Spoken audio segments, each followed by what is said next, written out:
Have you ever wished you could simply feel lighter? Not just physically rested, but mentally at peace.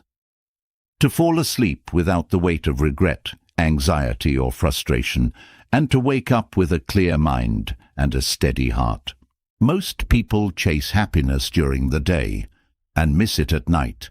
They lie in bed, replaying mistakes, worrying about what's next, and questioning if they're living life the right way. They carry their struggles into sleep, and then wonder why each morning feels just as heavy as the last. But there's a better way. You see, happiness doesn't begin with a perfect life. It begins with a trained mind.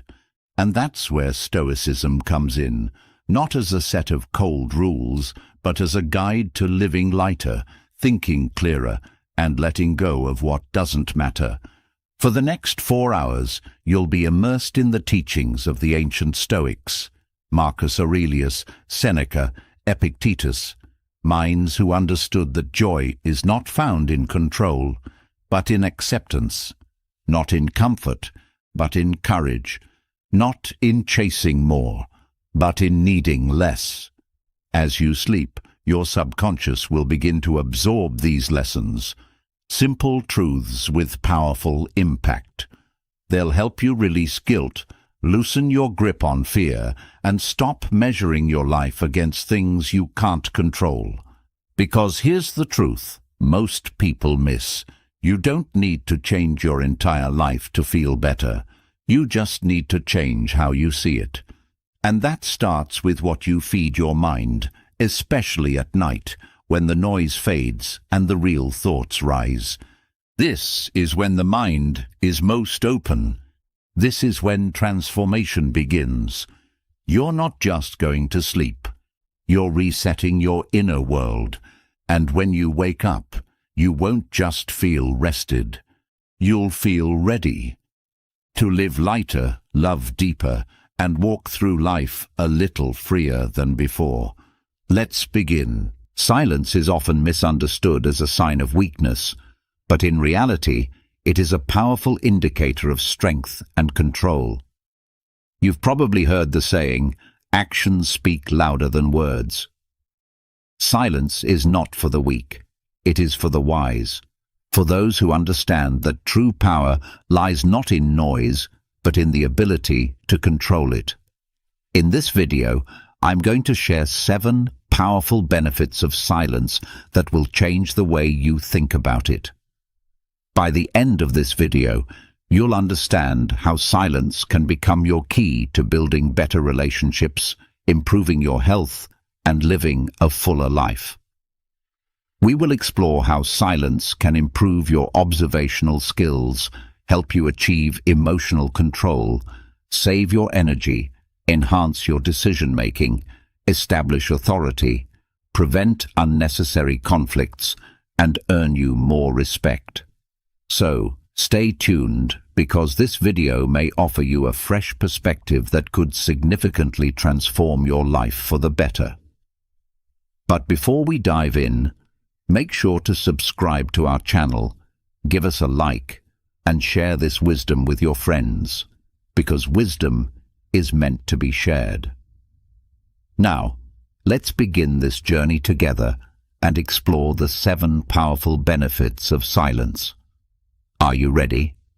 Let's get started. The first benefit is that silence sharpens your ability to observe. Imagine how silence can turn you into an incredibly focused observer, helping you notice the small details that would otherwise slip by unnoticed. It's like having the keen eye of an eagle, able to pick up the tiniest nuances and the most important details in any situation.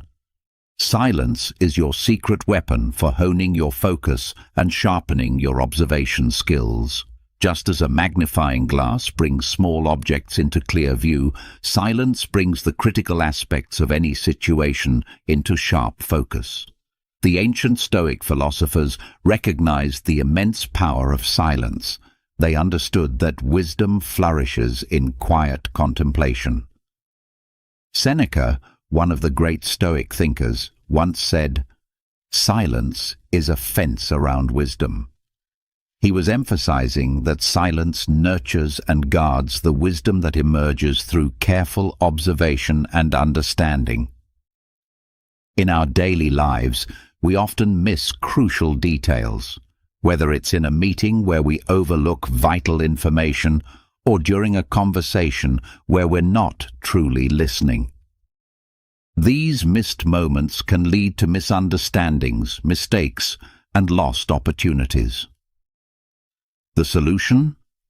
The power of silence.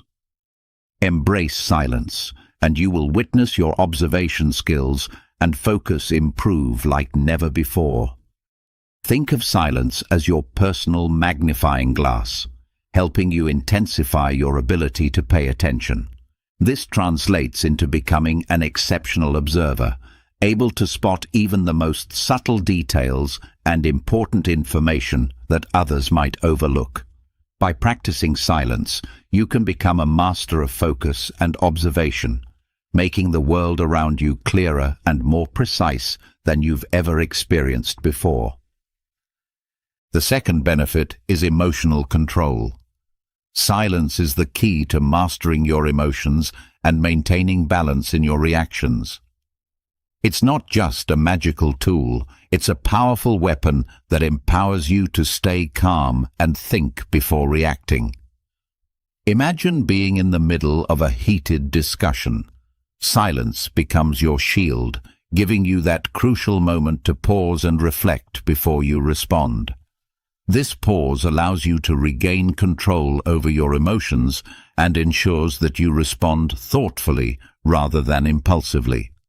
Silence acts as a mental pause button during a tense moment, but it goes much further than that.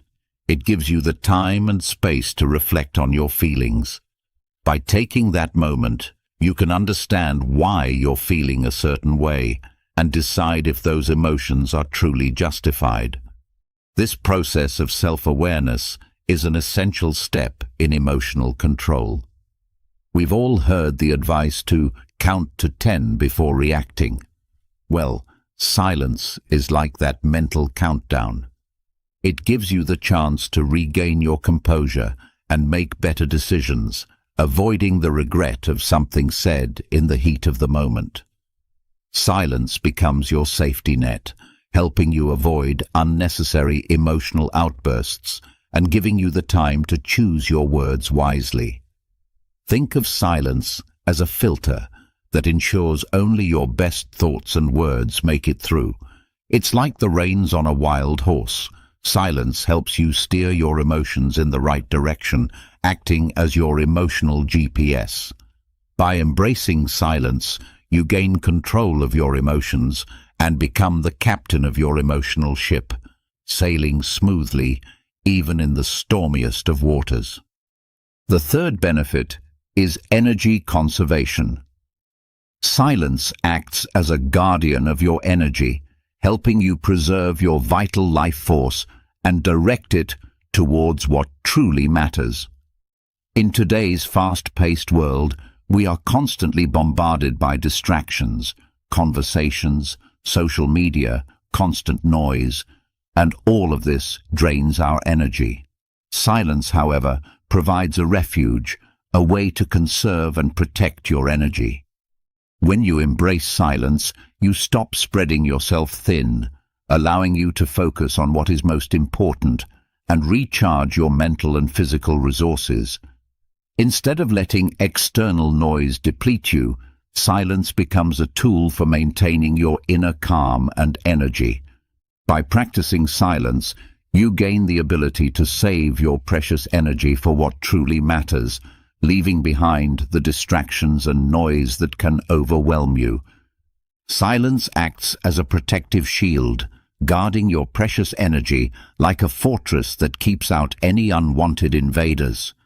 Imagine your energy as a treasure chest, and every word or action you make is like a coin taken from that chest. When you don't embrace silence, it's as though you're giving away your riches carelessly, without considering the consequences. Think of it this way. If you had a cell phone with a limited battery, you wouldn't waste it on things that aren't essential. Silence functions in a similar way, putting your life into an economy mode, ensuring that your energy is spent wisely and not squandered. The Stoics, ancient masters of wisdom, deeply understood the importance of conserving energy. They recognized that life is like an ever-flowing river, and energy, like water, needs to be carefully managed. Seneca, one of the most prominent Stoic philosophers, once said, "Life is long if you know how to use it." What he meant was that you must be mindful of how you use your time and energy, as both are finite resources.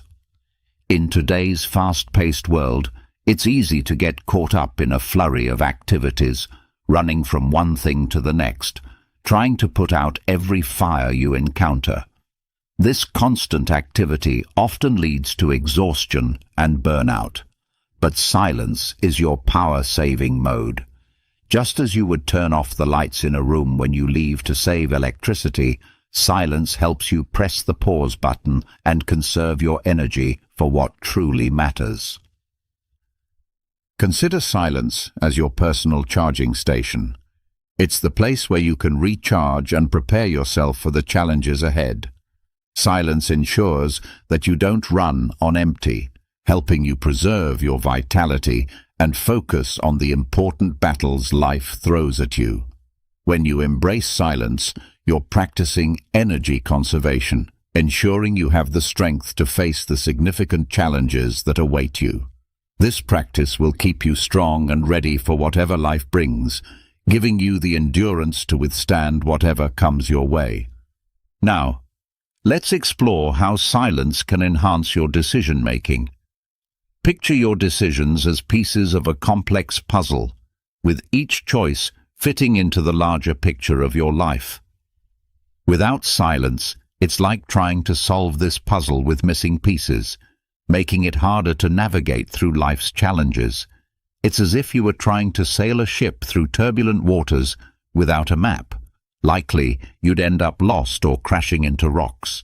Silence is like having that map, guiding you with clarity through the complexities of life.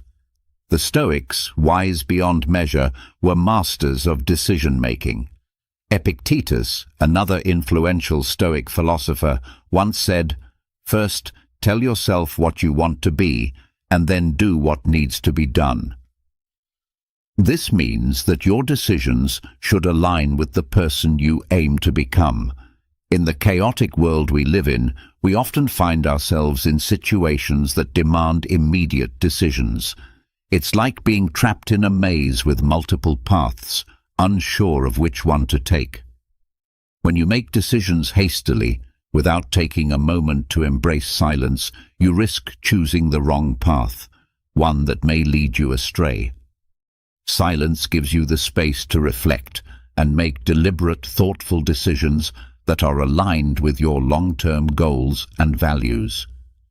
Think of silence as your decision-making laboratory, where you can examine your options carefully and ensure they align with your desired outcomes. Embracing silence as a tool for decision-making allows you to take control of your life's direction, helping you make choices that bring you closer to the life you've envisioned. By valuing your decisions and not rushing through them, you safeguard your future and ensure that you are consistently moving toward your personal vision of success. Finally, silence plays a crucial role in establishing authority. When you maintain silence, it becomes a symbol of power, a scepter that represents your domain and influence. Just as a king's scepter signifies his reign, silence acts as your royal emblem, symbolizing your presence and command. Imagine yourself as a leader of a team. When you speak, people listen, not out of fear, but out of respect for your wisdom and authority. Silence gives you a real, undeniable presence that commands respect. It's not about dominating others through words or force, but about cultivating an aura of quiet strength that others naturally respect. Your silence becomes your most powerful tool for establishing authority in any situation, allowing you to lead with grace, wisdom, and unspoken influence. Silence is a powerful tool that can command attention and respect from those around you. Think of it as a sign of genuine authority. When you remain silent, your presence speaks volumes and demands the attention of others. This is not about overpowering people with words, but about commanding respect through your silence. It is akin to a king wielding a scepter, a symbol of their reign and authority. In the grand stage of life, silence serves as your emblem of leadership, representing your wisdom and strength. In everyday situations, such as meetings or family discussions, silence ensures that when you do speak, your words have weight. If you're constantly talking, your authority may be diluted. But silence amplifies your presence. It's like turning up the volume on a speaker, allowing your words to have more impact. A well-timed silence, followed by carefully considered speech, leaves a lasting impression. It ensures that when you do speak, people listen, not because they are afraid, but because they respect your wisdom. Silence, far from being a passive gesture, becomes a vital tool for establishing authority. It is not about saying nothing, but about being strategic with your words. It is the art of impactful communication, where you command respect not through volume, but through the thoughtful power of your presence. In this way, silence serves as a shield, protecting you from unnecessary conflict and promoting harmony. It helps you maintain peace and encourages understanding in your interactions. By embracing silence, you are cultivating an environment where peace prevails and meaningful dialogue can flourish. Silence also acts as a safeguard against unnecessary conflicts. Life can often feel like a battlefield, and conflicts are like hidden traps waiting to ensnare us. In moments of tension, silence acts as a shield, protecting you from falling into these traps. It offers a strategic pause, giving you the space to think before reacting, reducing the likelihood of unnecessary confrontation. The Stoics, wise philosophers of ancient times, understood the power of maintaining inner peace. They knew that conflicts often arise from our reactions rather than the events themselves. By choosing silence, you avoid stepping into arguments and instead approach situations with a clear mind, looking for resolution rather than escalation. Silence is not passive. It is your strategic tool for maintaining peace and avoiding conflicts. It allows you to listen, understand, and find common ground with others. It is a bridge between opposing sides, ensuring that conflicts are resolved through conversation rather than confrontation. By embracing silence, you can navigate life's challenges with greater calmness, preventing misunderstandings and promoting unity. This approach leads to more peaceful, constructive interactions and positions you as a diplomat of peace, someone who can foster understanding and harmony in even the most difficult situations. Silence is also crucial in earning respect. It is a means of showing who you are, rather than simply telling others. In the great theatre of life, silence serves as your performance, and it is this performance that earns you respect. The old adage, "Actions speak louder than words," holds true, and in this context, silence becomes your action. It is a clear signal that you are a person of substance, someone worth listening to. The Stoics believed that living virtuously and according to one's principles was the key to earning respect. In your daily interactions, respect is the currency that comes from acting consistently with your words. When you do not remain silent, your words can lose their impact, and your actions can become lost in the noise. Silence, however, serves to highlight your actions and words, allowing them to shine more brightly. By speaking less and saying more, you allow your words to captivate and command attention. Silence ensures that your speech does not overwhelm, but rather resonates with clarity and authority. It is your ticket to gaining respect, as it allows you to show, rather than simply tell, who you are and what you stand for. Through silence, you demonstrate that your trustworthiness and wisdom are not just words, but actions that demand respect. By choosing silence, you allow your trust, wisdom, and maturity to become apparent to those around you. In doing so, respect follows naturally. Silence is not about retreating into the background. Rather, it is about standing out in a way that commands the respect you truly deserve. When you embrace silence as a tool, you turn your actions into a powerful reflection of your character and principles. This is your path to becoming someone who garners admiration, not through loud declarations, but through a composed presence and the quiet strength that speaks volumes.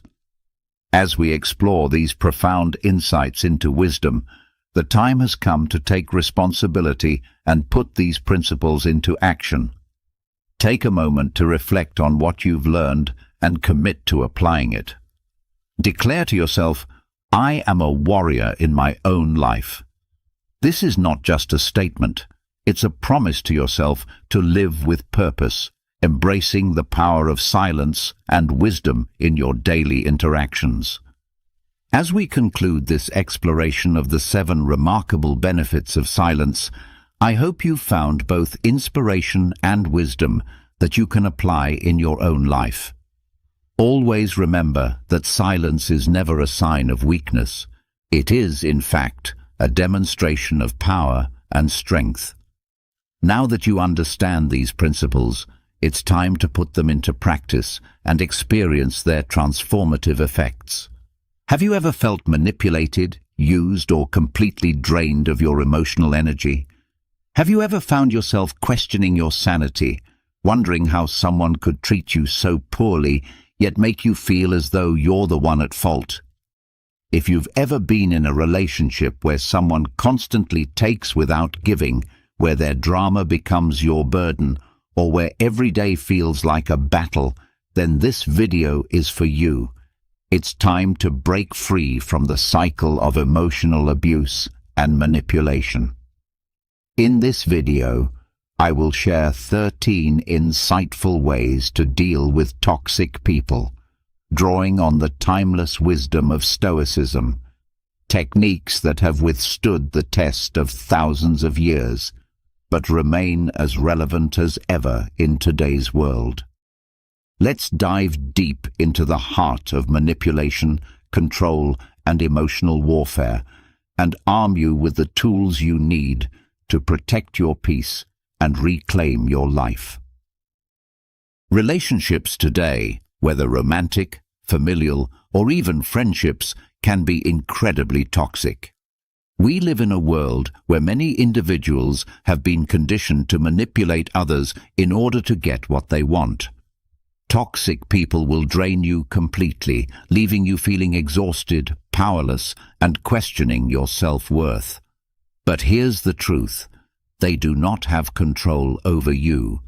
You have the power to rise above their tactics and take charge of your emotional well-being. This is the core insight that the Stoics understood so well. Control what you can and let go of the rest. In this video, we will explore 13 powerful strategies based on Stoic philosophy that will help you handle toxic individuals like a warrior. This is not about passively accepting abuse. It's about taking bold, decisive action to protect yourself, reclaim your peace, and become emotionally bulletproof. Let's begin with something that might seem obvious, but is often overlooked. Identifying toxic behavior.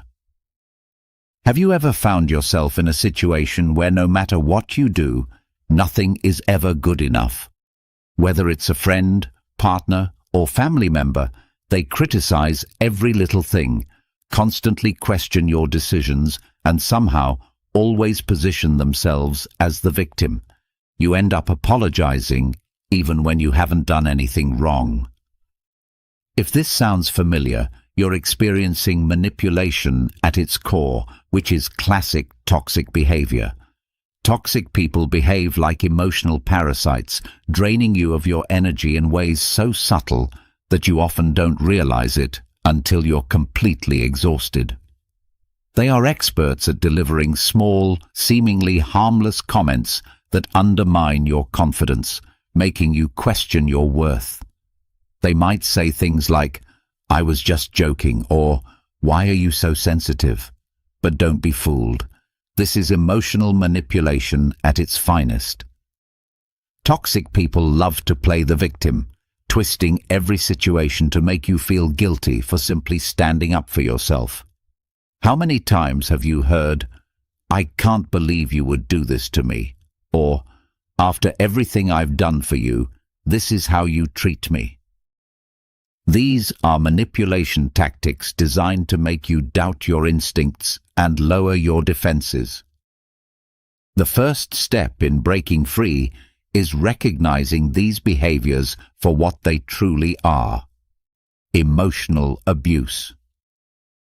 It's not just a bad day or a miscommunication.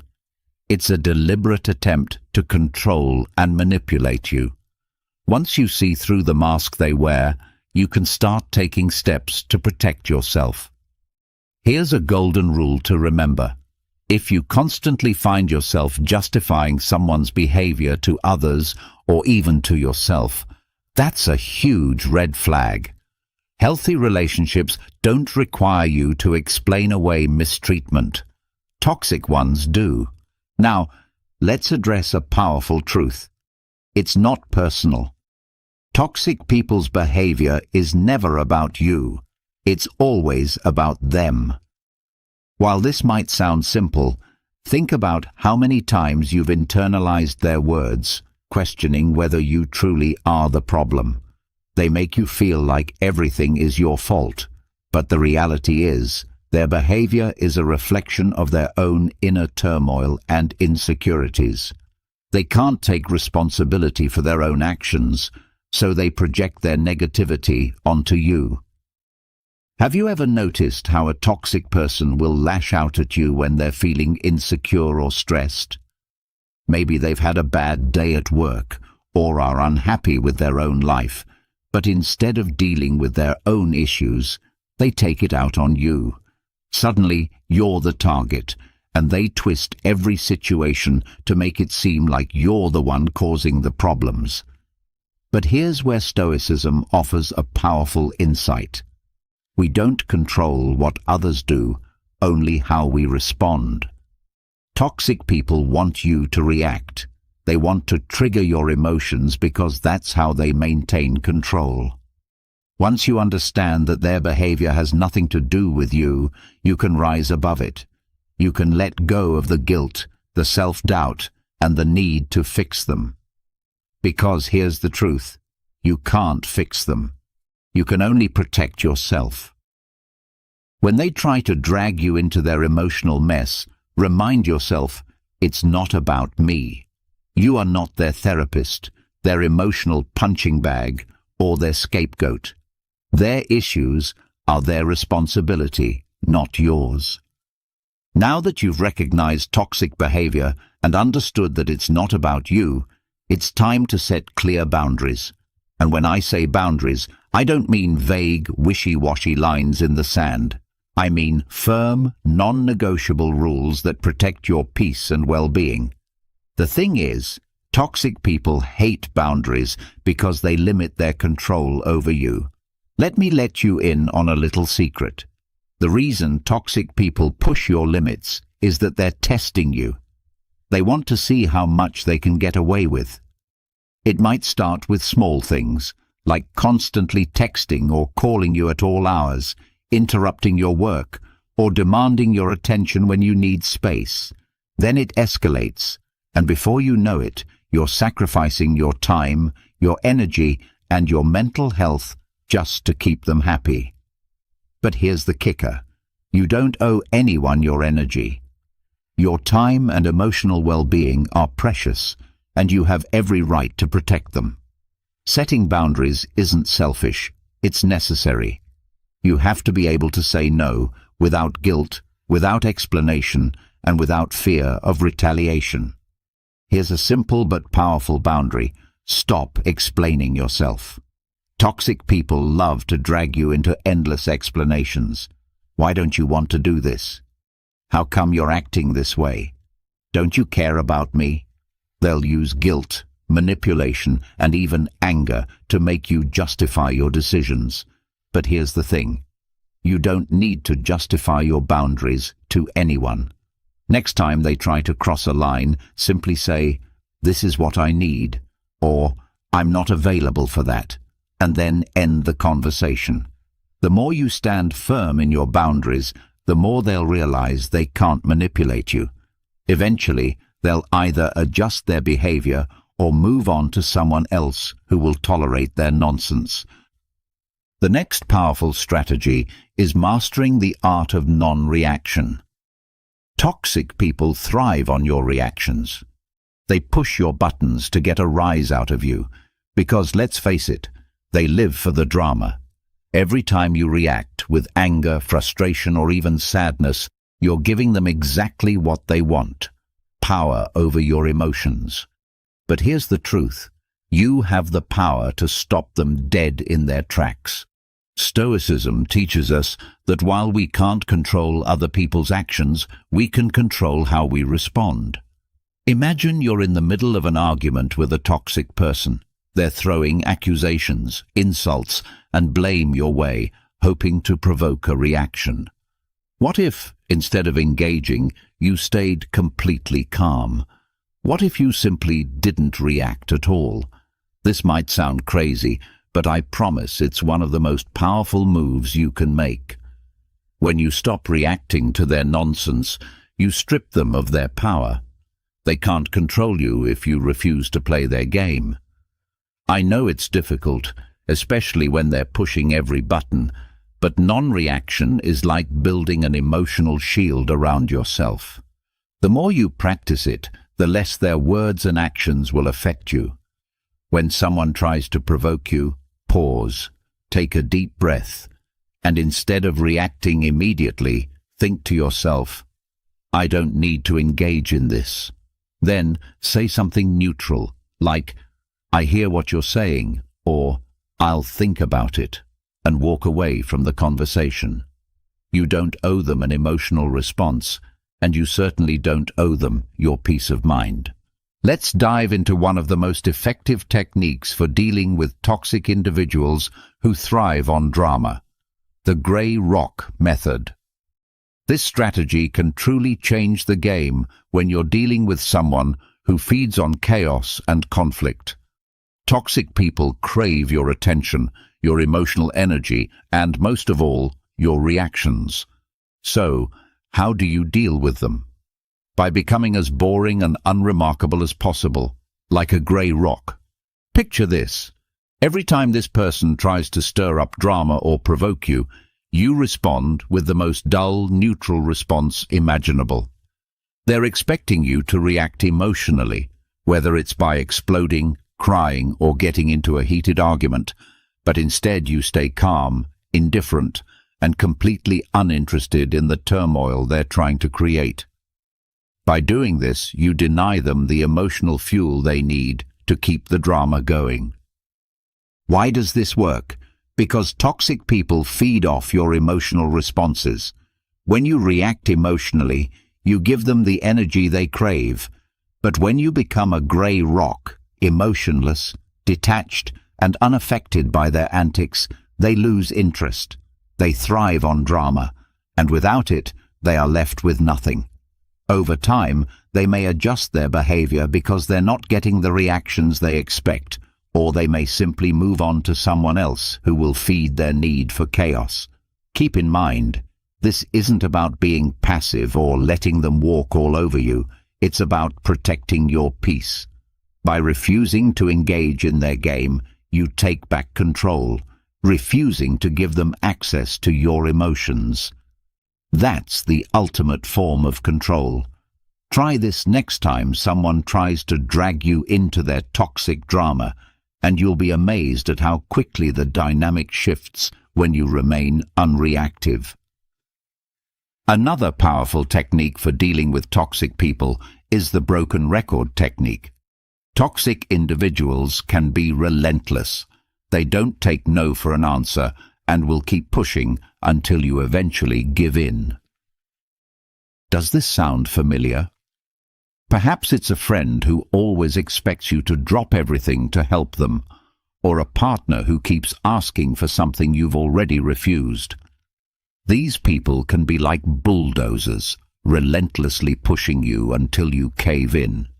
This is where the broken record technique comes into play, and trust me, it's one of the most powerful tools you can use in these situations. Here's how it works. Instead of getting sucked into an argument or justifying your stance, you simply repeat your position over and over again, like a broken record. Imagine this scenario. Someone asks you to do something unreasonable, and instead of explaining, justifying, or debating, you calmly say, "I'm not comfortable with that." They'll push back, but you remain firm, repeating, "I'm not comfortable with that." No emotion, no defensiveness, just calm, steady repetition. Eventually, they'll realize they can't break through your wall, and they will either give up or reveal their true colors. This technique works especially well in close relationships where toxic individuals feel entitled to your time, energy, or resources. The beauty of the broken record technique is that it doesn't escalate the situation, but it firmly reinforces your boundaries. Toxic people thrive on wearing you down, but when you stand your ground with unwavering consistency, they lose their grip. Remember, your boundaries are non-negotiable, and you don't owe anyone an explanation for protecting your peace. One of the hardest truths you may need to accept when dealing with toxic people is that sometimes the best way to protect yourself is to limit your exposure to them. Some people are just bad for you, no matter how much you love them or how long you've known them. They bring nothing but negativity into your life, and the more time you spend with them, the more drained and unhappy you become. Toxic people can be emotional parasites. They feed off your energy, your kindness, and your attention. But here's an important truth to remember. You don't owe them anything, not your time, not your emotional energy, and definitely not your mental health. Sometimes the most powerful thing you can do is put some distance between you and them. I understand that cutting ties or distancing yourself can be tough, especially when the person is a family member, a longtime friend, or someone you deeply care about. But here's the uncomfortable reality. Your well-being must come first. If someone constantly makes you feel small, stressed, or emotionally exhausted, it's time to consider limiting your exposure to them. This doesn't mean you don't care about them. It simply means you care enough about yourself to protect your peace. Limiting exposure can take many forms. It might involve seeing them less often, keeping conversations brief, or steering clear of sensitive topics that trigger toxic behavior. If it's a coworker, it could mean limiting interactions to strictly professional matters. If it's a family member, it might mean setting firm boundaries around when and how you engage with them. You can still be polite and respectful while guarding your energy. Your mental health is priceless, and toxic people do not have the right to take that from you. Building a strong support system is another powerful way to deal with toxic people. One of the most insidious tactics toxic individuals use is isolation. They'll undermine your other relationships, either subtly or not so subtly, making you feel as if they're the only ones you can rely on. Over time, they chip away at your confidence, making you doubt your judgment and distancing you from the people who genuinely care about you. This is how they maintain control, by feeding off your dependency and keeping you trapped in their toxic web. But here's a powerful truth. You don't have to go through this alone. Building a solid support system is one of the most effective ways to combat the influence of toxic people. Surround yourself with people who genuinely care about your well-being, who support your growth, and who respect your boundaries. Whether they're family, friends, or a community of like-minded individuals, having a network of people who support you will make a huge difference in how you handle toxic relationships. When you have people in your corner who uplift you, it becomes much harder for toxic individuals to tear you down. Your support system should consist of people who encourage you to be the best version of yourself, those who challenge you to grow in ways that feel empowering, not draining. These are the friends who call you out when you're slipping, but they do so with kindness, not judgment. They're the ones who respect your boundaries, support your decisions, and never make you feel guilty for choosing what's best for you. When you have a tribe of people who love and respect you, toxic people lose their power because they can no longer isolate you. Remember, the stronger your support system, the weaker the toxic person's grip on your life. Find your people, lean on them, and let their positivity reinforce your own strength. Self-care is a necessity when dealing with toxic people. Toxic individuals can be exhausting, whether through emotional manipulation, constant criticism, or relentless negativity. They have a way of draining you. That's why self-care isn't just a luxury, it's a vital tool for protecting yourself. Think of self-care as your emotional armor, shielding you from the corrosive effects of toxic relationships. Without it, you're vulnerable to burnout, resentment, and emotional exhaustion. So what does self-care look like when you're dealing with toxic people? It's more than just bubble baths and spa days, though those can certainly help. True self-care involves making decisions that protect your emotional, mental, and physical well-being. It's about knowing when to say no without feeling guilty and creating space for yourself to recharge, reflect, and recalibrate. Most importantly, it's about recognizing that your needs are just as important, if not more important, than anyone else's. Toxic people will never prioritize your needs. They'll expect you to put them first, to sacrifice your time, energy, and well-being for their benefit. But here's the key. You don't have to do that. You have the right to put yourself first, to take care of your mental health, and to refuse to let their negativity drain you. Self-care might involve taking breaks from social interactions, practicing mindfulness or meditation, or engaging in activities that bring you joy and fulfillment. Self-care also means recognizing when you've reached your limit. If a toxic person is pushing you too far, it's okay to take a step back, create space, and focus on your healing. Stoicism teaches us the importance of maintaining inner peace, and self-care is the foundation of that peace. When you prioritize your well-being, toxic people lose their power over you because you no longer depend on their approval or validation. Dealing with toxic individuals can feel overwhelming, but one of the most crucial realizations you need to have is this: you cannot fix them. No matter how deeply you love them, how much effort you put into understanding their behavior, or how many sleepless nights you spend trying to help them, you are not responsible for their healing. Toxic people often remain trapped in cycles of manipulation, blame-shifting, and control because these patterns serve their own needs, whether it's emotional validation, power, or simply the ability to control others. The more you attempt to fix them, the more you become ensnared in their web. Think about times when you've tried helping someone, only to find that your efforts go unnoticed or unappreciated. Perhaps you've been in a relationship where no matter how much you gave, your partner constantly made you feel like it was never enough. This is how toxic people draw you into a cycle of guilt and obligation. You become fixated on trying to fix them, but they remain unchanged because deep down they don't want to change. Here's the harsh truth. You are not their savior. You cannot save someone who does not want to be saved. Stoicism teaches us an important lesson. We can only control ourselves, not others.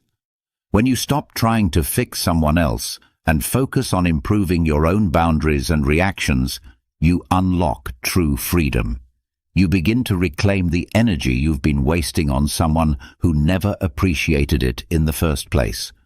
The moment you realize that fixing toxic people is not your responsibility is the moment you break free from their manipulation. It's not your job to repair someone who refuses to heal, and you deserve relationships where your love and effort are valued and respected, not ones where your emotional labor goes unrecognized and unrewarded. The next mental shift comes with the concept of cognitive reframing. Toxic people have a remarkable ability to make you feel like the villain in their story. They twist facts, manipulate situations, and somehow make everything your fault. But here's the truth. It's not about you, it's about them. Stoicism teaches us that while we can't control what others do, we can control how we perceive the world. This is where cognitive reframing becomes a powerful tool. For example, if you find yourself in an argument with someone who constantly criticizes you, instead of internalizing their words and allowing them to affect your self-worth, try reframing the situation. Their criticism is not a reflection of who you are, but of their own insecurities. By shifting your perspective, you disarm their ability to hurt you emotionally.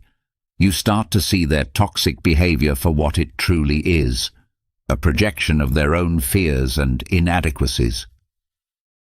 Think about how often toxic individuals gaslight you, making you question your own reality or sanity. Cognitive reframing gives you the power to step back and remind yourself that this isn't about you.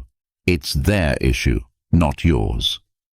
By mentally reframing their actions as a reflection of their struggles, you begin to protect your emotional strength and detach from their toxicity. The next strategy is one that may sound counterintuitive at first. Practice forgiveness, but not for their sake. Do it for your own peace. Forgiveness isn't about excusing their behavior or pretending nothing happened. It's about freeing yourself from the emotional weight that comes with holding on to anger, resentment, and hatred. The hard truth is that when you hold on to these negative emotions, you're only hurting yourself. Think about it. While you're still stewing over how someone wronged you, they've likely moved on with their life, while you remain stuck, replaying painful memories over and over again. That anger you hold on to? It's not punishing them. It's only punishing you. This is where Stoicism offers a powerful perspective. Marcus Aurelius taught us that we should forgive not for the sake of others, but for our own peace of mind. Forgiving doesn't mean forgetting or excusing. It means releasing the emotional grip they have on you. When you forgive, you stop letting their actions define your mood, happiness, or life. Forgiveness becomes a way to reclaim your power. Start small in your journey toward forgiveness. Instead of immediately trying to forgive someone for a major betrayal, begin by letting go of smaller grievances, the rude comments, the dismissive attitude.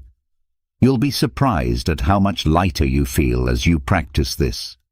Over time, This will build your emotional resilience and prepare you for bigger challenges. And remember, this is about you, not them. Forgiveness is a powerful act of self-care. By letting go of resentment, you make space for peace, growth, and joy. You evict toxic people from your mental space and free yourself from their influence. Finally, there comes a time when you must walk away. It doesn't matter how long you've known someone or how much history you share with them. When someone consistently disrespects your boundaries, manipulates your emotions, or drains your energy, you need to walk away. Walking away isn't a sign of weakness. It's the ultimate display of self-respect and strength. Toxic people will try to convince you that you're the problem. They'll make you feel guilty for leaving or claim that you didn't fight hard enough to save the relationship. But don't fall for their manipulation. The truth is that you've already given enough of yourself. You've invested enough energy trying to save a relationship that continues to drain you. Now, it's time to prioritize yourself. Imagine being in a toxic romantic relationship where your partner constantly undermines you, insults you, or makes you feel like you're walking on eggshells. No matter how much you love them or how hard you try, nothing will change. The healthiest choice is to walk away. It's not easy. There will be guilt, sadness, and fear of the unknown, but your mental and emotional health are far too important to sacrifice. Walking away is about reclaiming your life. It's about refusing to let toxic people continue to hold power over you. It's a bold declaration that you value yourself enough to choose peace, happiness, and fulfillment. This is your life, and you deserve better than to stay tethered to someone who constantly drags you down. Here's the bottom line. You cannot heal in an environment that makes you sick. If a relationship, whether it's with a partner, friend, or family member, is toxic, it's time to walk away. Not every relationship can be salvaged, and that's okay. Walking away is not giving up. It's choosing to live on your own terms. It's about creating space for healthier, more loving relationships to enter your life. You are not obligated to tolerate toxicity, no matter where it comes from. Walking away is not just an act of self-preservation, it's an act of courage. You're choosing to put your well-being ahead of someone else's dysfunction. This is the greatest gift you can give yourself. In conclusion, dealing with toxic people is undoubtedly one of the most challenging experiences, but it can also be one of the most empowering.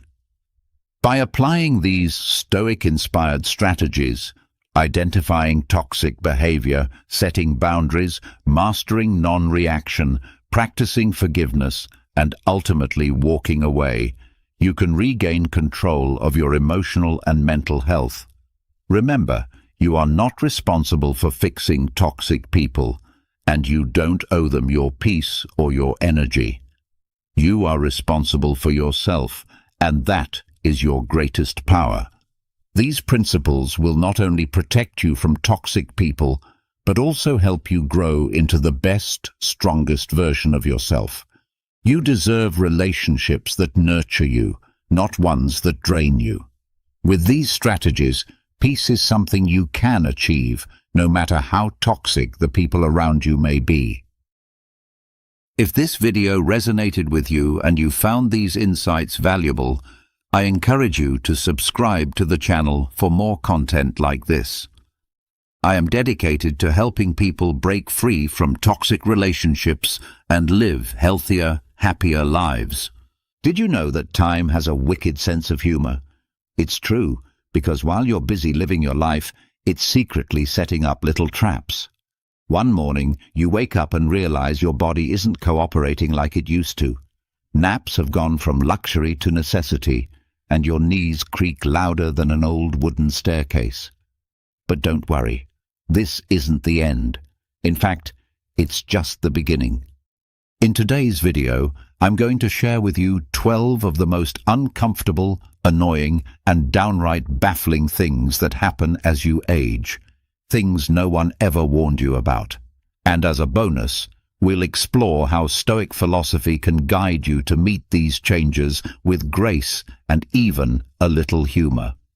So, if you're ready to laugh at the messiness of aging, because let's face it, crying won't fix those wrinkles, stick around. I promise you'll never look at getting older the same way again, and trust me, the last one will leave you speechless. But before we dive in, let me tell you a story that captures the heart of this lesson. Once upon a time, there was a woman named Maria, who lived in a peaceful neighborhood filled with blooming gardens and kind neighbors. Maria was known far and wide for her contagious laughter and boundless energy. But as the years went by, small changes began to creep in, little signs no one ever mentioned. One sunny afternoon, while tending to her plants, she heard an unsettling crunch from her knee as she bent down. She brushed it off, thinking it was just a fleeting thing. But the next day, she tried slipping into her favorite shoes and found that her feet had mysteriously widened. Those once beloved shoes now felt like medieval torture devices. Determined not to let it get her down, Maria headed to the shoe store to find something more comfortable. But as she walked in, a sudden wave of heat surged from her neck to her ears. "Is the heat on in here?" she asked, wiping her brow. The clerk, completely unbothered, said, "No, ma'am, must be something else." And just like that, Maria began to suspect that something else was the infamous hot flashes she'd heard about, but never really understood. But it didn't stop there. One morning, as she looked in the mirror, she noticed her once shiny hair had lost its luster, like it had survived a sandstorm. And don't even get her started on the silver threads now boldly sprouting from her eyebrows, from every possible direction. Still, Maria didn't let these changes defeat her. She began spending more time with her friends, all of whom were facing their own age-related curveballs. Together, they laughed about their aches and pains, the mystery spots appearing on their skin, and the strange habit of walking into a room only to forget why they were there in the first place. In the end, Maria came to a powerful realization. Growing older comes with plenty of surprises, most of them unpleasant, but it also gives you stories worth sharing and reasons to laugh at yourself. So, the next time your joints crack like broken twigs or your body acts like it's on a mission of its own, remember you're not alone. This weird, wild adventure called aging is something we're all navigating together. And the real secret?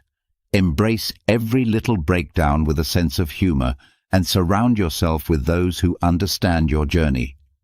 Because in the end, it's not about the aches, it's about how you respond to them.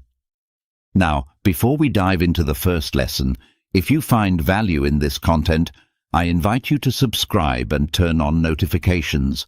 That way, you'll stay updated with more real, raw, and helpful insights like this. Now let's begin with one of aging's most curious new traditions, the nap. Remember when you were younger, bursting with energy, running from one activity to the next without even thinking about rest? Those were the days. Now, you wake up and, not long after eating, your body flips into airplane mode. It's like lunchtime has become a trigger for an automatic shutdown sequence. Don't worry, you're not broken. You're just getting older. And this is how it goes. Without any warning, your body starts insisting on breaks, especially after meals.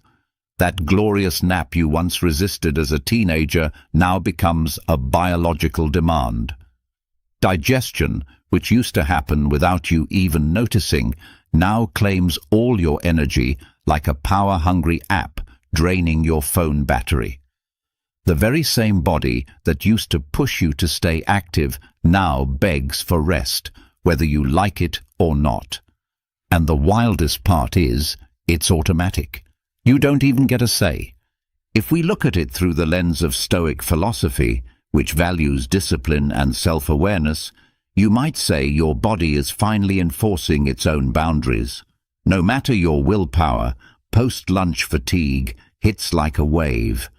Your eyes get heavy, your focus fades, and all you want is a pillow and a quiet place. And while that may sound frustrating, it actually makes a lot of sense. As we age, our bodies go through various physiological changes. Our metabolism slows, and digestion requires more energy, leaving us with less fuel for everything else. Think of it like trying to charge your phone while running too many apps at once. Something's going to lag. So, what can you do? Just surrender and nap like it's your job? Well, partially, but you can also work with your body instead of against it. Try lightening your meals. Swap heavy lunches for lighter fare like fruits, vegetables, and lean proteins. These choices can keep you energized rather than draining you.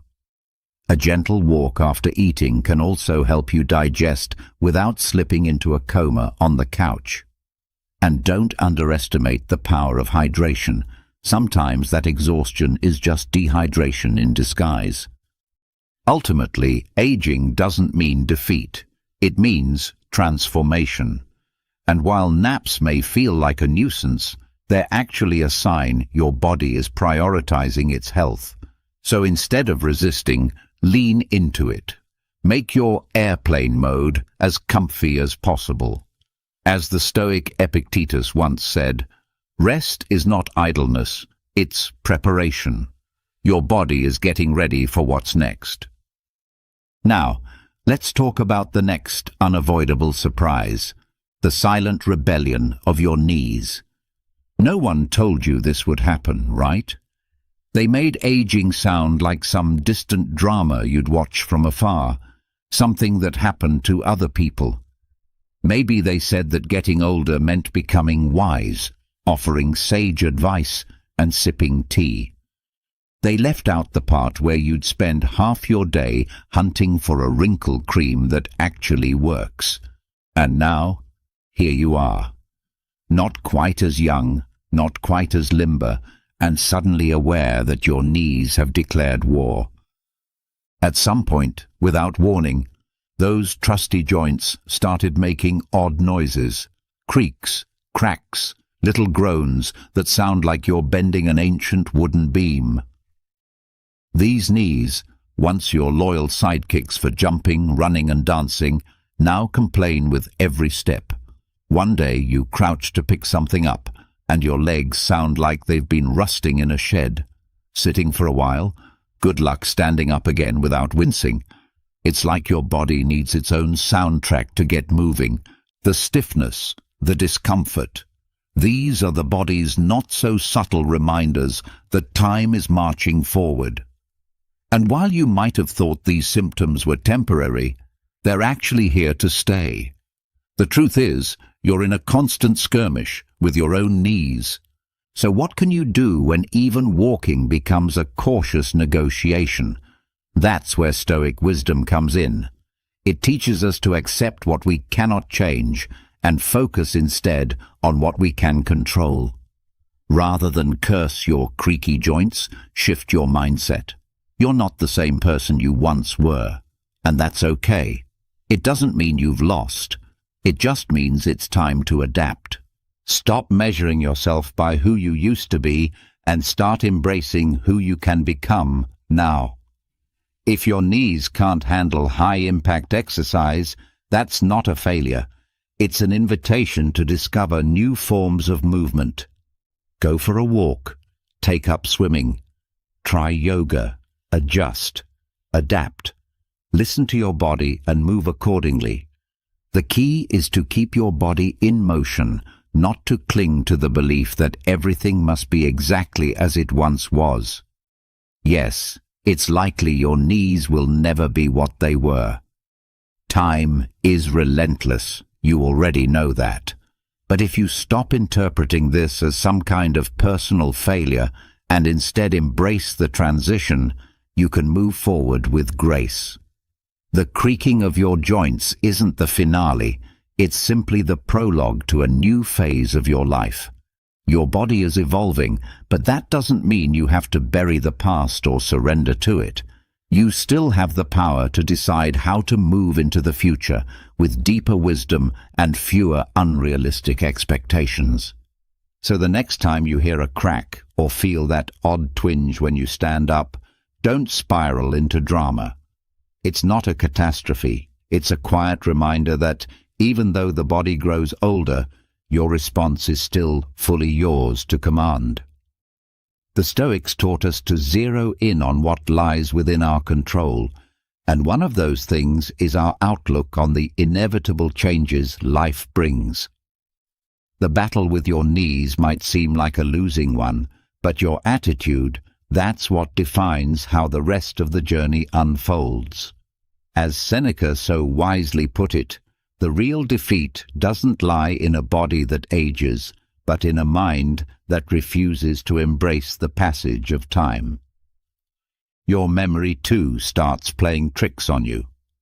Has it ever happened that you walk into the kitchen, open the fridge, and stare blankly, having completely forgotten why you came? It's like there's someone inside your brain who suddenly decides to flip the switch and leave you groping in the dark. But take heart. You're not the only one. Memory begins pulling these stunts on all of us, especially as the years start stacking up and age begins to make itself known. No one tells you this openly.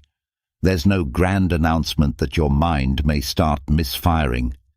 It's as if the handbook for aging without losing your mind was passed around with missing pages.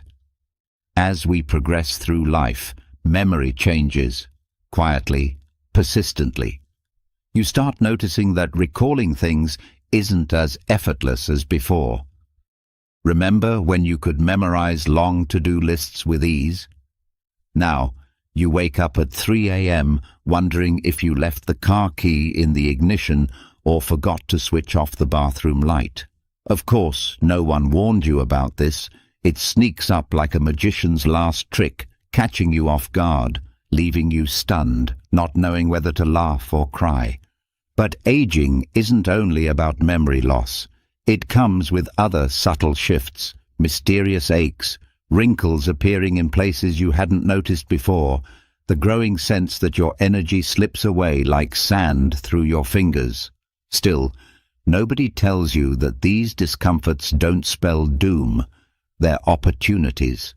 Opportunities to adjust your perspective, to live differently, not desperately searching for some elixir of youth, but learning to accept life as it is, not as it once was. It's not a complex equation. The first step is acceptance. Accepting that your body and your memory aren't what they once were. But there is something far more enduring than physical youth: your mindset. The Stoics, our philosophical allies, taught a crucial lesson. We don't control everything that happens to us, but we do control how we respond to it. So, instead of throwing a tantrum every time you forget why you walked into a room or groan at the sound of your joints, you get to choose a different reaction. Maybe the answer doesn't lie in avoiding these changes, but in finding calm within them. One simple practice the Stoics recommended for gaining mastery over our minds is daily reflection.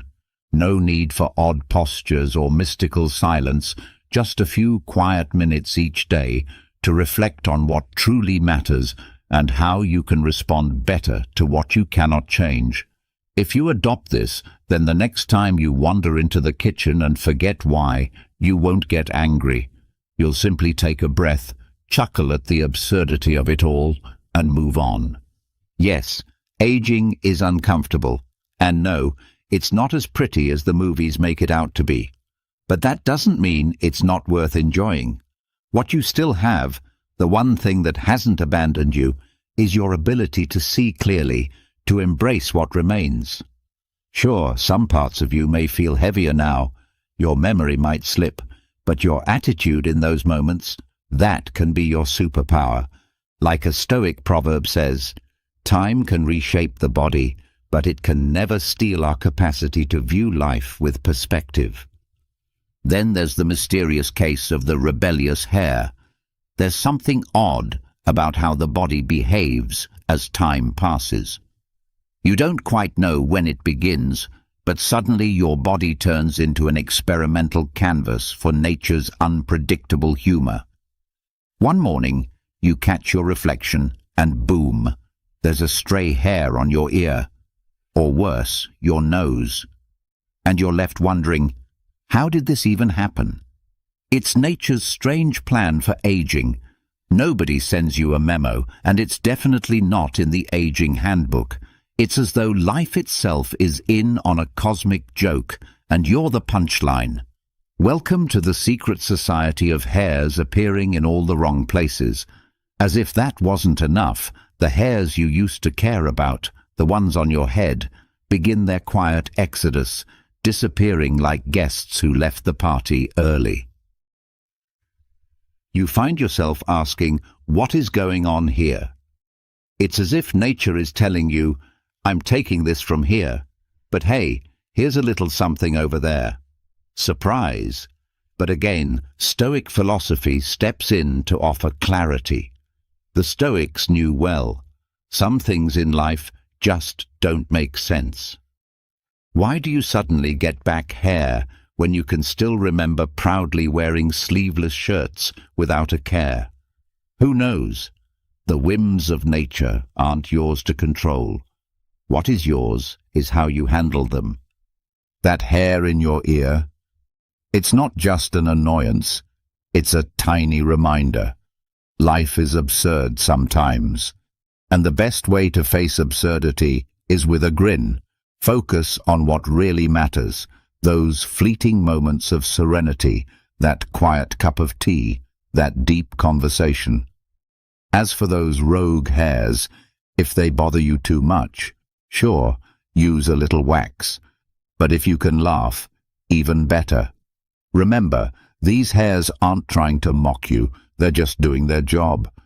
So next time you find a strand growing where it shouldn't, remember, this is just another sign that life's rules aren't always neat and logical. You don't have to understand everything. You just have to learn to accept what you can't control. And if you struggle to do that, at least do it with a smirk. Let me make something very clear, my friend.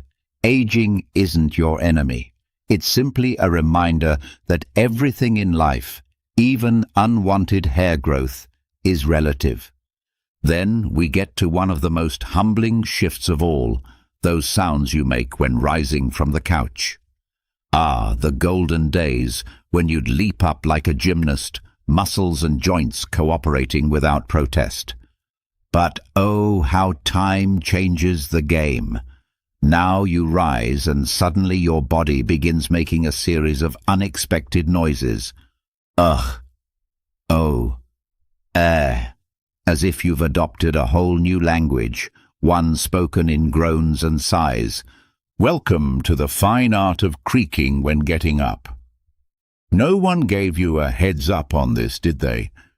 Nobody warned you that the simple act of standing could become a symphony of resistance from your body. The simple act of shifting your position now feels like a full-blown rebellion declared by your bones and muscles. Welcome to the undeniable truth. Aging has caught up with you, and you're aware of it. Those moments when you're enjoying a movie or lost in the pages of a book, and you decide to get up. That leg you had comfortably stretched out suddenly resists with a stiff protest. Your neck no longer turns as smoothly, and your back?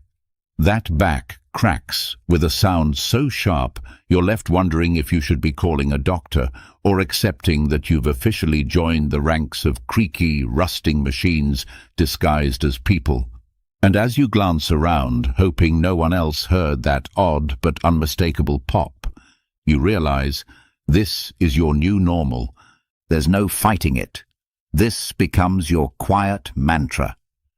Anyone claiming that aging is a beautiful journey has likely never tried getting up after a weekend binge-watching session, or worse, after spending an entire day sprawled across the couch.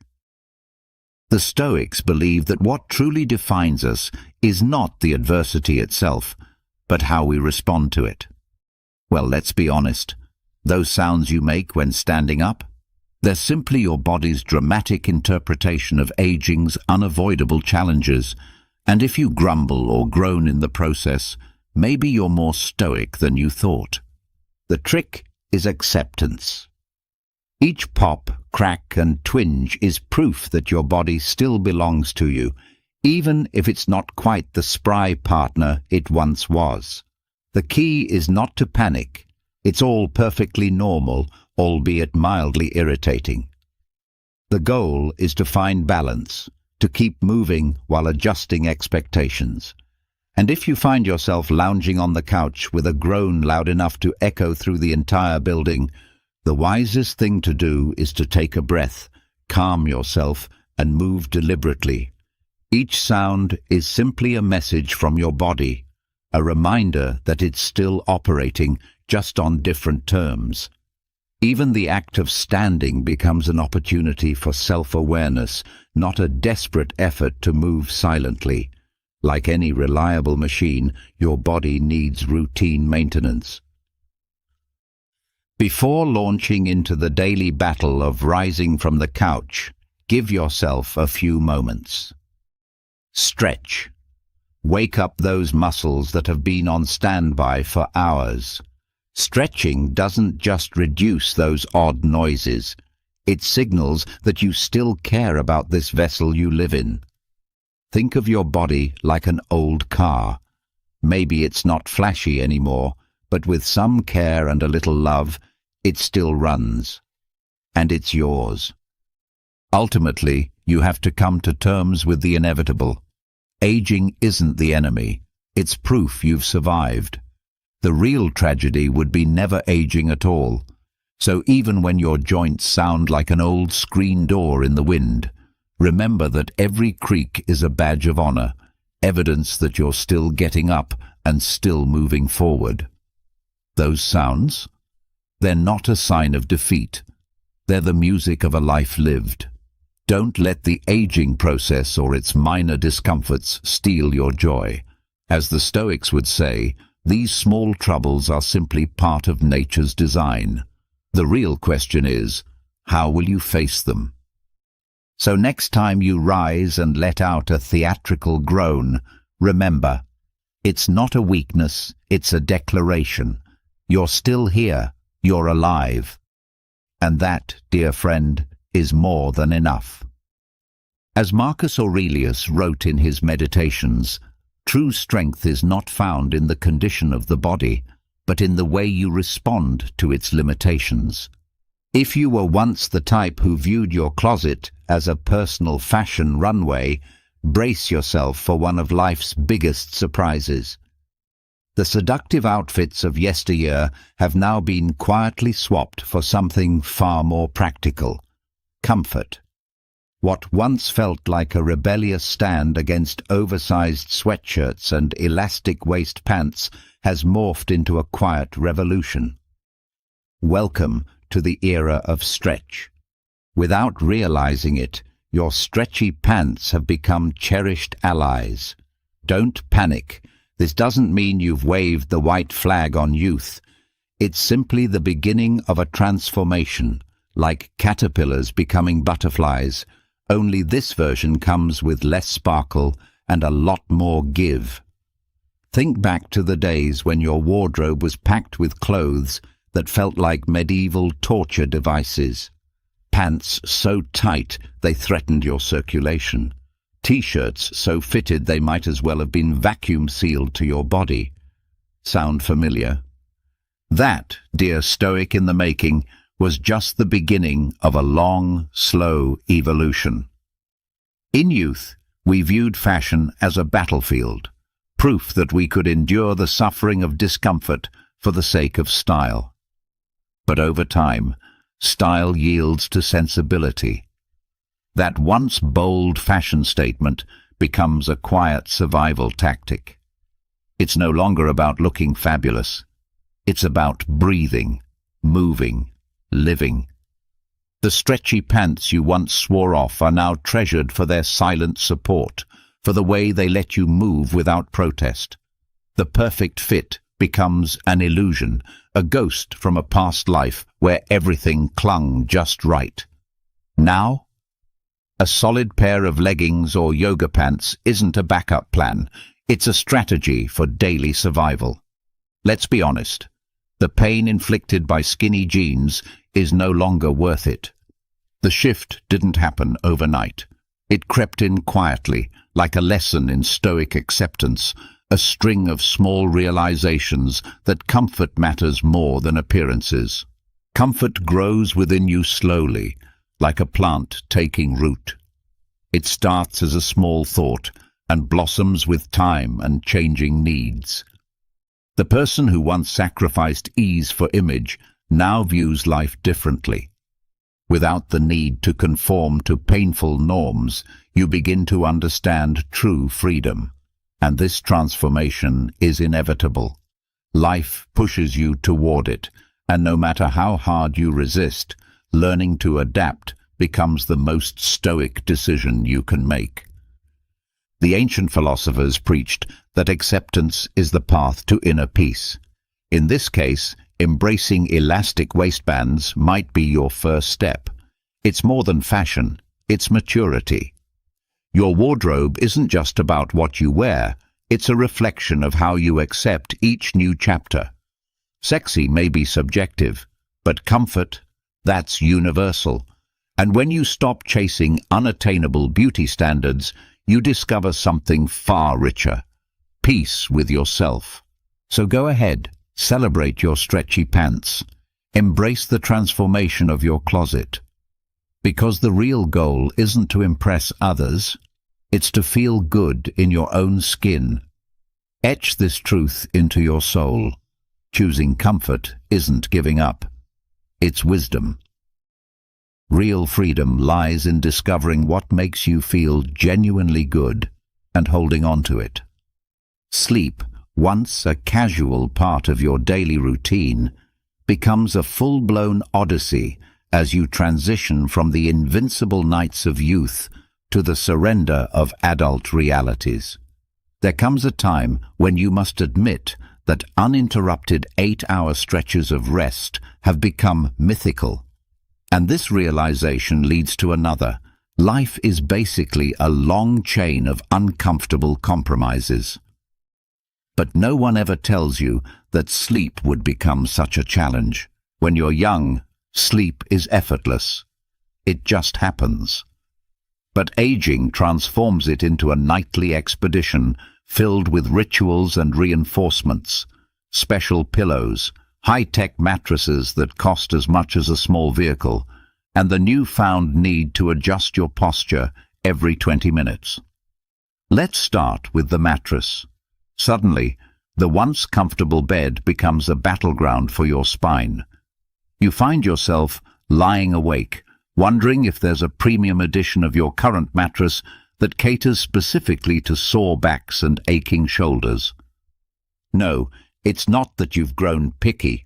It's just that your body now issues alerts at ungodly hours, and what once felt like a cozy mattress now feels like a slab of concrete.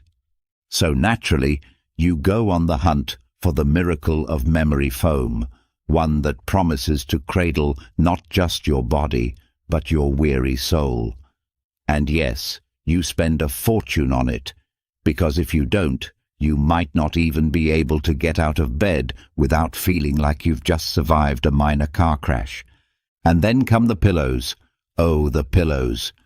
This is where the descent into madness begins.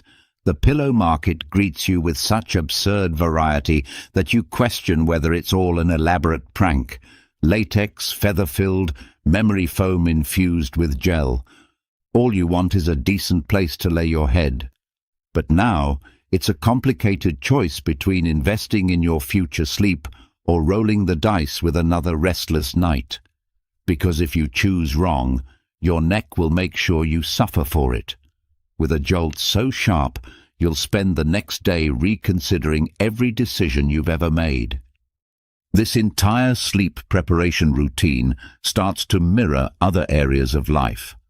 The tiny inconveniences you once ignored now carry disproportionate weight. As the Stoics once said, life is a series of unavoidable discomforts, and the secret lies not in escaping them, but in how you respond.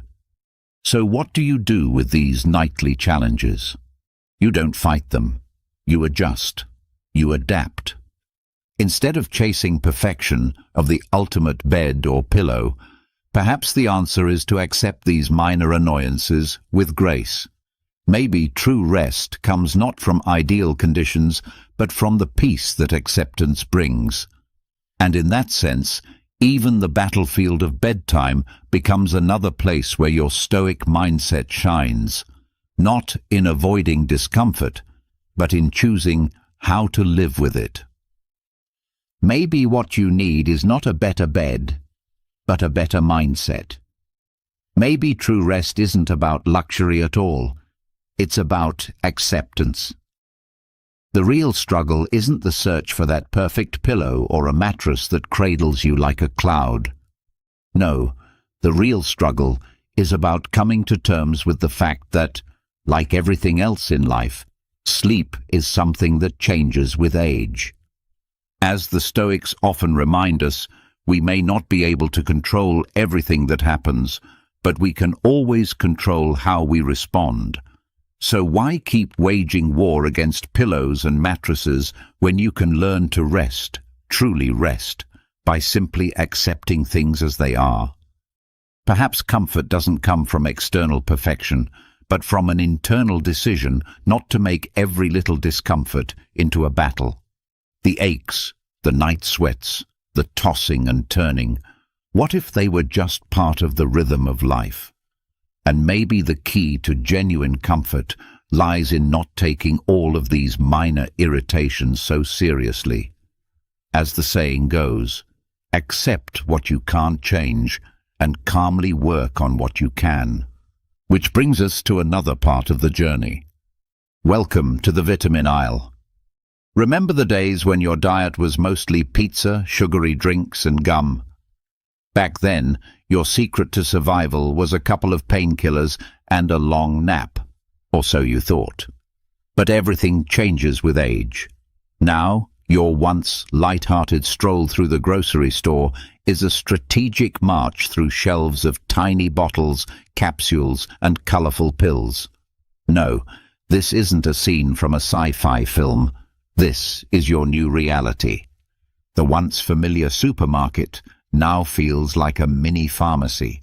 Your afternoons, once filled with spontaneous laughter, are now dotted with doctor appointments and new prescriptions.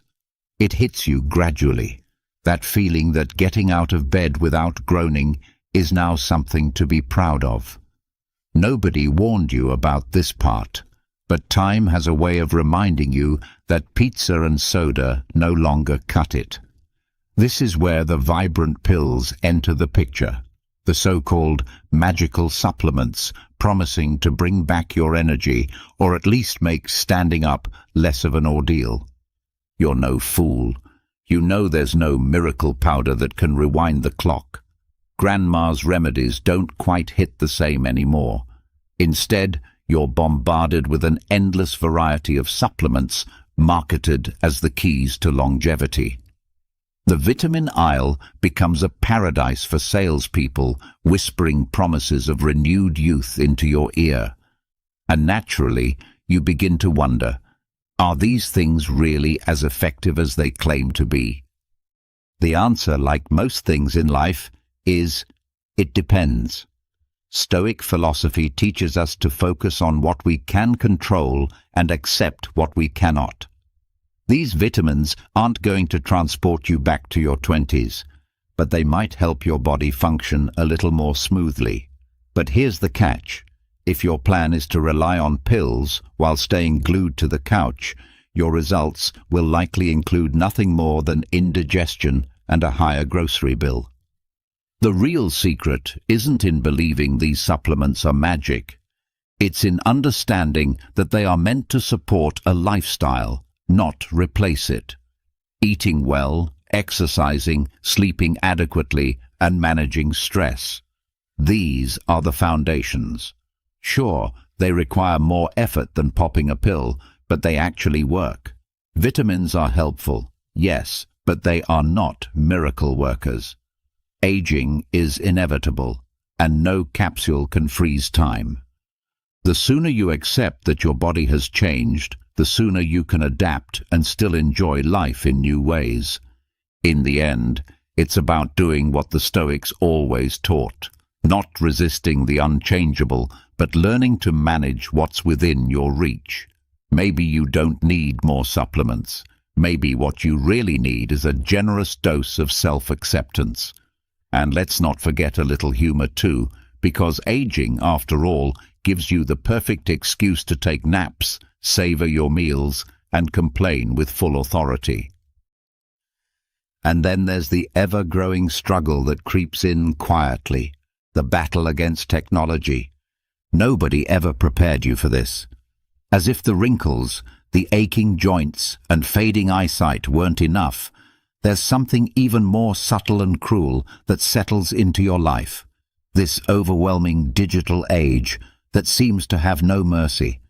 And let's be honest, my friend, you're not winning this one. It starts innocently enough, maybe a new phone, a smart TV, or a laptop update. But before long, your kids, and worse, your grandkids, have become your unofficial tech support. These new household heroes navigate digital systems with ease, while you're left trying to figure out what happened to the remote control you once thought was the most complicated thing you'd ever use. Now, you're dealing with smartphones that update while you sleep, laptops that seem to have moods of their own, and devices that expect you to have the patience of a saint. And let's be real, even the Stoics would struggle here.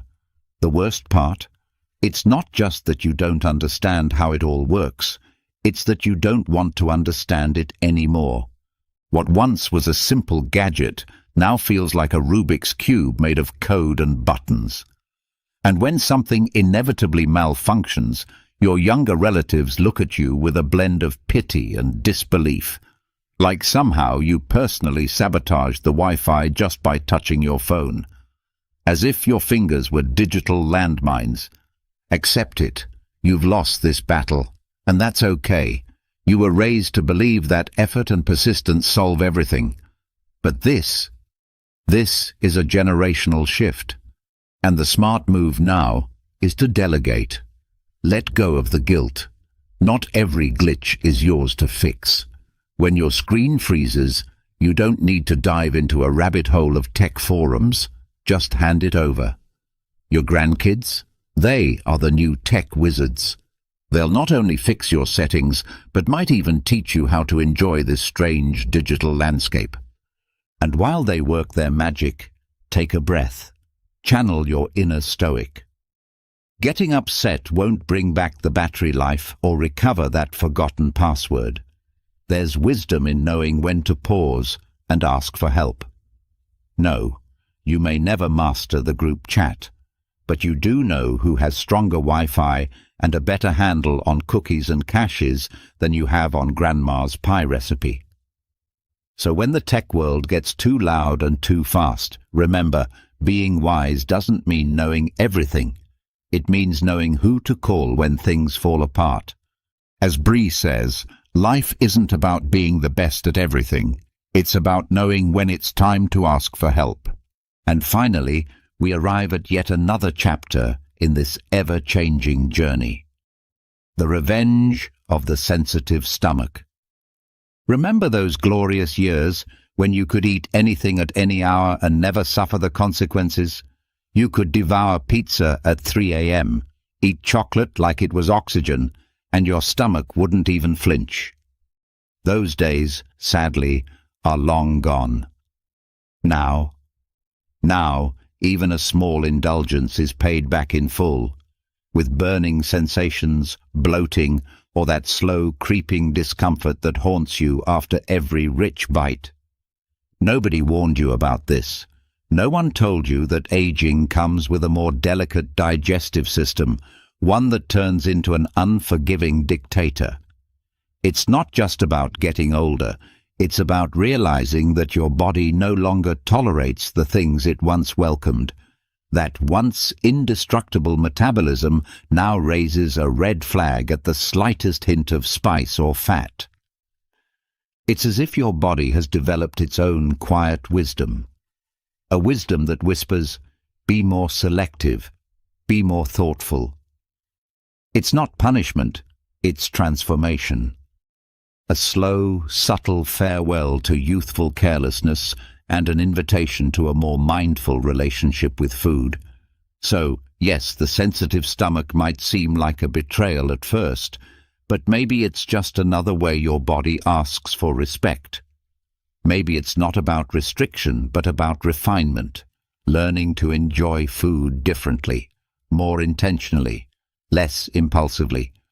Old age is that quiet transformation where we start abandoning old habits, especially those we picked up in our youth, and begin to bear the consequences of our past culinary choices.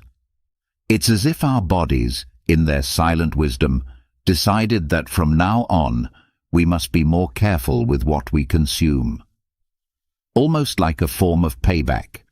You enjoyed that pizza last night? Well, today you're going to regret it. It's as though your body speaks to you in a cryptic voice, gently but firmly reminding you of the consequences. But why does this happen? The answer lies in the teachings of the Stoics, who emphasized the value of moderation and self-discipline, principles we may not have considered urgent until our digestive systems began to protest. Perhaps it's finally time we listen to those ancient philosophers, not to become ascetics, but to recognize that excess comes at a cost. Eating mindfully is one way to shield ourselves from those uncomfortable aftermaths, those moments when we ask ourselves, when did I become someone who can't even enjoy ice cream without regretting it? The real question is, what do we do now? It's not about obsessively dieting or becoming enslaved to meal prep containers. It's about identifying what no longer agrees with us and redefining our relationship with food. It's like having a heartfelt talk with an old friend you can't see every day anymore. You still love them, but being around them too often just doesn't work for you. The solution might not be saying goodbye forever, but rather visiting in moderation. Begin by observing what makes you feel unwell. Maybe late-night meals no longer suit you. Maybe cheese after dark is no longer your friend. Yes, it's sad, but it's real.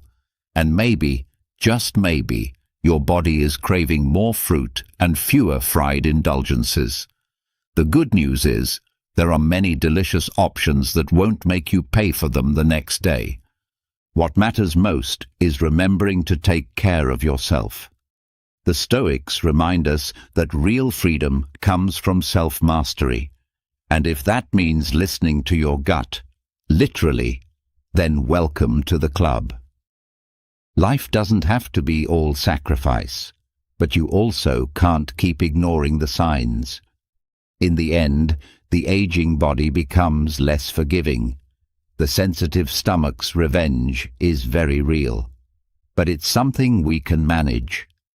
The key is moderation, paying attention to what your body is telling you, and above all, knowing this isn't the end of the world, though it might be the end of carefree pizza nights. Let me tell you again, in case you missed it, self-care isn't about restriction. It's an act of love for yourself. Then there's the weekly doctor's appointment.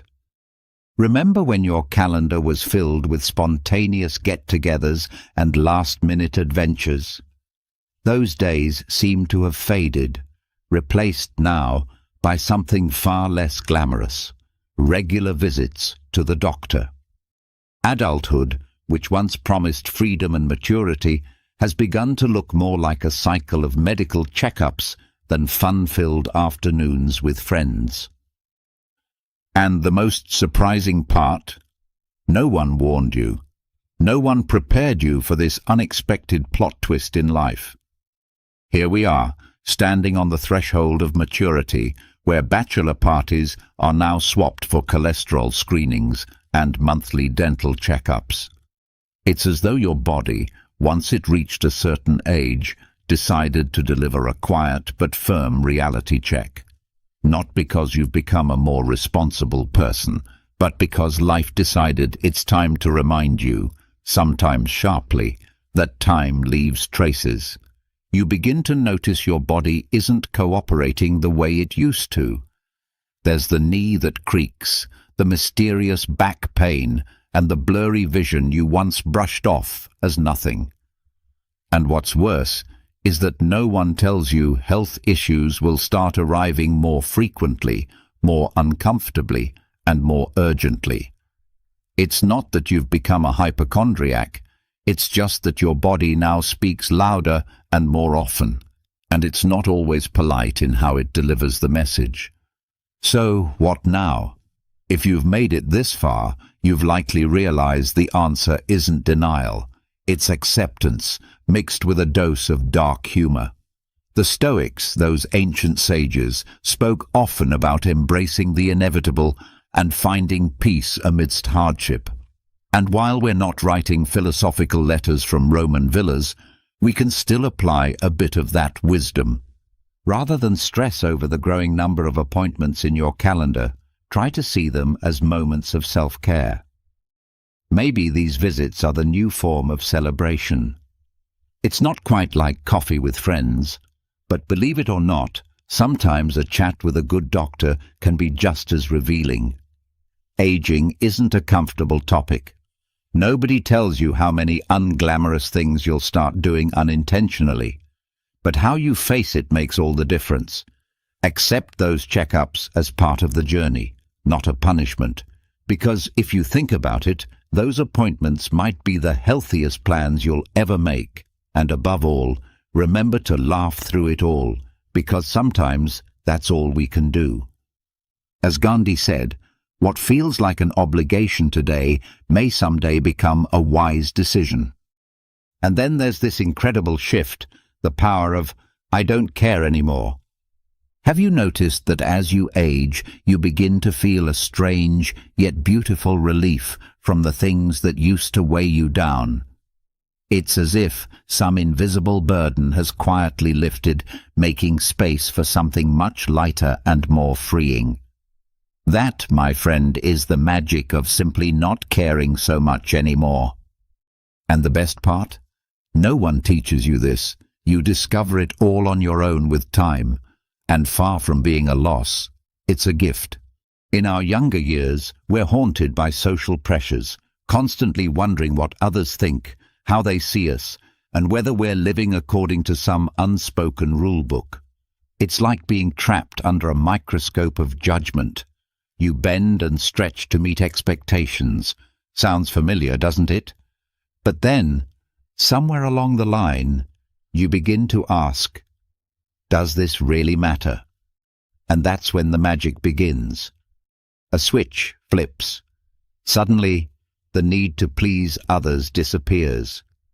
Because let's be real, how many times have you stressed over someone's judgment, only to later realize they probably don't even remember your face? This is where the Stoics come in again. These old philosophers didn't just know how to think, they knew how to live. They taught that we can't control what others think or say, but we can control how we respond. And yes, life will teach you this too, but it's always good to be reminded. When you stop caring about every opinion thrown your way, you make room for what truly matters. Aging grants you the beautiful license to free your mind from the chains of outside validation. It's like you're suddenly walking through life with a sign that reads, "My happiness is my own responsibility now." And believe me, that's a freedom you'll never want to give back. Of course, not everything becomes easier. As we grow older, we also find ourselves doing things we never imagined, like letting someone cut in line without saying a word, or listening to a long-winded complaint without interjecting.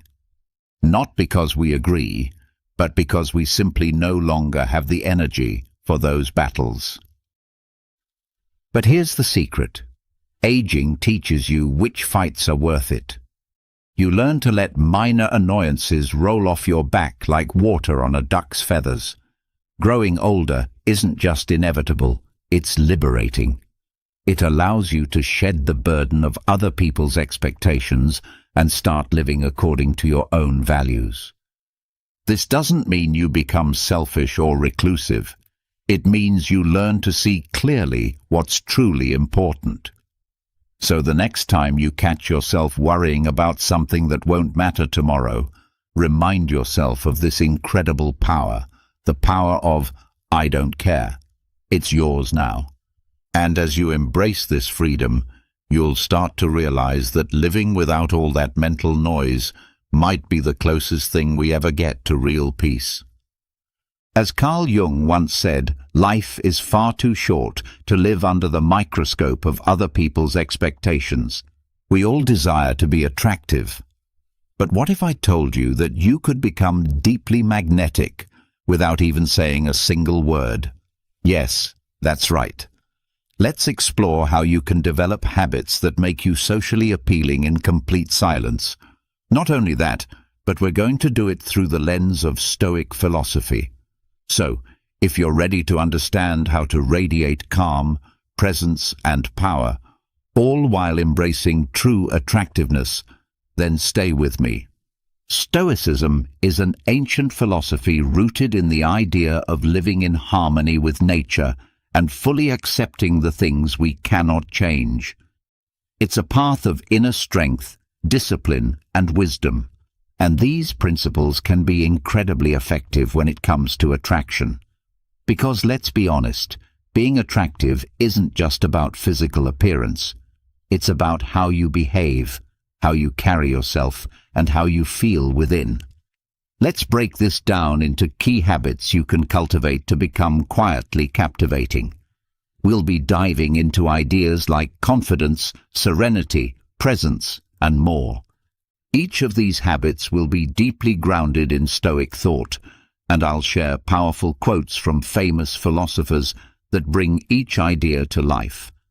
This way, you're not just learning how to become more attractive, you're also immersing yourself in a philosophy that has the potential to completely transform your life. So get ready, because we're about to embark on a journey that won't just elevate your presence in the eyes of others, but will also shape you into a wiser, more grounded human being. Before we dive deeper, I'd really appreciate it if you gave this video a like so it can reach more people. And if you don't want to miss any of my upcoming content, go ahead and subscribe and hit that notification bell. Let's begin with the first habit: confidence. Confidence is one of the most attractive traits a person can have, and the beautiful part is, you don't need to speak a single word to express it. Think about this quote by Marcus Aurelius, one of the great Stoic emperors and philosophers. Perfect tranquility consists in the good ordering of the mind, the realm within. This reminds us that real confidence comes from within. It's not about showing off or dominating conversations. It's about having a mind that is calm, centered, and at peace. So how do we build this kind of inner confidence from a Stoic standpoint?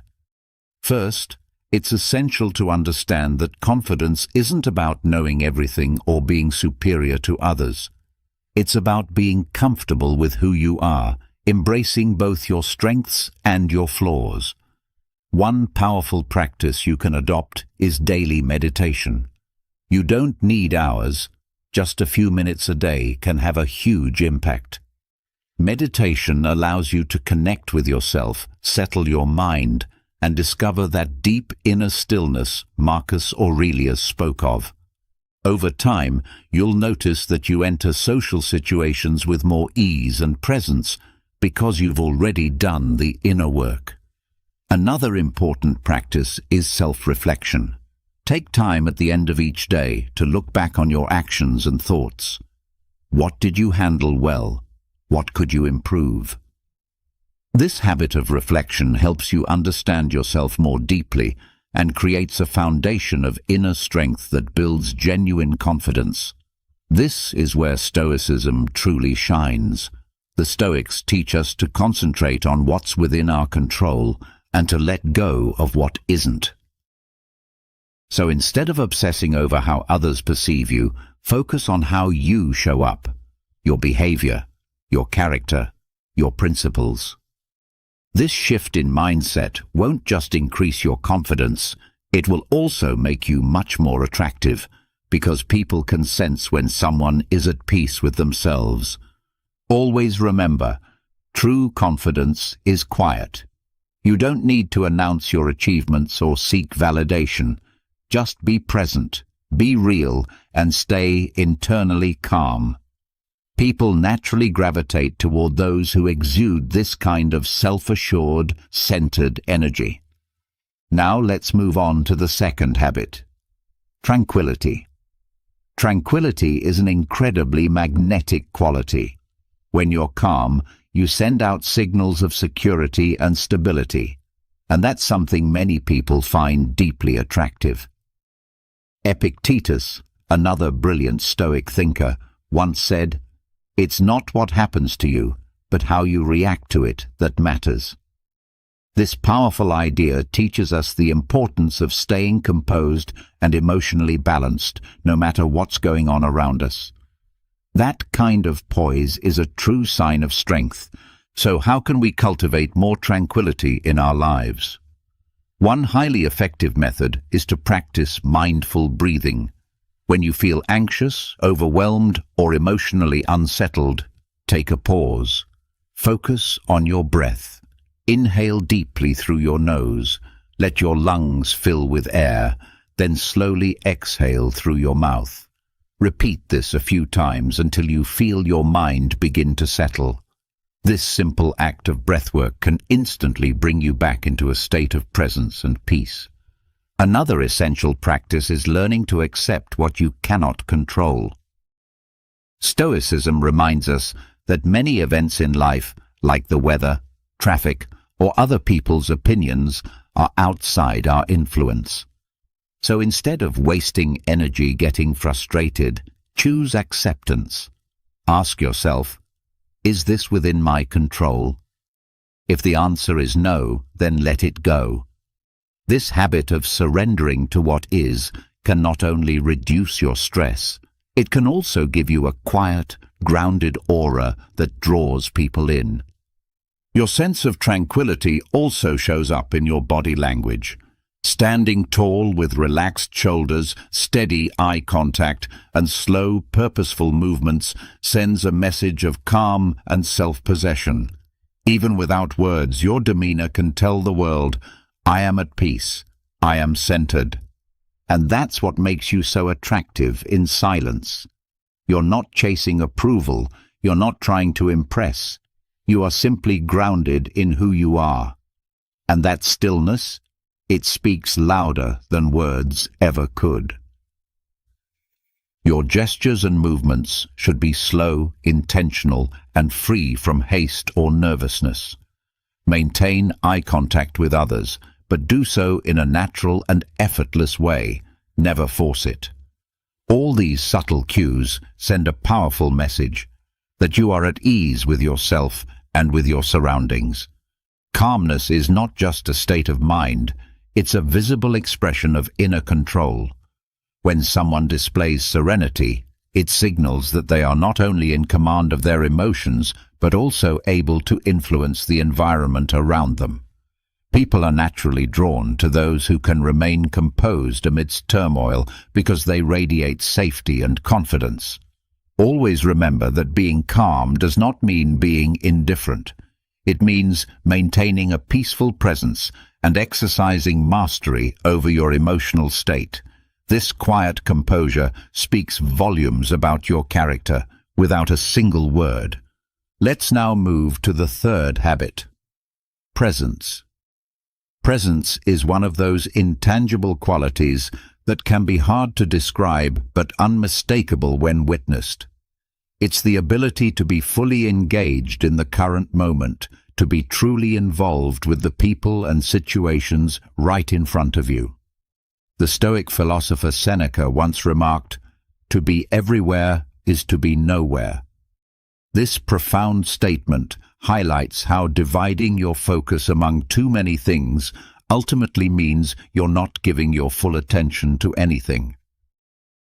Presence is the art of giving your undivided awareness to the here and now.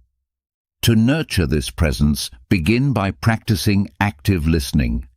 When someone speaks to you, truly listen. Don't mentally rehearse your response or allow your eyes to wander toward your phone. Simply listen, and do it sincerely. This alone will make you appear more thoughtful and attentive, while also allowing for deeper human connection. Another essential aspect of presence is being consciously aware of your environment. Observe the details of your surroundings, the expressions, the subtle shifts in energy, not just with your eyes, but with deliberate attention. This level of observation grounds you in the present and helps you react more genuinely to what unfolds around you. Mindfulness is another powerful way to develop presence. It means engaging in your daily tasks with full consciousness. Something as ordinary as drinking tea can become a grounding ritual. Instead of hastily gulping it down, take the time to notice its aroma, savor the taste, and feel the warmth in your hands. These seemingly small practices train your mind to stay rooted in the now. Presence also manifests through your body language. Keep your posture open and relaxed. Show genuine interest through your gestures and facial expressions. Avoid fidgeting or appearing distracted. These are signs that your mind is somewhere else. When you are truly present, people feel it. They sense that they matter to you and that your attention is authentic. This kind of interaction creates stronger, more meaningful connections, which are vital to building genuine appeal. Remember, being present doesn't mean dominating the spotlight. It means being fully tuned in to the moment and to those around you. It's a quiet power that conveys both respect and attentiveness, and it's incredibly compelling. Now we move to the fourth habit: integrity. Integrity is one of those foundational virtues that always stands out, even when unspoken. It's about living in harmony with your principles and values, being truthful, consistent, and reliable in everything you do. Epictetus once said, "First, say to yourself what you would be, and then do what you have to do." This quote emphasizes the necessity of aligning your actions with your beliefs. Integrity can't be faked. It must be deeply rooted within your character. To develop integrity, you must first become aware of your own values. What truly matters to you? What principles do you want to guide your life? Take time to reflect on these questions and ensure that your daily actions reflect your answers. When your behavior aligns with your inner beliefs, you naturally exude authenticity, which is inherently attractive. Another essential part of integrity is honesty, not just with others, but also with yourself. This means being able to acknowledge your mistakes and choosing to learn from them. People admire those who have the courage to face their flaws and are committed to personal growth. Being truthful frees you from the exhausting burden of maintaining false appearances and allows you to live with ease and sincerity. Integrity also means keeping your word. If you promise to do something, follow through. Reliability earns trust, and consistency builds a strong reputation. Being someone who can be counted on is a rare and valuable quality, and one that makes you stand out. It shows that you are dependable, stable, and worthy of respect. Lastly, integrity shines through in how you treat others. Approach every person with kindness and respect, regardless of who they are or what they can offer you. This behavior reveals your character more than words ever could. It creates an atmosphere of mutual trust and dignity. When you live a life rooted in integrity, you become someone guided by unwavering principles. People are drawn to honesty and genuineness because these traits foster trust and admiration. Ultimately, becoming someone who others can trust and respect is one of the most powerful ways to increase your silent influence. These qualities reflect emotional maturity and a stable character, something that naturally draws others in. Now, let's move forward with the fifth habit, self-restraint.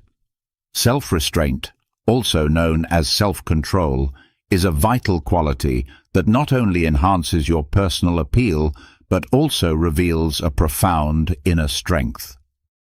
In a world where many people react impulsively, someone who can exhibit self-restraint stands out significantly. Marcus Aurelius, one of the most respected Stoic emperors, once said, "You have power over your mind, not outside events. Realize this, and you will find strength."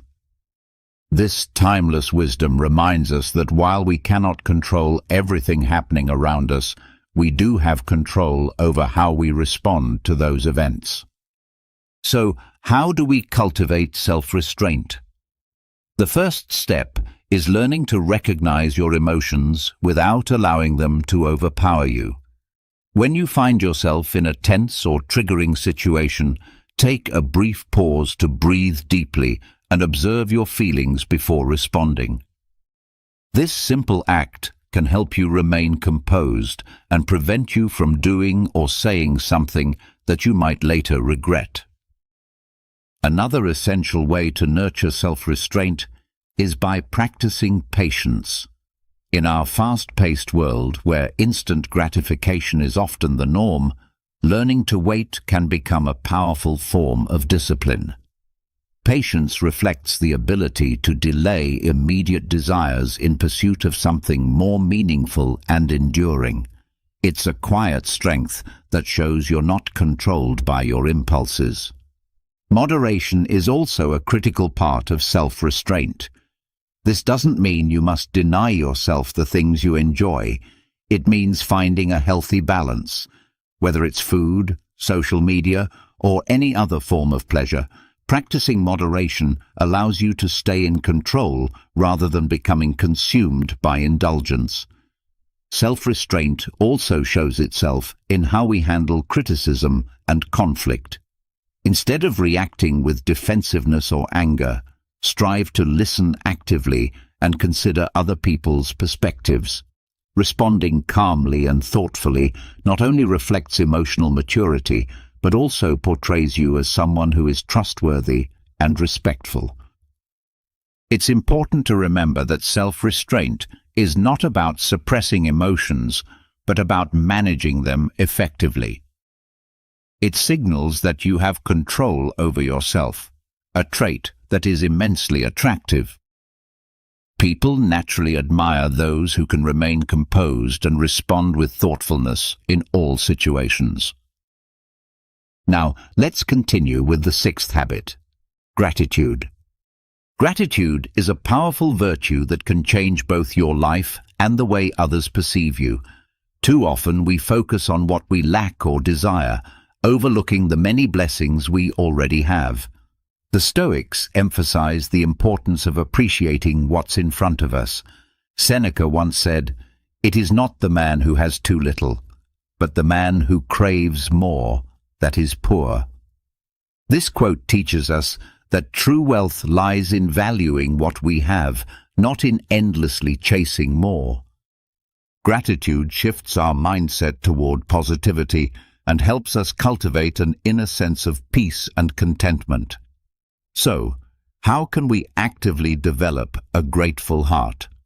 One effective method is to keep a gratitude journal. Set aside a few minutes each day to write down 3 things you are thankful for. These could be small moments, like the sun shining through your window, or significant blessings like the health of a loved one. This simple practice helps train your mind to notice and appreciate the good around you. Gratitude can also be expressed in everyday interactions.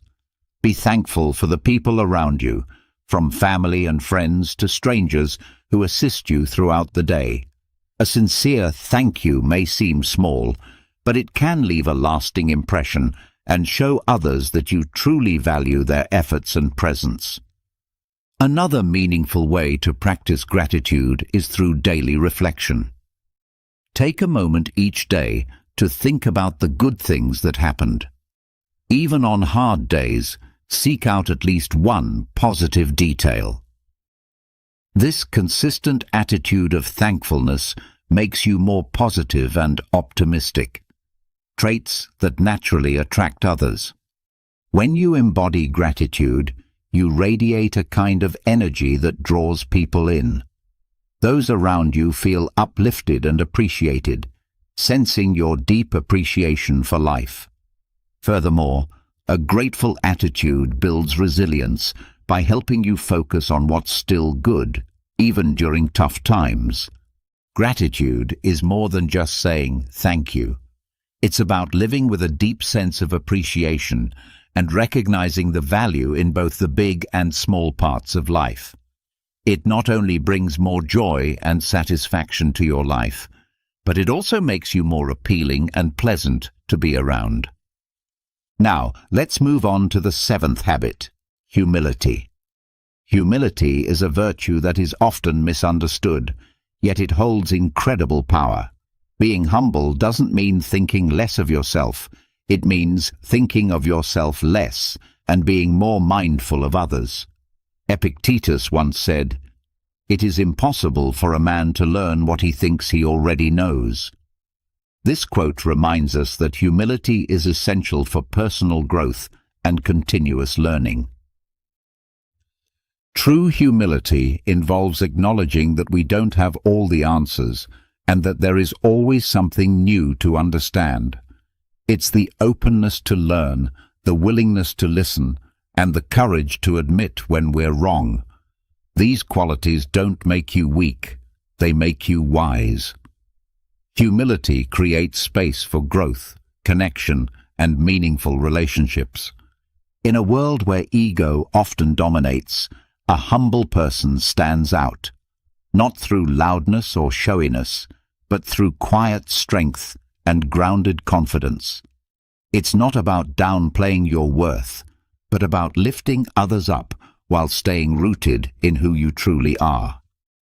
True wisdom is not about thinking less of ourselves, but rather thinking less about ourselves and more about others.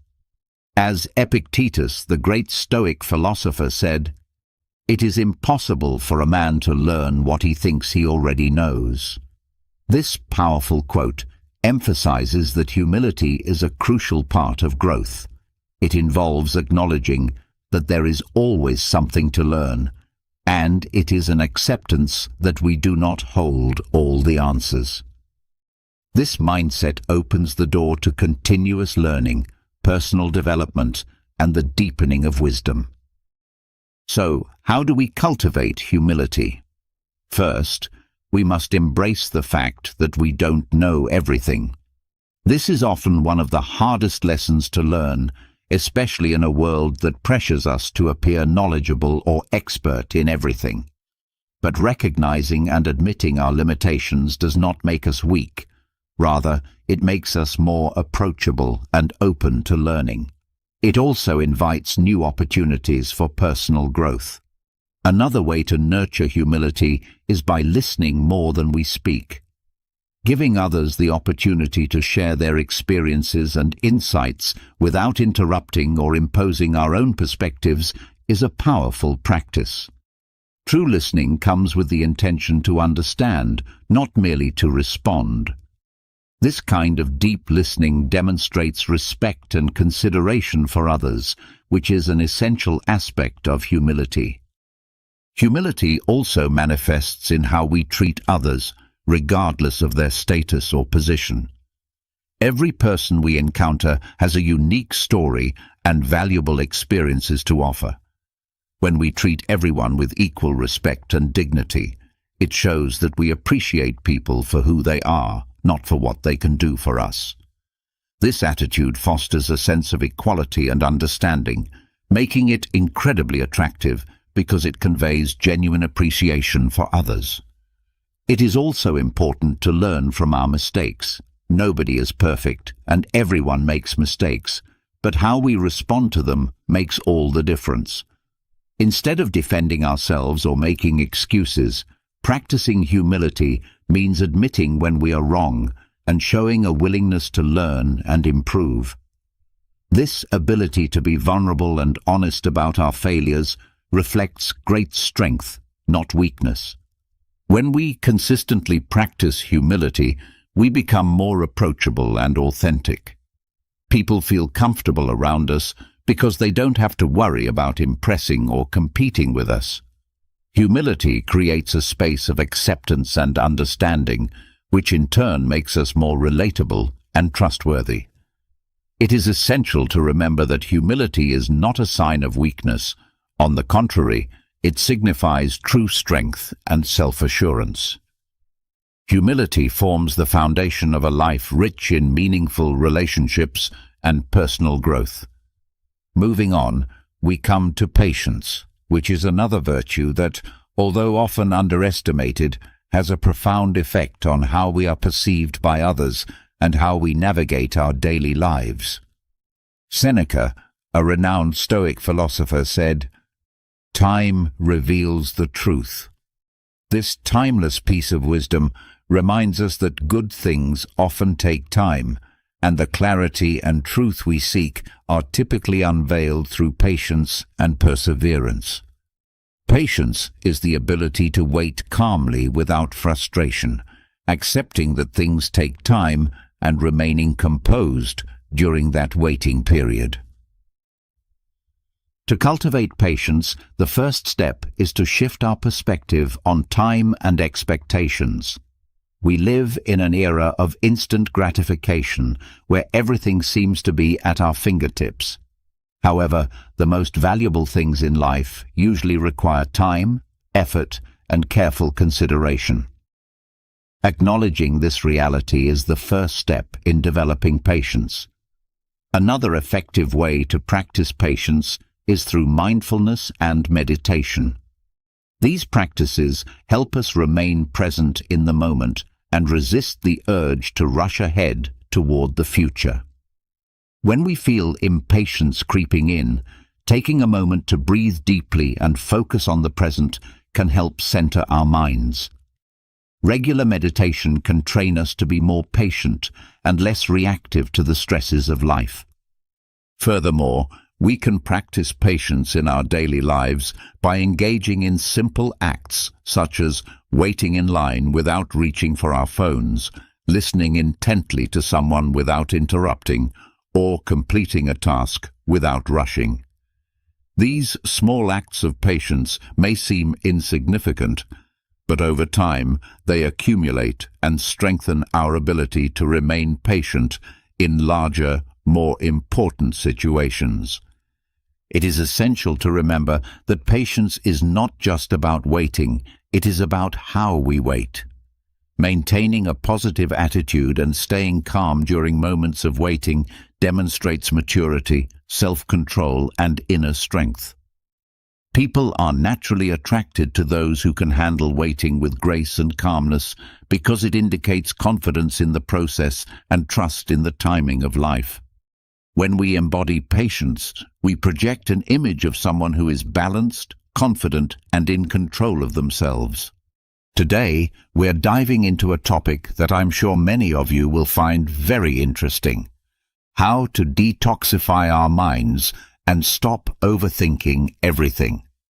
It sounds like something we all could use, right? There are times when our minds feel like a whirlwind, constantly spinning with endless thoughts, worries, and doubts that prevent us from being able to fully enjoy the present moment. But don't worry, because today I'm going to share 16 simple strategies based on Stoic philosophy that will help you free your mind and find inner peace. Imagine this: you're in bed, ready to fall asleep, but your mind is racing with thoughts about work, family, unmet goals, and even the future. You keep tossing and turning, unable to quiet the noise in your head. This is something we've all experienced at one point or another, but it doesn't have to be this way. The Stoics, with their ancient wisdom, teach us that we can train our minds to be calmer and more focused. And that's exactly what we're going to explore today. These 16 strategies, grounded in Stoic philosophy, are designed to help us live a more serene and balanced life. We'll take a closer look at each strategy, explaining not only how to apply them in our daily lives, but also why they work and how they can transform the way we think. To make this even more meaningful, I'll accompany each strategy with a special quote from a Stoic philosopher that will inspire you and help you understand the concept better.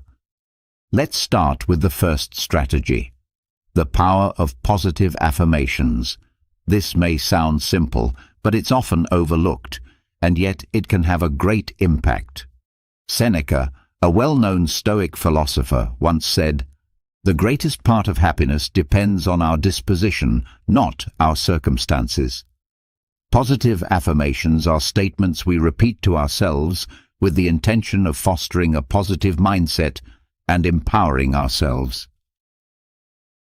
They are important because our thoughts have a profound effect on our perception of reality. If we constantly tell ourselves negative things, we'll begin to see the world in a negative light. However, if we change that internal dialogue and start telling ourselves positive things, our perspective can change drastically. For example, imagine waking up in the morning and the first thought you have is, "Today is going to be a difficult day."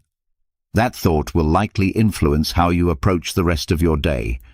But if instead you tell yourself, "Today I have the opportunity to do amazing things," that affirmation can motivate you and set a more positive tone for your day. Positive affirmations work because they help us reprogram our minds, shifting our focus toward achievement rather than fear. This reduces anxiety and rumination, helping us stay focused on constructive thoughts. I encourage you to start using positive affirmations in your life. Identify areas where you feel insecure or negative and create affirmations that counteract those thoughts. For instance, if you're worried about not being good enough at your job, you might say, "I am capable and confident in my skills." Repeat these affirmations daily, especially in moments of doubt or stress. How do you feel about trying positive affirmations today?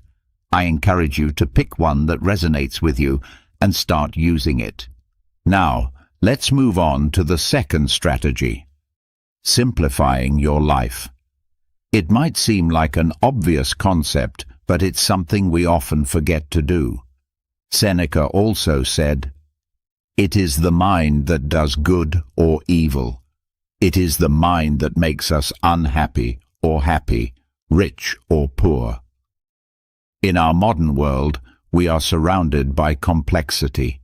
We have too many possessions, too many tasks, and too many worries, all of which contribute to an overloaded mind. Simplifying our lives means reducing excess in all its forms, whether it's material things, commitments, or even unnecessary thoughts. Take a moment to think about your home. How many things do you own that you don't really need? Each additional object is a mental burden. The same principle applies to our daily activities.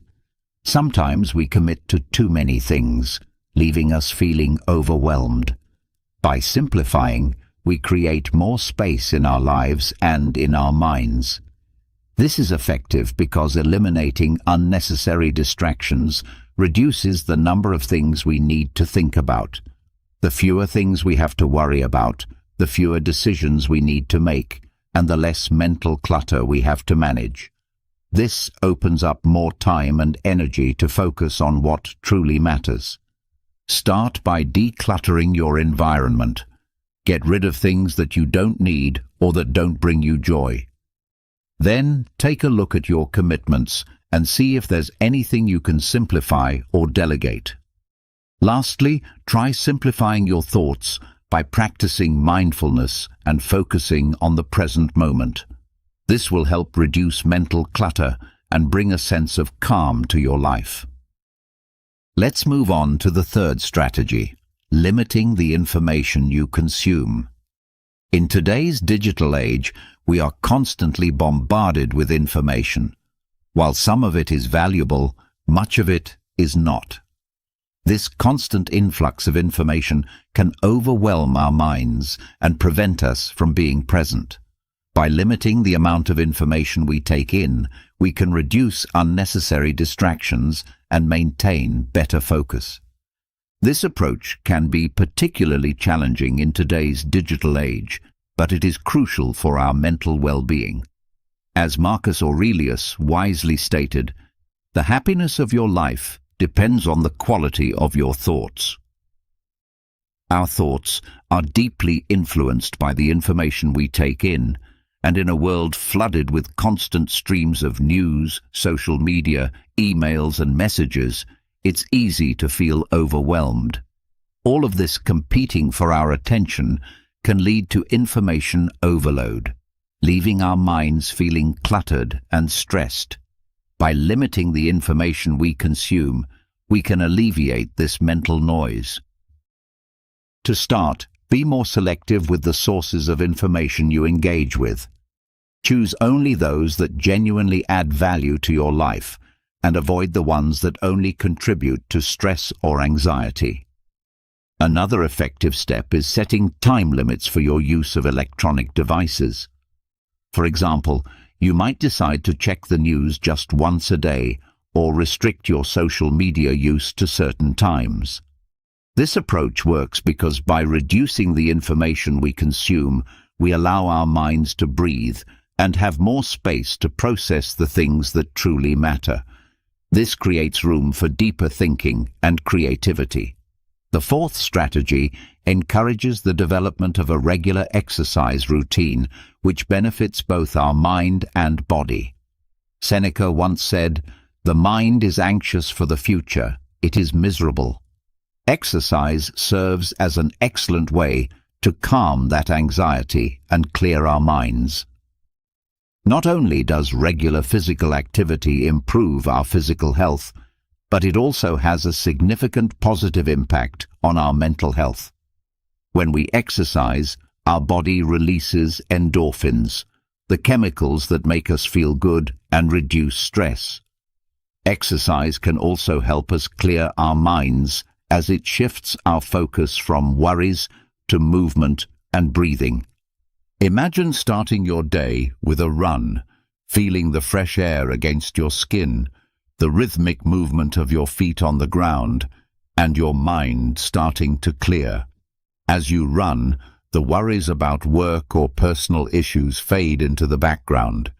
You're simply enjoying the moment, which is a great way to practice mindfulness while also taking care of your body. This works because exercise not only enhances physical fitness, but also helps us manage stress and anxiety more effectively. Furthermore, it provides a sense of accomplishment and well-being, which improves our overall attitude toward life. It's highly beneficial to incorporate more physical activity into your daily routine. The fifth strategy is daily meditation. Though this practice may seem simple, it has a profound impact on our mental clarity.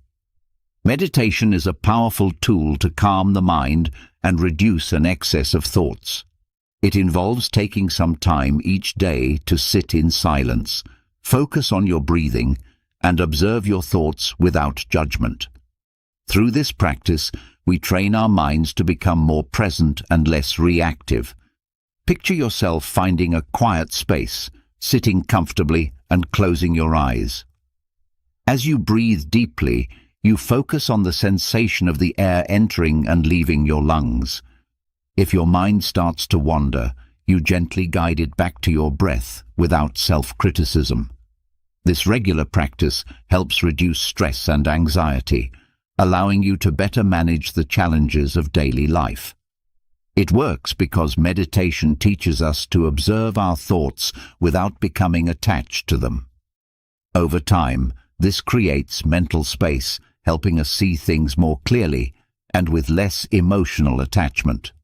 It also reduces the volume of overwhelming thoughts and leads to a more calm and focused mind. The sixth strategy is about setting clear limits. This is crucial for maintaining peace of mind. Epictetus, a Stoic philosopher, reminds us, "No one can hurt you without your consent." This wisdom applies to our ability to establish boundaries in life. Setting boundaries means being clear about what you are willing to accept and what you are not, including your time, energy, and relationships. Without clear limits, we can become overwhelmed and resentful as we allow others' demands to take precedence over our own well-being. Imagine you are at work and your boss asks you to stay late for the third time in a week. Setting a boundary could mean respectfully saying, "I understand this is important, but I also need time to rest and recharge. I cannot stay late today." At first, this may feel uncomfortable, but it is vital for your health. This strategy works because when we set clear limits, we protect our time and energy, which allows us to focus on what really matters. Establishing boundaries reduces stress and anxiety, and it fosters healthier relationships. So, what do you think? Are you ready to start setting clearer boundaries? Let's move on to the next strategy. But before we do, take a moment to reflect on an area of your life where establishing a clear limit could bring you some benefits. Let's now talk about the seventh strategy. Surround yourself with positive people. This is an important aspect of life that can significantly influence our mindset, the people we choose to spend time with. The philosopher who is most powerful is the one who masters themselves. Part of mastering ourselves involves making wise choices about the company we keep. The people we surround ourselves with have a profound impact on our mentality. If we are constantly around negative people, we are likely to absorb that negativity. However, if we surround ourselves with positive people, those who support and uplift us, we also tend to have a more positive outlook. Picture a friend who always manages to find the silver lining and motivates you to do better.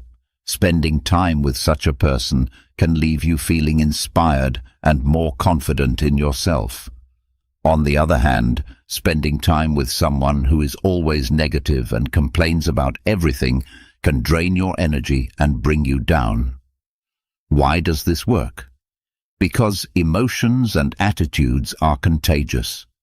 When we are in a positive environment, we are more likely to feel happier and less stressed. Of course, this doesn't mean we should avoid people who are going through tough times, but we need to be mindful of how their energy impacts us and make an effort to surround ourselves with those who uplift us. Now, let's talk about the eighth strategy. Accept impermanence. This is a key aspect of Stoic philosophy that is essential for peace of mind. Marcus Aurelius once said, Observe how many waves of change have passed over you, and you will understand that things which change constantly should not be feared. To accept impermanence is to acknowledge that everything in life, including situations, emotions, and even ourselves, is in a state of constant change. This realization can help alleviate much of our stress and anxiety because it frees us from the illusion that things must remain the same to be good. Imagine facing a challenge in your life that causes you significant stress. Understanding the impermanence of this situation helps you realize that it won't last forever. Everything, both good and bad, eventually changes. By internalizing this truth, you learn not to hold on too tightly to anything, which can bring a great sense of peace. Why does this work? Because when we accept that things change, we become more flexible and resilient. Instead of fighting change, we embrace it and adapt, which reduces unnecessary thoughts and worries as we stop trying to control what is beyond our control. The 9th strategy is to spend time on your hobbies. This is something we often overlook in the hustle and bustle of everyday life.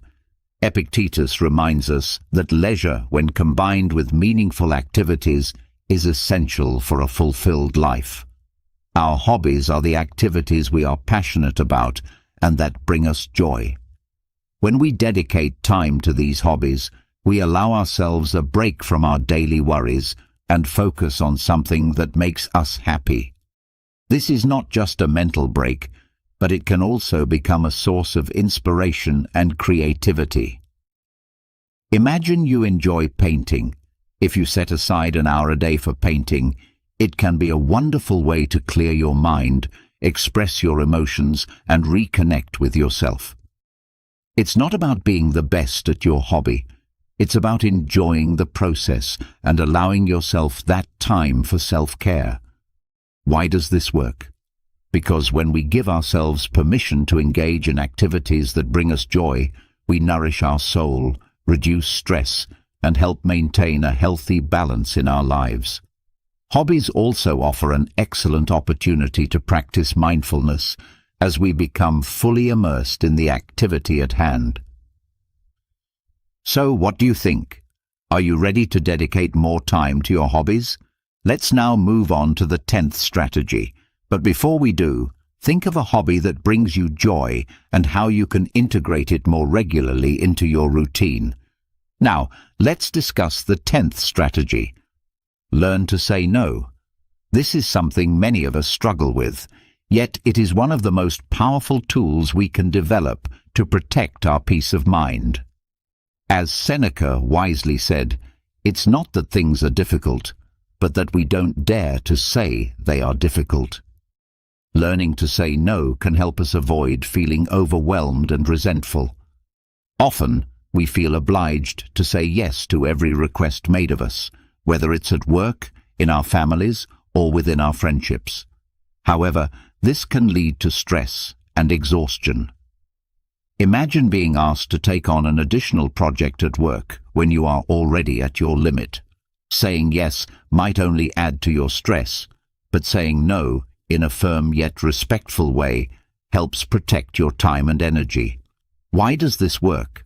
Because when we learn to say no, we are protecting our mental well-being and setting healthy boundaries. Saying no allows us to focus on what truly matters without taking on more than we can handle. It enables us to prioritize what truly matters and avoid the exhaustion that comes from overcommitting. Saying no does not mean being selfish. Rather, it is an act of self-care that makes us more effective and happier. By saying no, we protect our time and energy, ensuring we can focus on what is most important. So, what do you think? Are you ready to start saying no when it's necessary? Take a moment to reflect on a recent situation where you could have said no and consider how it might have reduced your stress level. Next, let's talk about the importance of cultivating patience.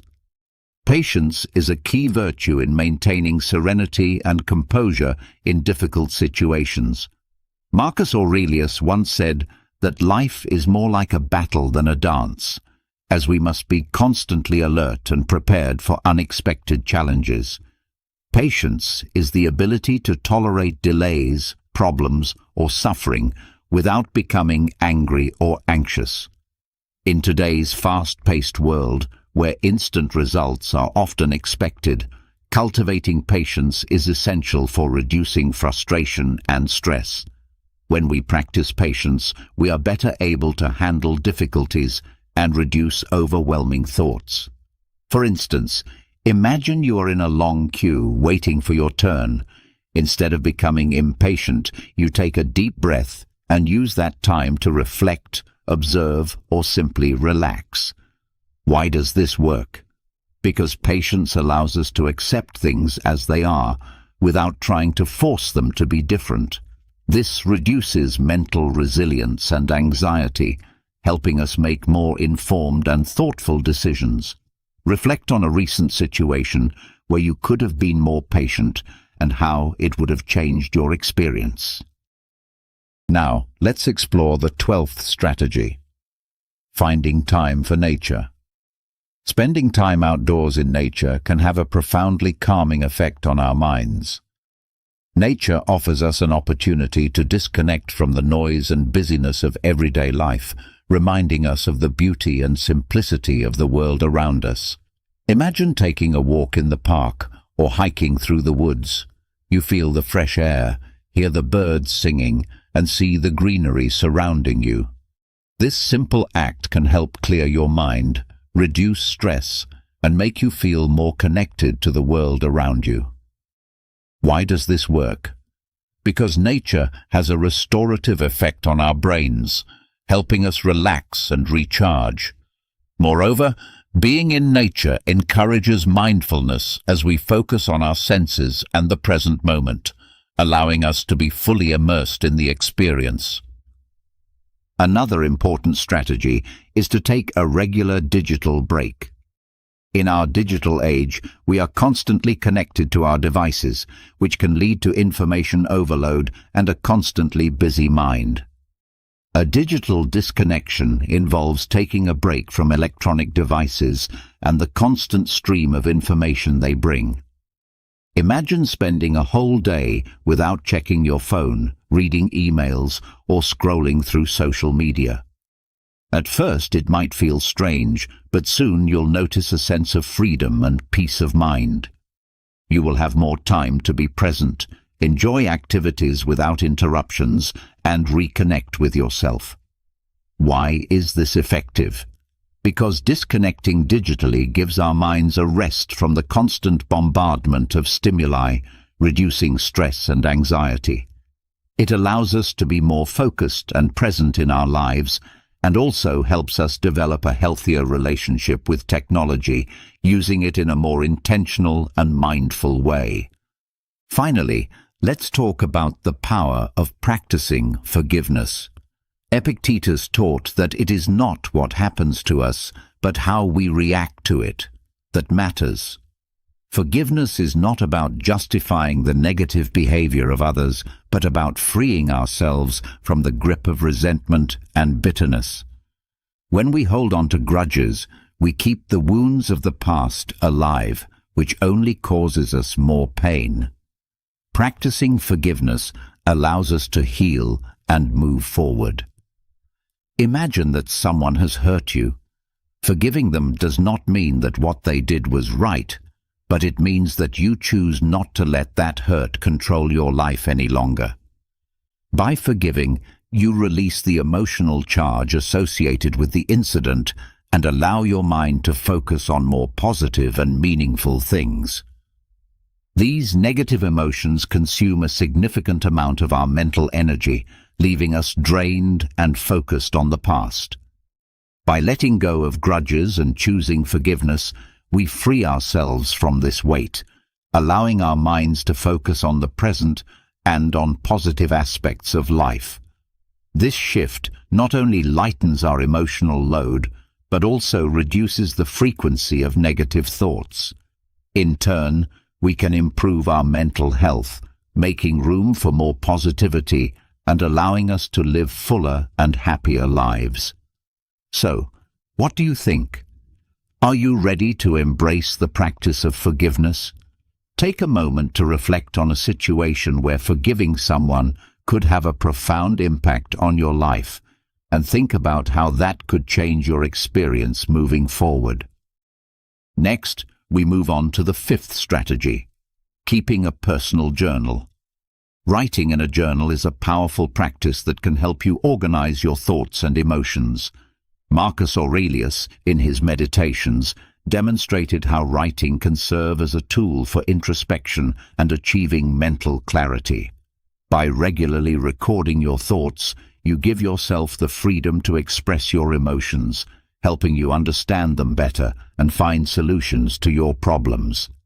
For instance, imagine you're feeling overwhelmed by a challenging situation in your life. Writing about it in your journal allows you to explore your feelings, process your thoughts, and consider possible approaches to the issue at hand. This act not only helps you navigate through your emotions, but also alleviates mental burden by transferring your thoughts from your mind onto paper. Why does this work?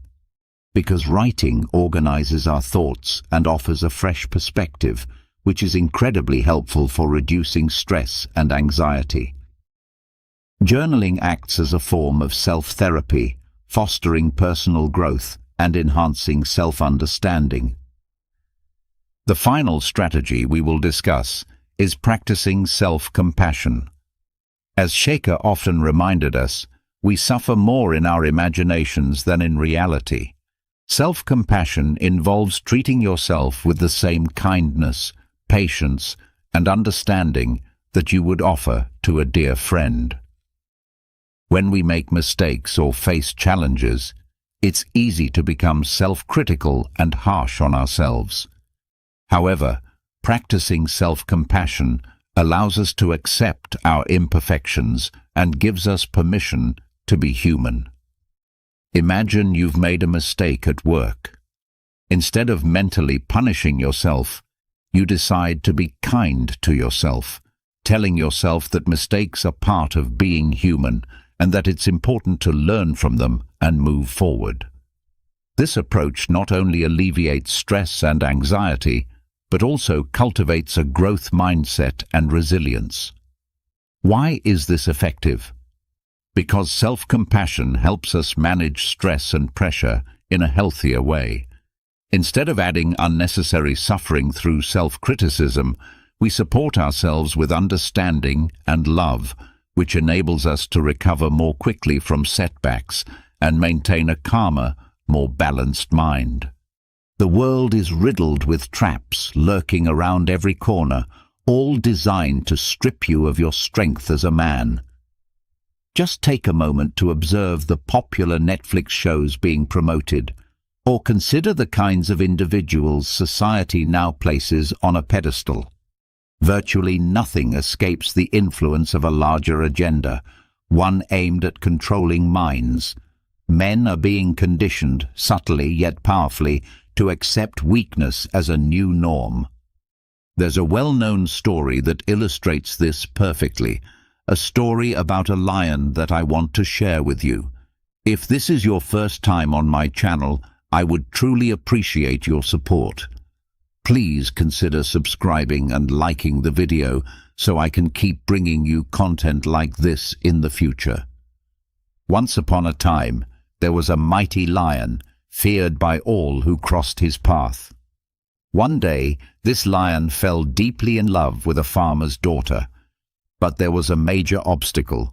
The farmer despised the lion. When he discovered the lion's affection for his daughter, he became determined to prevent their union at any cost. So the cunning farmer devised a plan and summoned the lion. He told the lion that he would only permit the marriage under one condition, that the lion must first remove his sharp claws. To the lion, it seemed like a small sacrifice for such a great reward. So, For the sake of love and with the hope of winning the farmer's approval, he went to a stone and deliberately shattered his own claws. The next day he returned to the farmer, proudly announcing that he was now harmless and ready to claim his bride. But the farmer was not done. He added another condition. The lion must now break off his sharp teeth and fangs. Again the lion agreed, willing to give up even more of himself to attain what he desired. He removed his fangs and teeth, then returned once more. But this time the farmer did not meet him with kindness. Instead, he attacked the lion and killed him. Now defenseless, the once powerful beast could not protect himself. The very things that had given him strength and identity had been willingly discarded, one by one. This story holds a powerful message.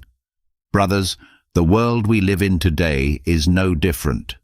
There are forces at play far greater than most of us realize, and they have meticulously crafted a system, a matrix, designed to keep men enslaved to their impulses, their cravings, and their desires. But here's the hard truth. You can blame the farmer, you can point fingers at the elite and the system all you want. But in the end, it was the lion who made the choice to surrender. Voluntary discipline is the sacred virtue every man must embody, whether in his professional ambitions, financial journey, or romantic life. Every man is born with a deep desire to feel powerful, assertive, and in control. This is not arrogance. It's nature. We are wired to strive for strength and direction. Yet many of us have lost touch with this instinct. We fall into habits that strip us of our potential. We willingly hand over our power. Today, men complain endlessly. They squander their money on meaningless pleasures, drugs, pornography, and even apologize for things that don't require an apology. In doing so, they develop habits that weaken them from the inside out. One such habit is mocking others. This isn't a topic that gets much attention, but it's crucial. As a man of high value, you should never elevate yourself by tearing others down. Mocking others in an attempt to look superior reveals insecurity and a lack of respect. Authentic masculinity isn't about dominance over others, it's about self-mastery. Think about the example of crabs in a bucket. When one crab tries to climb out, the others instinctively pull it back down. Similarly, when someone around you attempts to rise, to improve, or to pursue a better life, there are those who feel threatened or envious and try to hold them back. That kind of behavior is neither noble nor productive. If you find yourself making fun of others, understand this. In that moment, you are placing yourself beneath them, period. That doesn't mean you should ignore mistakes or never correct others, but correction should come from a place of guidance, not ridicule. As a man, it is your duty to mentor and uplift your brothers, not to belittle them. Leave behind grudges, hidden motives, or superiority complexes. Instead, offer feedback that helps others grow and evolve. Remember, true strength and confidence are never expressed through mockery. Listen to what Mike Tyson once said. Social media has given people the false courage to speak disrespectfully to others without fearing the consequences, like getting punched in the face. His words are a stark reminder of how disconnected we've become from accountability. Another habit that weakens men is the refusal to accept responsibility. Let's return to the story of the lion and the farmer's daughter. Ultimately, the lion's downfall wasn't caused solely by the farmer's deception. The real reason lies in the lion's failure to embrace his responsibility. His duty was to live as the powerful predator he was created to be. His claws and teeth were not just weapons, they were symbols of his identity and nature. But he chose to abandon that for acceptance. Many of us do the same in our lives. We run from our responsibilities instead of owning them with pride. But responsibilities are not burdens. They are the very foundation of who we are as men. I want you to say this out loud. I will honor my responsibilities with pride because they define me as a man. The moment you decide to escape your duties is the moment you choose to abandon your masculinity. Never forget this truth. The price of greatness is responsibility. Hear it again. The price of greatness is responsibility. This principle not only strengthens your own identity, but it also brings stability and growth to those around you. Responsibility should not be something we avoid or hand off to others. It should be embraced as the very path to fulfillment, greatness, and becoming the men we were always meant to be. There's a tendency among many men today to run from failure. This has become a real challenge in our time. Most men would rather stay in their comfort zone than step into the discomfort required for growth. But remember, real growth often involves pain and is usually disguised behind what we perceive as failure. Think about the well-known story of the man who digs in search of diamonds. He has no idea how far beneath the surface those diamonds lie, but he keeps digging. At first, it's just more dirt. Every scoop feels like nothing's changing, but with persistence, after hours or even days, he eventually uncovers what he's been searching for. The same is true for us. Brothers, understand that failure is not the end. If you carry the mindset that failure is final, you can be certain you will never achieve anything meaningful. Anything worth having comes with a cost. Let's say you launch a business. In the early stages, you may run into what seems like countless failures, struggling to understand how the business works, learning to attract and retain customers. But if you stay in the game long enough and continue to rise from those temporary setbacks, growth becomes inevitable. It's the same when dealing with women.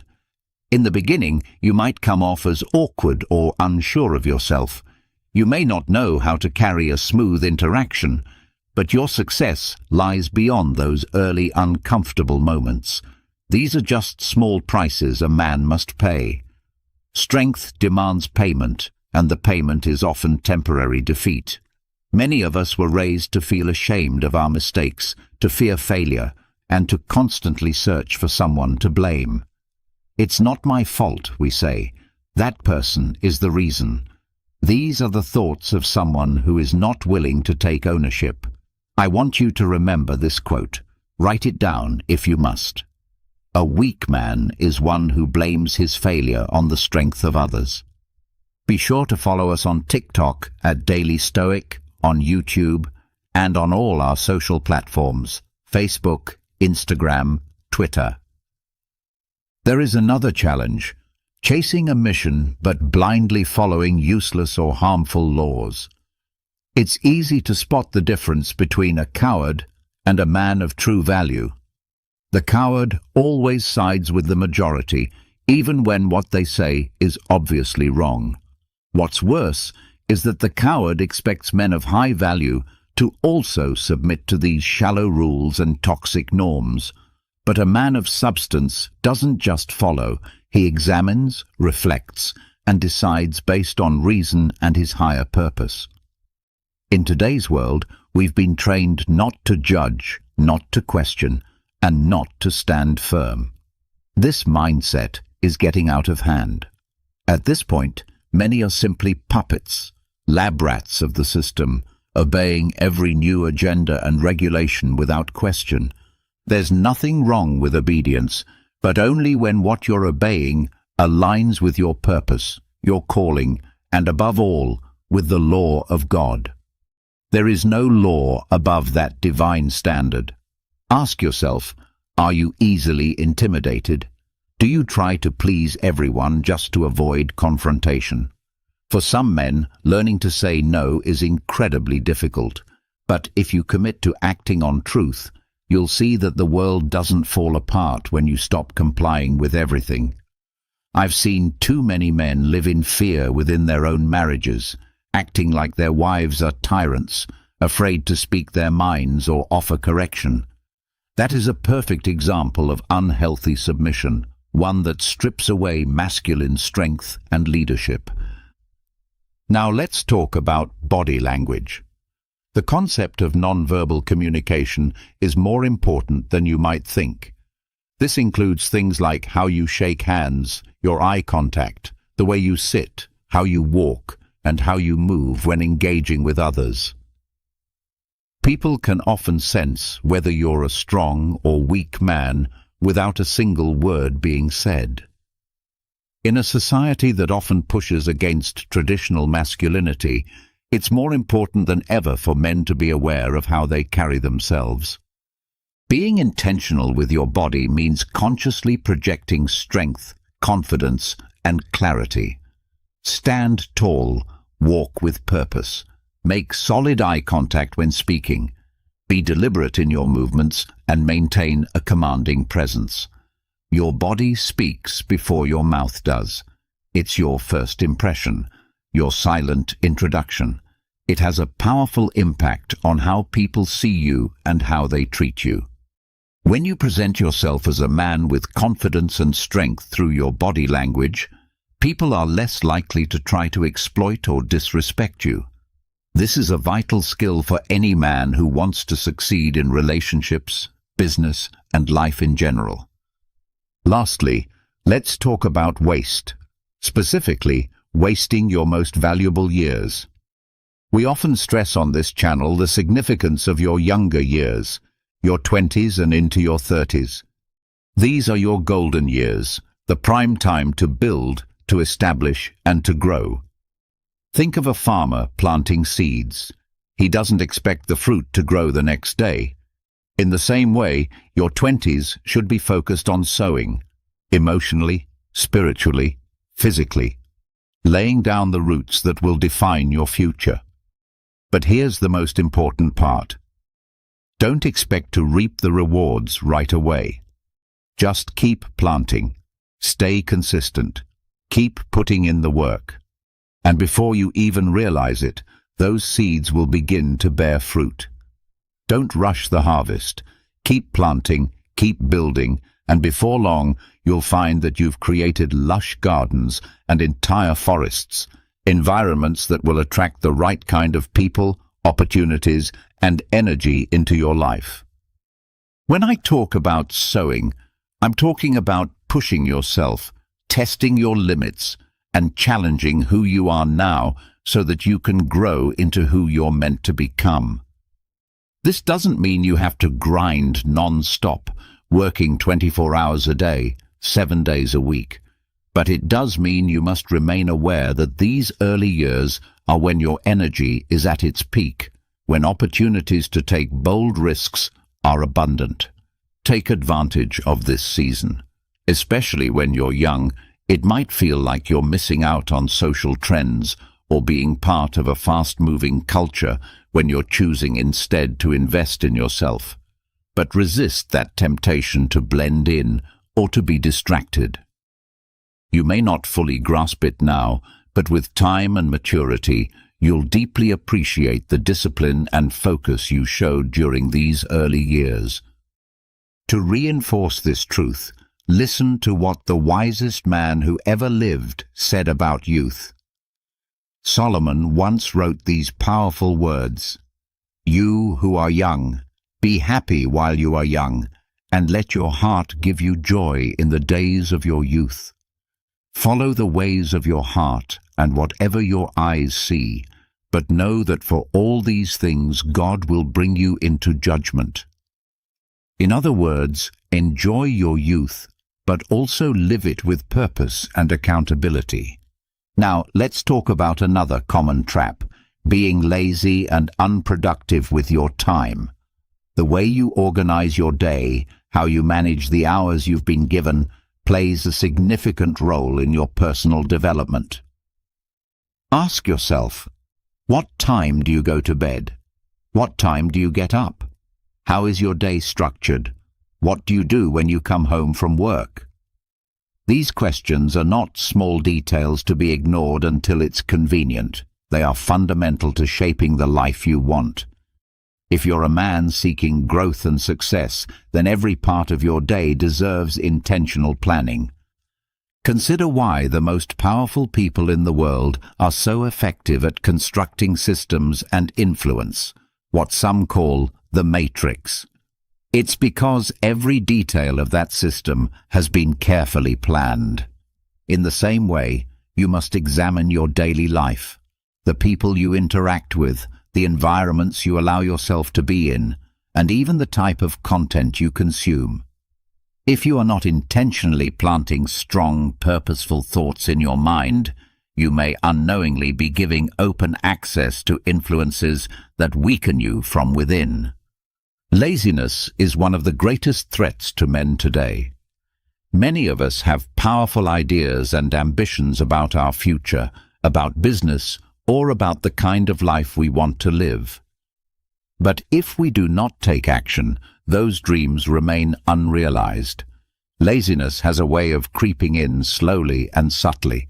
It starts small, but if left unchecked, it spreads like a disease, silently eating away your potential. It holds you back from taking necessary steps and keeps you stuck in place. Always remember, brothers, that laziness only wins against the weak. A man of true value and inner strength quickly learns how to identify laziness within himself and correct it before it takes root. Stay vigilant. Watch for signs of idleness in your life and act against it the moment it shows up. Don't forget this. In modern society, weakness has become a celebrated trait. Weakness is praised and promoted, but strength remains your greatest virtue. Pursue strength relentlessly. Find strength in every situation, in every challenge. And most importantly, never forget that your ultimate source of strength is God. Each day is filled with moments that can shape your growth and push you closer to your goals. But it's up to you to seize those moments with intention and courage. Let your pursuit of strength be both physical and mental. Know that building your spiritual and personal foundation will give you the resilience you need to overcome life's trials. We live in a world constantly filled with distractions and persistent worries, making it incredibly easy to slip into the snare of overthinking. Marcus Aurelius, the renowned Stoic philosopher and Roman emperor, reminded us of a timeless truth. The power over our minds lies within us. Although we cannot influence external events, we do have complete control over how we respond to them and how we process them internally. If this is your first time visiting my channel, I kindly ask you to support this work by subscribing and liking this video. That simple act helps me continue to create more content like this in the future. Stay with us until the very end, because the final tip in this video about overcoming analysis paralysis will challenge you to deeply reflect on your life so far. Walk with us through this message and discover a truth that could shift the way you see your own journey. The common struggle of having a noisy, restless mind filled with endless thoughts is something we all encounter at some point. The frustration of feeling caught in an infinite loop of mental chatter, paralyzed by indecision and overwhelmed by constant evaluation. These are burdens many of us carry. The issue with excessive thinking is that it locks us into a continual state of worry, constantly pulling us into the past or launching us forward into future anxieties, preventing us from being fully present. We find ourselves stuck in a mental spiral that blocks clear decision-making and robs us of inner peace. If you're searching for ways to break this exhausting cycle and reclaim your mental space, you're in the right place. Discover how to regulate your emotions and unlock your true inner power with our ebook, The Power of the Mind. Click on the link in the first pinned comment to get your copy today. Let's begin with the first step. Change your perspective toward gratitude.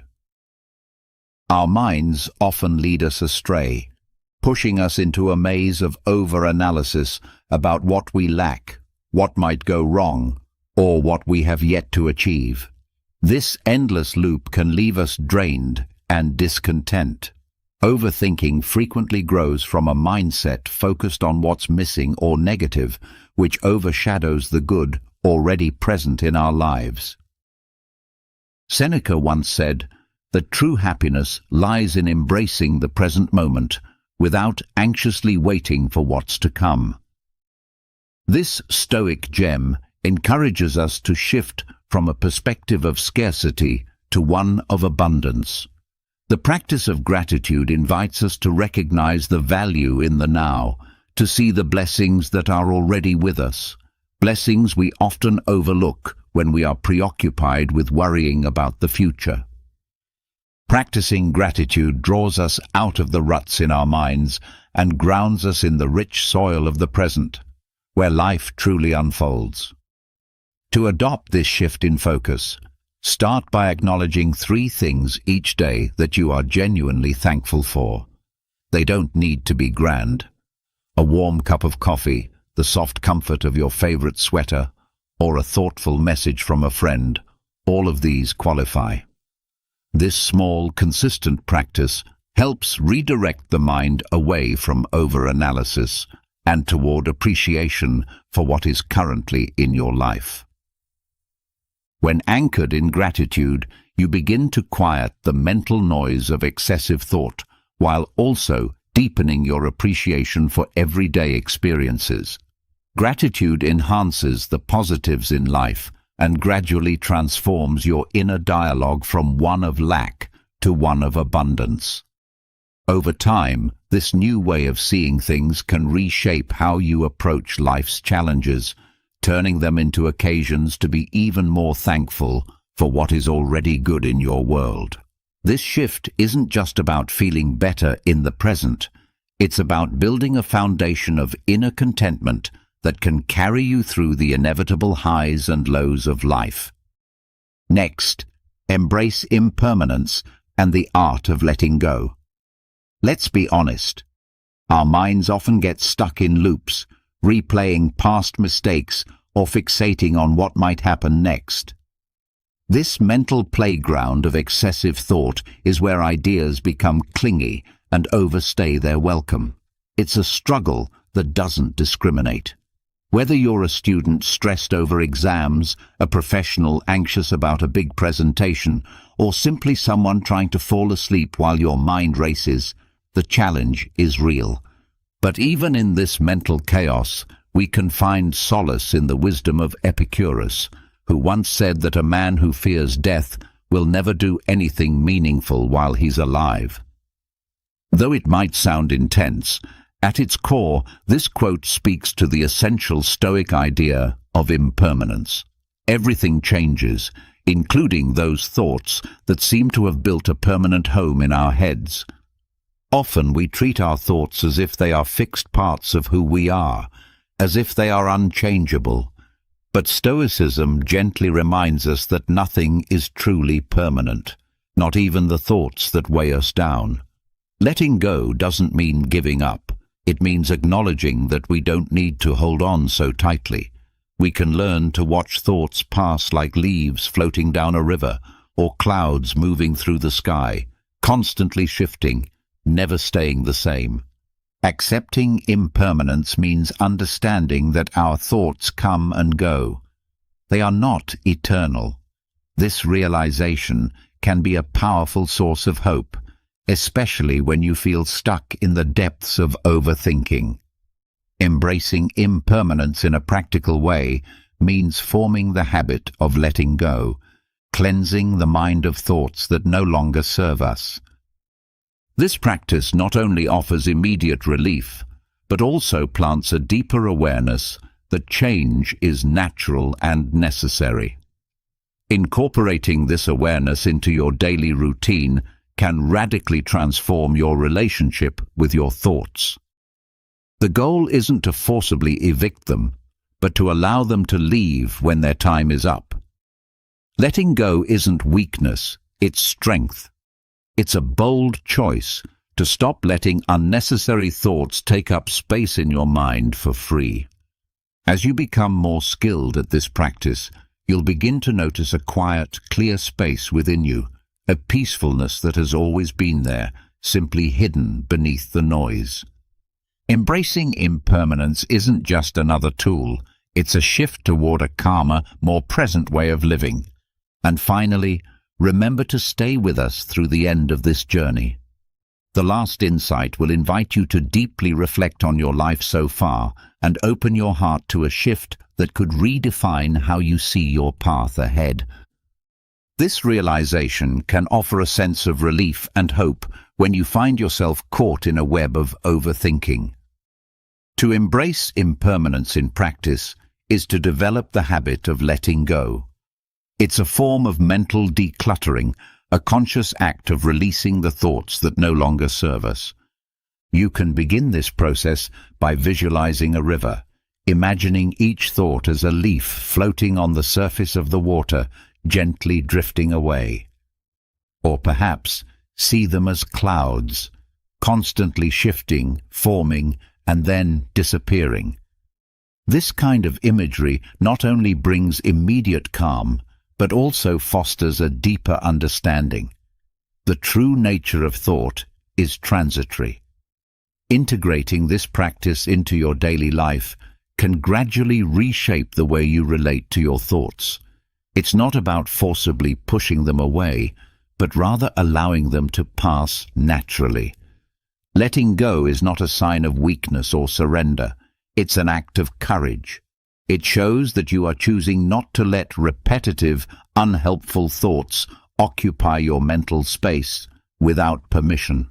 As you get better at this, you'll begin to notice a newfound clarity, a peaceful mental space that was always within you, hidden beneath the noise of excessive thinking.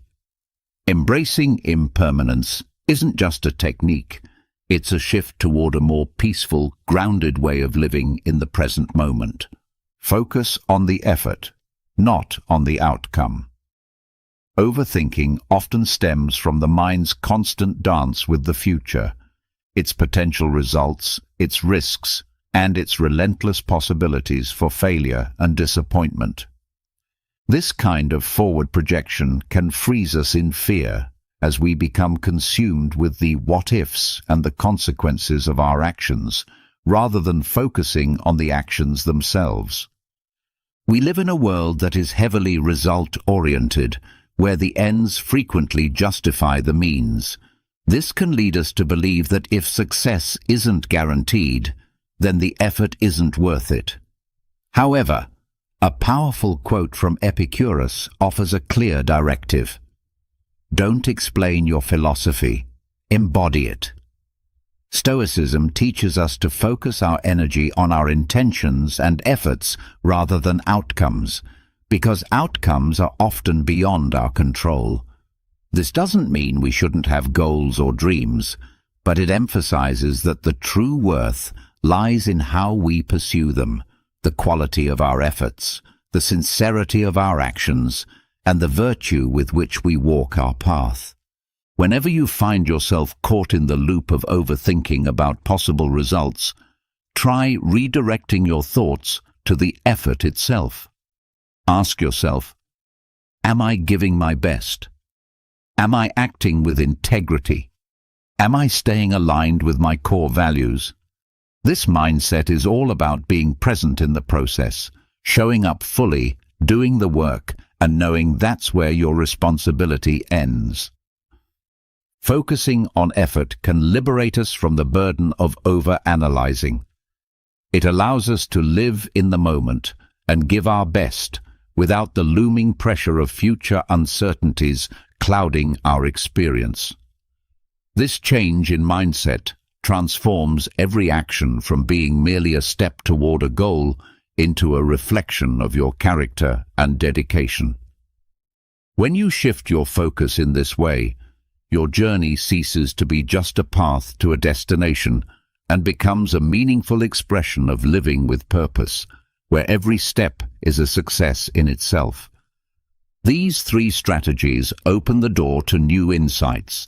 They help unlock hidden inner strength, build resilience, and equip you to navigate life's complexities with greater balance and perspective. Take control by redirecting your energy. Have you ever noticed yourself spiraling into a mental storm of what-ifs and worst-case scenarios, repeating the same worries over and over until you're completely drained? It feels like having 100 browser tabs open in your mind, each one blasting a different video at full volume, and there's no way to turn it off. This chaotic mental state is a hallmark of modern life, where the constant pressure to keep up with everything can trap us in a never-ending cycle of overthinking. But just as a cluttered desk needs tidying up, so does a cluttered mind. Redirecting your mental energy isn't just about achieving peace. It's about regaining control and quieting the endless noise of possibilities so you can actually experience the present. Seneca, another great Stoic thinker, expressed this wisdom beautifully when he said that true happiness lies in enjoying the present without anxious dependence on what the future might bring. This timeless advice becomes a guiding principle for regaining control by shifting your focus. Start by anchoring yourself in the present. Choose a single task, no matter how small, and commit your energy fully to completing it. This deliberate change in focus pulls you out of the whirlpool of what might happen and roots you in the only moment that's truly real, right now. The practice is simple, yet deeply impactful. Engage in something that requires your complete attention. It could be as basic as cleaning your workspace or taking a brisk walk. These small acts, when done with full presence, become powerful tools to refocus your mind and reclaim your mental space. These acts are grounded in the present. They don't belong to tomorrow or yesterday. By syncing your thoughts with what you're actively doing, you aren't merely distracting yourself. You're reclaiming control over where your mental energy flows. Remember, Stoicism is not about suppressing your thoughts. It's about learning to manage them. When you consciously choose where to place your mental focus, you're practicing a form of inner discipline. The aim isn't to completely banish overthinking. That would be an unrealistic goal. Instead, the purpose is to notice when your thoughts are no longer serving you and to equip yourself with the tools to gently redirect them. This is much like training a muscle. The more consistently you exercise this redirection, the stronger and more resilient you become. Over time, you'll find that the once overwhelming flood of excessive thoughts can, in fact, be tamed through deliberate action and a grounded presence in the here and now. Picture your overthinking as something external to you, like a force that doesn't originate from your core self, but instead looms in your mind like a thick fog on an otherwise bright and sunny day. It might begin with a single concern or thought, but it quickly expands, spreading across your mental landscape like a sudden storm. In our modern world, we are endlessly bombarded by information, like hail pelting down during that storm, and our minds become flooded with questions like, what if, what now, or what could have been. Marcus Aurelius, the Stoic philosopher and Roman emperor, once said that the happiness of your life depends on the quality of your thoughts. This timeless wisdom introduces a powerful technique for managing overthinking, visualizing it as something outside yourself. This isn't about making your thoughts into enemies, but rather acknowledging that intrusive thoughts are not your essence. They are visitors, temporary and separate from your true identity. Imagine these thoughts as clouds drifting past a majestic mountain. You are that mountain, steadfast and unmoving, while the clouds pass by without changing who you are. How do you protect yourself from these mental intruders?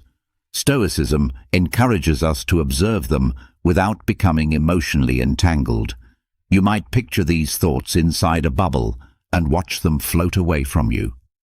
This mental exercise doesn't just lighten your mental load, it also strengthens your understanding that thoughts are fleeting.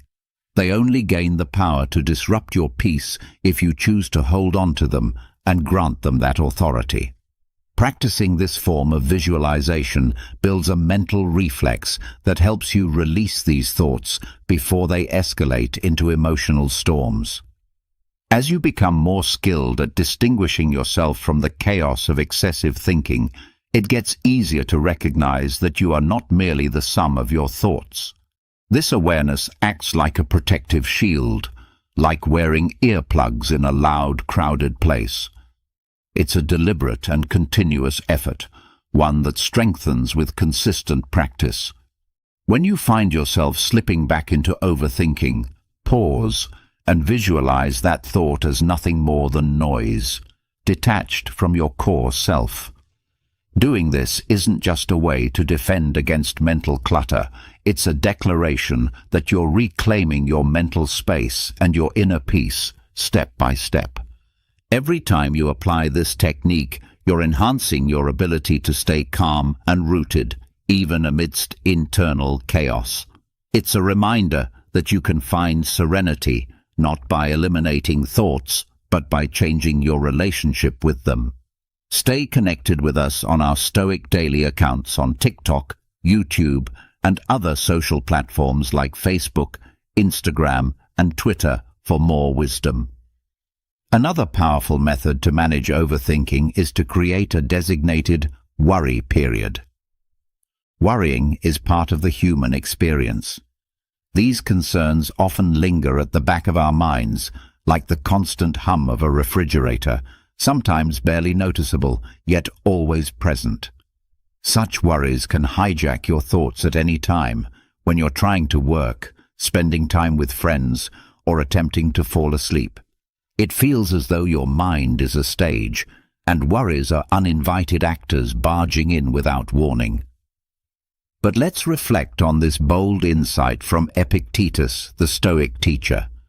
If you want to improve, be content to be thought foolish and stupid. At first glance, this may seem unrelated, but it's a courageous call to prioritize your inner peace over the fear of appearing naive or complacent. Creating a worry period is a strategic move. It gives your worries their moment on the stage, but only during a planned encore, not the main performance. Set aside a specific time each day, maybe 20 minutes in the afternoon, when you allow yourself to focus completely on your worries. During this window, dive into those concerns, examine them, trace their roots, write down what's truly bothering you. Ask yourself, how likely are these scenarios?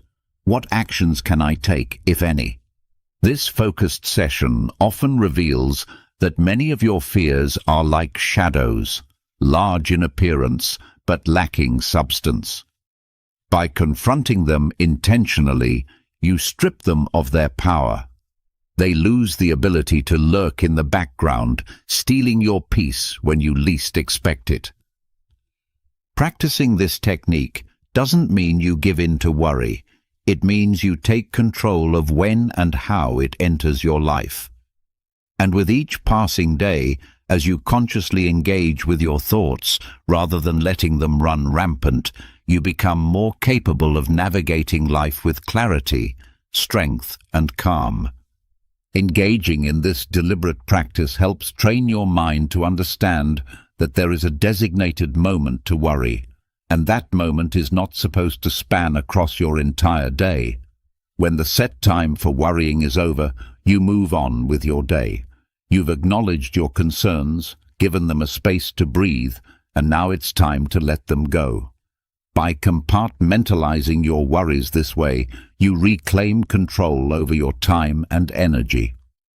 The aim is not to eliminate worry altogether, that would be an unrealistic goal, but to contain it, thus minimizing its influence over your daily life.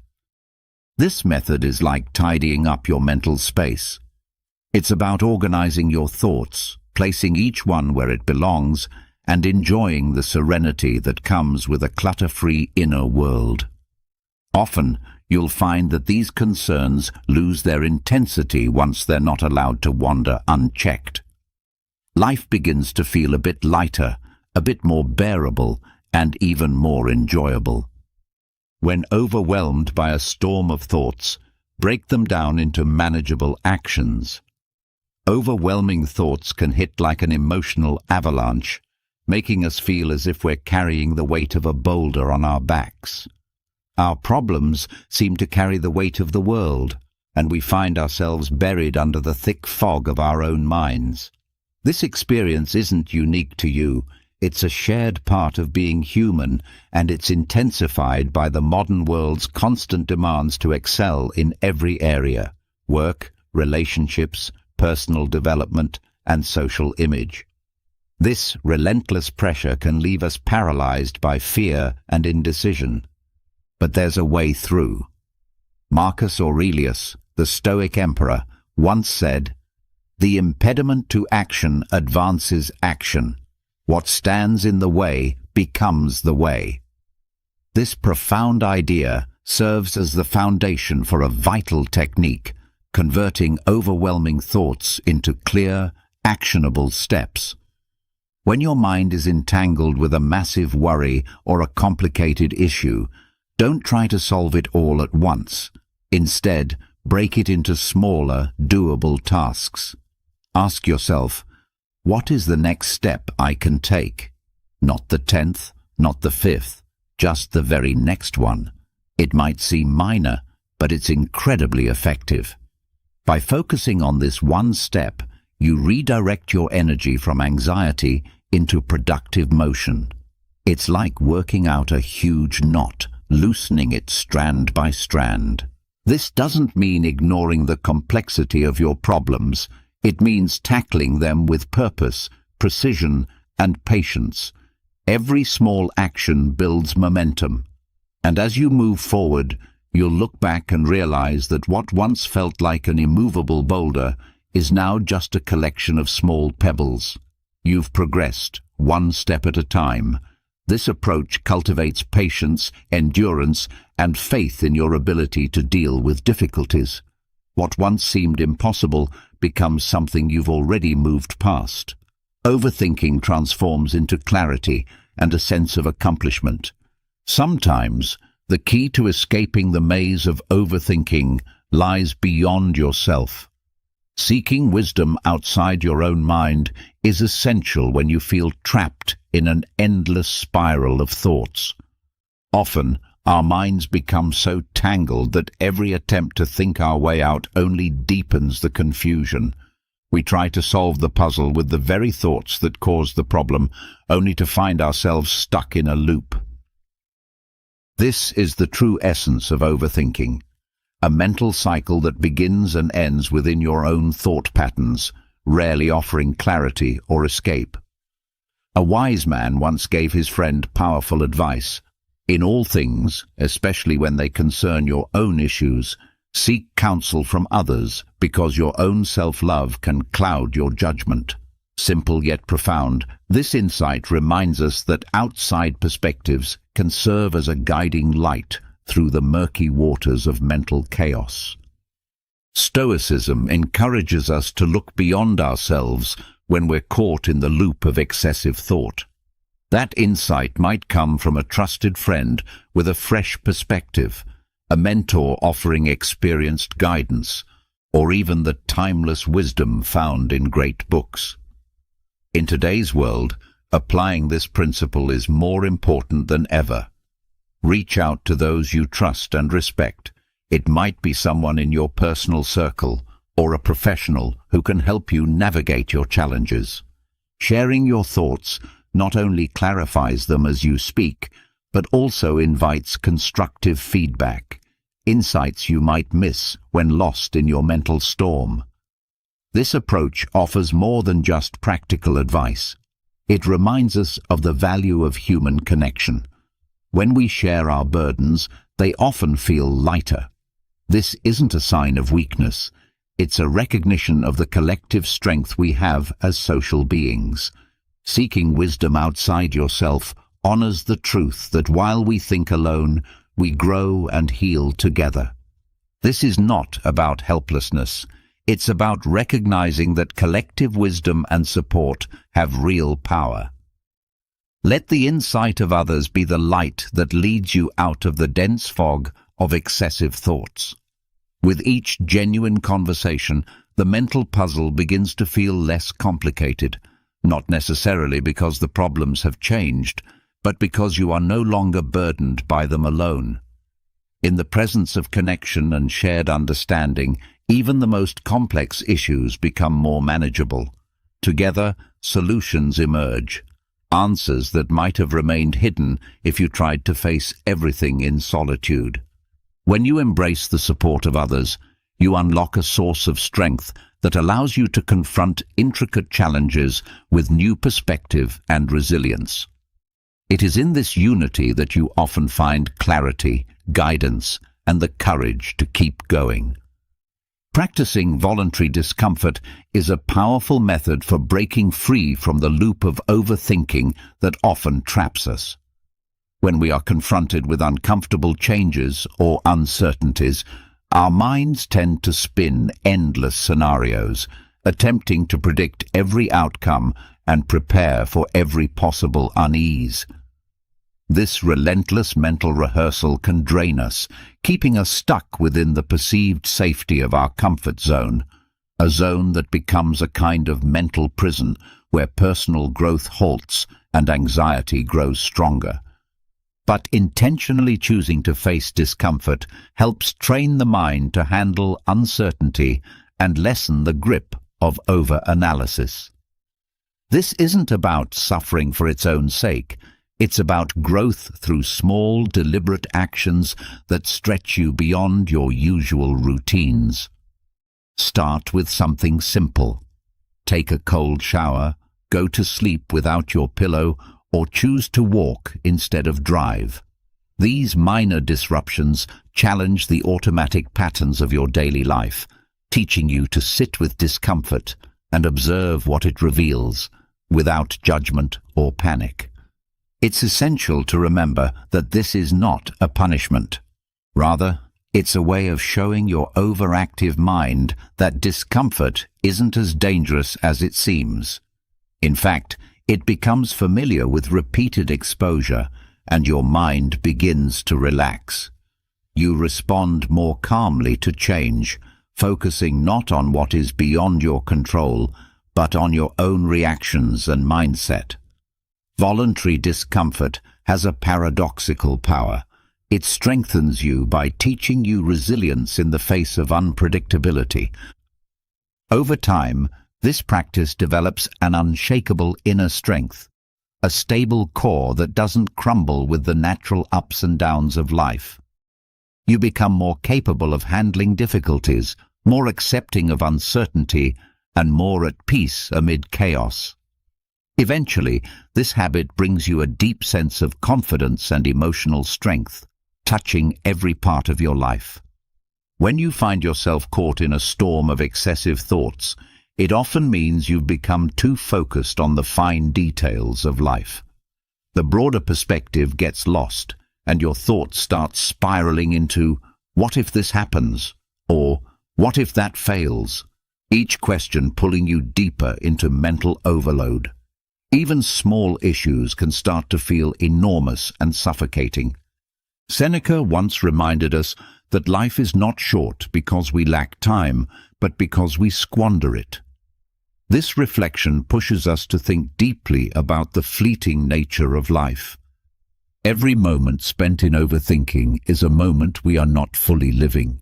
It becomes a missed opportunity to experience the richness of life, to be present, to grow, and to engage with the world as it is. Stoic wisdom encourages us to pause and reflect.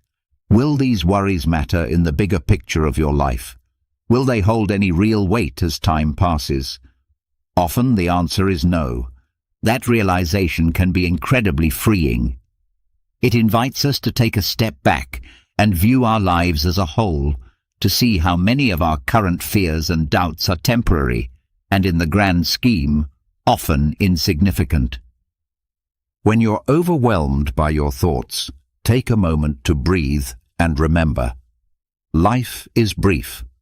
Ask yourself whether this mental storm is truly worth the limited time you have. Reflecting on the impermanence of life doesn't lead to gloom, it leads to gratitude.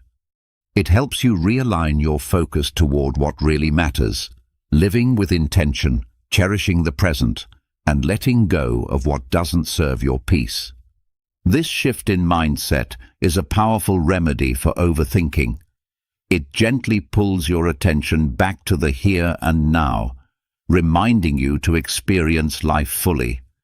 When you see life as a temporary canvas, not a permanent fixture, you start to paint it with bold colors, with joy, with presence, and with purpose. You're exhausted from dealing with problems that feel overwhelming. What you truly desire are straightforward, effective ways to handle 93% of the challenges that confront you every day. In this video, we'll introduce you to a powerful set of transformative phrases that can empower you to face any difficulty with courage and clarity. These inspiring statements are designed to give you the mental boost you need to navigate adversity with strength, make wiser decisions, and gain greater mental clarity. I encourage you to stay with us until the very end, because that's where you'll find some of the most valuable insights, lessons that can fortify your plans and help you stand strong no matter what life throws at you. If this is your first time visiting the channel, I kindly ask you to support us by subscribing and liking the video. Your support helps me continue sharing more content like this, rooted in the art of facing life's challenges with calm, learning how to live in harmony with nature, and cultivating virtues that elevate our inner lives day by day. Every teaching shared here takes you on a deeper journey of self-awareness and personal evolution. Discover the timeless wisdom of Stoic philosophy and learn how to apply it meaningfully in the modern world. If you want to dive deeper, check out our ebook, Stoic Mindset, a guide to contemporary life. The link is available in the first pinned comment. Each insight gives us the chance to awaken a higher consciousness about ourselves and the world around us, pushing us to rise above the mundane and strive toward a richer, more purposeful life. Let's begin with a truth. Being honest won't win you a crowd, but it will connect you with the right people. Don't waste your time worrying about what others think. Most people are only focused on themselves anyway. Every second you spend comparing your life with someone else's is a moment lost forever. Let go of emotional attachment. People don't always change. Even your closest friends can become strangers over time. Find contentment within yourself. If your happiness depends on someone else's presence, then you're placing your strength in something fragile. Share your growth. Set your own goals. That way, motivation will follow naturally. Don't be afraid of solitude. Being alone with yourself is far more rewarding than surrounding yourself with mediocrity. Often those who expect the most from you are the ones who give the least in return. Take your responsibilities seriously, but don't take yourself too seriously. Fear isn't your enemy. It simply reveals what truly matters to you. Never make lasting decisions while you're trapped in temporary emotions. If you place someone on a pedestal, they'll only be able to look down on you. People offer advice based on their limited viewpoint. You don't have to voice every thought you have, And don't do anything you'll need to lie about later. Light travels faster than sound. This is why some people appear intelligent until they start talking. Stop chasing happiness outside yourself. It has always been within you. You owe nothing to your past self, but you owe everything to who you are right now. Self-care begins when you realize that you are your own greatest hurdle. Your parents may not have had academic credentials, but that doesn't mean their advice lacked wisdom. Stop rejecting their guidance with pride. Move through life with quiet confidence. Don't overthink. It complicates situations, heightens worry, and makes things worse than they actually are.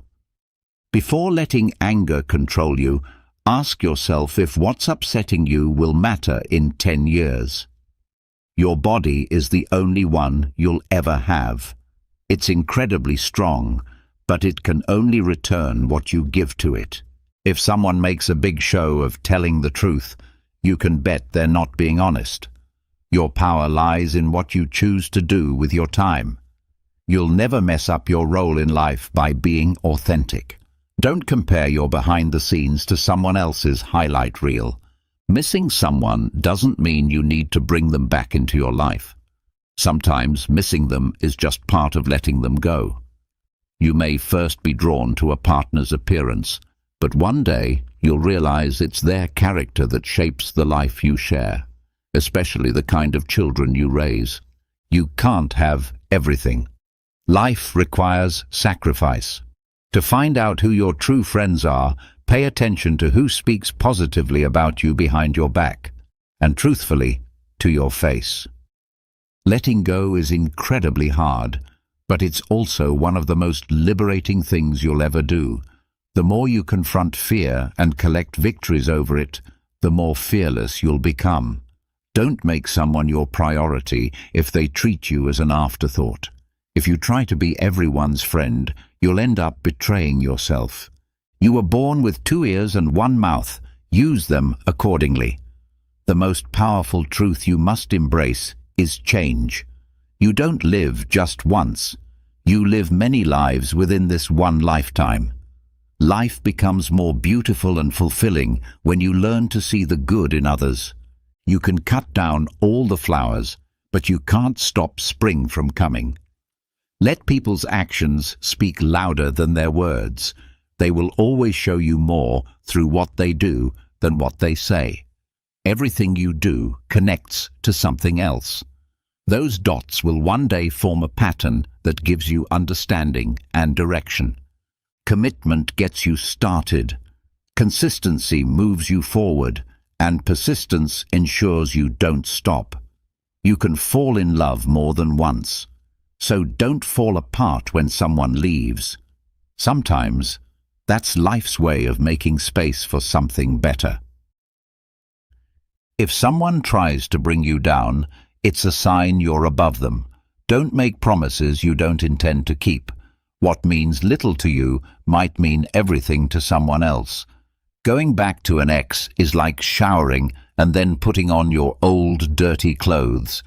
Keep your mind open and act like an artist, but learn and adapt like a scientist. Your purpose isn't something you find in a distant place. You create it right where you are by pouring meaning into your present life.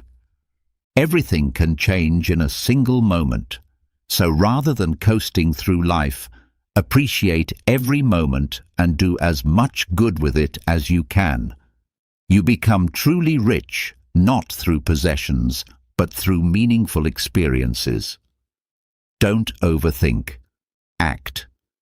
Clarity is born from movement, not endless contemplation. You can't think your way into a new life. You must live your way into it. Your life reflects your mindset. Chasing happiness leads to disappointment until you realize that happiness is the path, not the destination. All you have is now. What you do with it matters. Be wise enough to ask for guidance, but even wiser in choosing who you ask. If you want to leave something behind, let it be your ego. Gratitude transforms the way you see the world. The more grateful you are, the more beauty you'll notice, the more generous life becomes, and the happier you'll feel. You may not forget all the painful moments, but eventually you'll stop letting them trouble you. Until that day comes, don't stress over them too much. Success isn't about having all the resources. It's about how creative and resourceful you are with what you have. Fear dictates most people's lives and creeps into their decisions. Learn to conquer it, manage it, and celebrate your strength every time you overcome it. You can't reach new shores without leaving the safety of the shore. It's never too late to pursue the things that matter most to you. Don't let pessimistic voices discourage you. Most of the time, they're reflecting their own limitations, not yours. Whether you or someone else caused a situation, don't dwell in anger.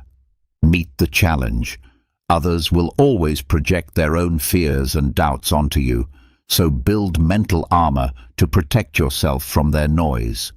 Never share your past with those who can't understand it.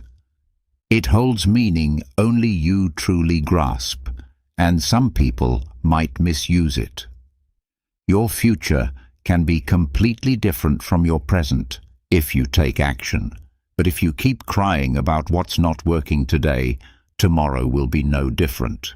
Sometimes life forces you to confront your identity.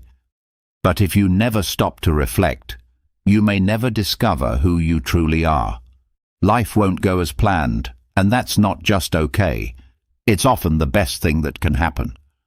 I remember sitting alone, feeling like I had completely hit rock bottom.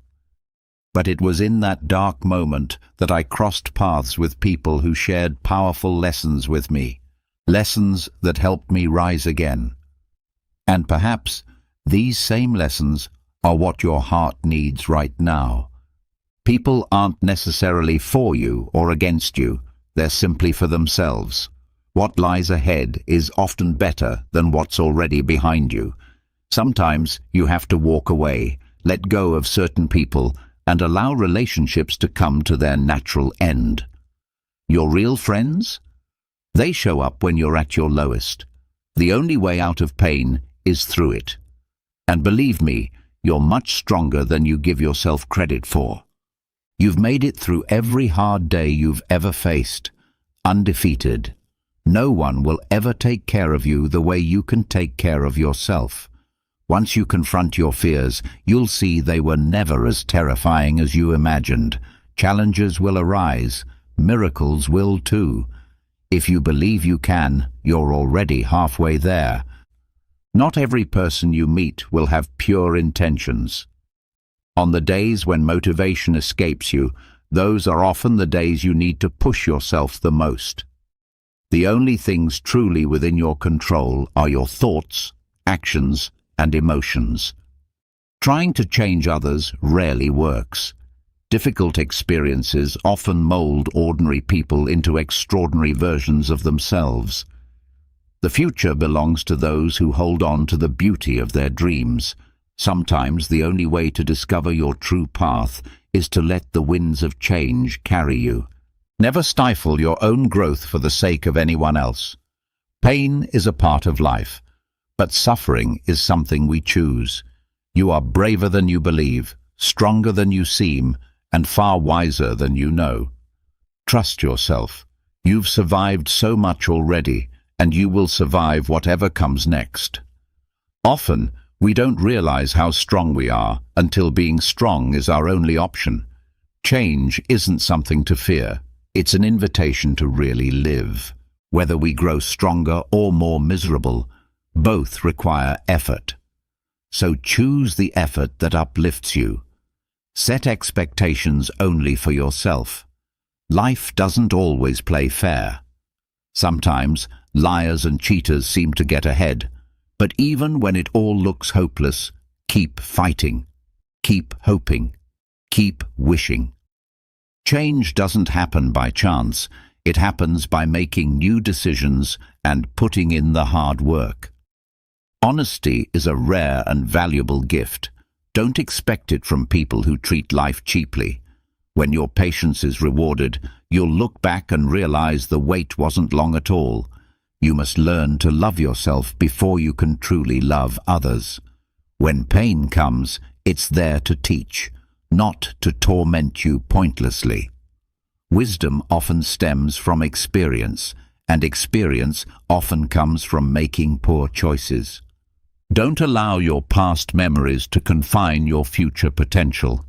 The only limits in life are the ones we believe in our minds.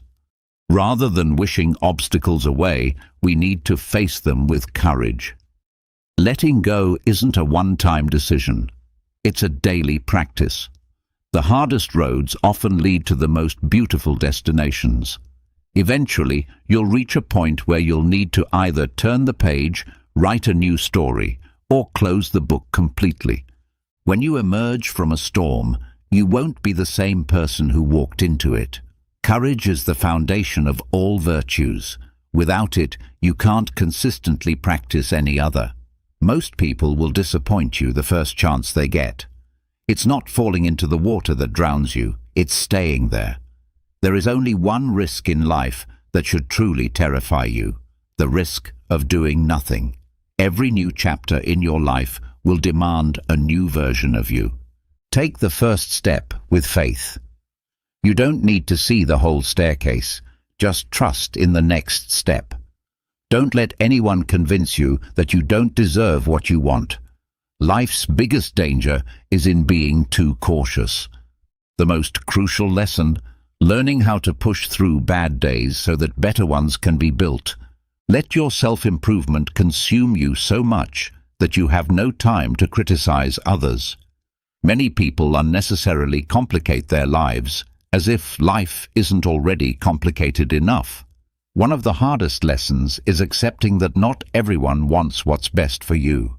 True happiness doesn't come from having no problems. It comes from learning how to manage them.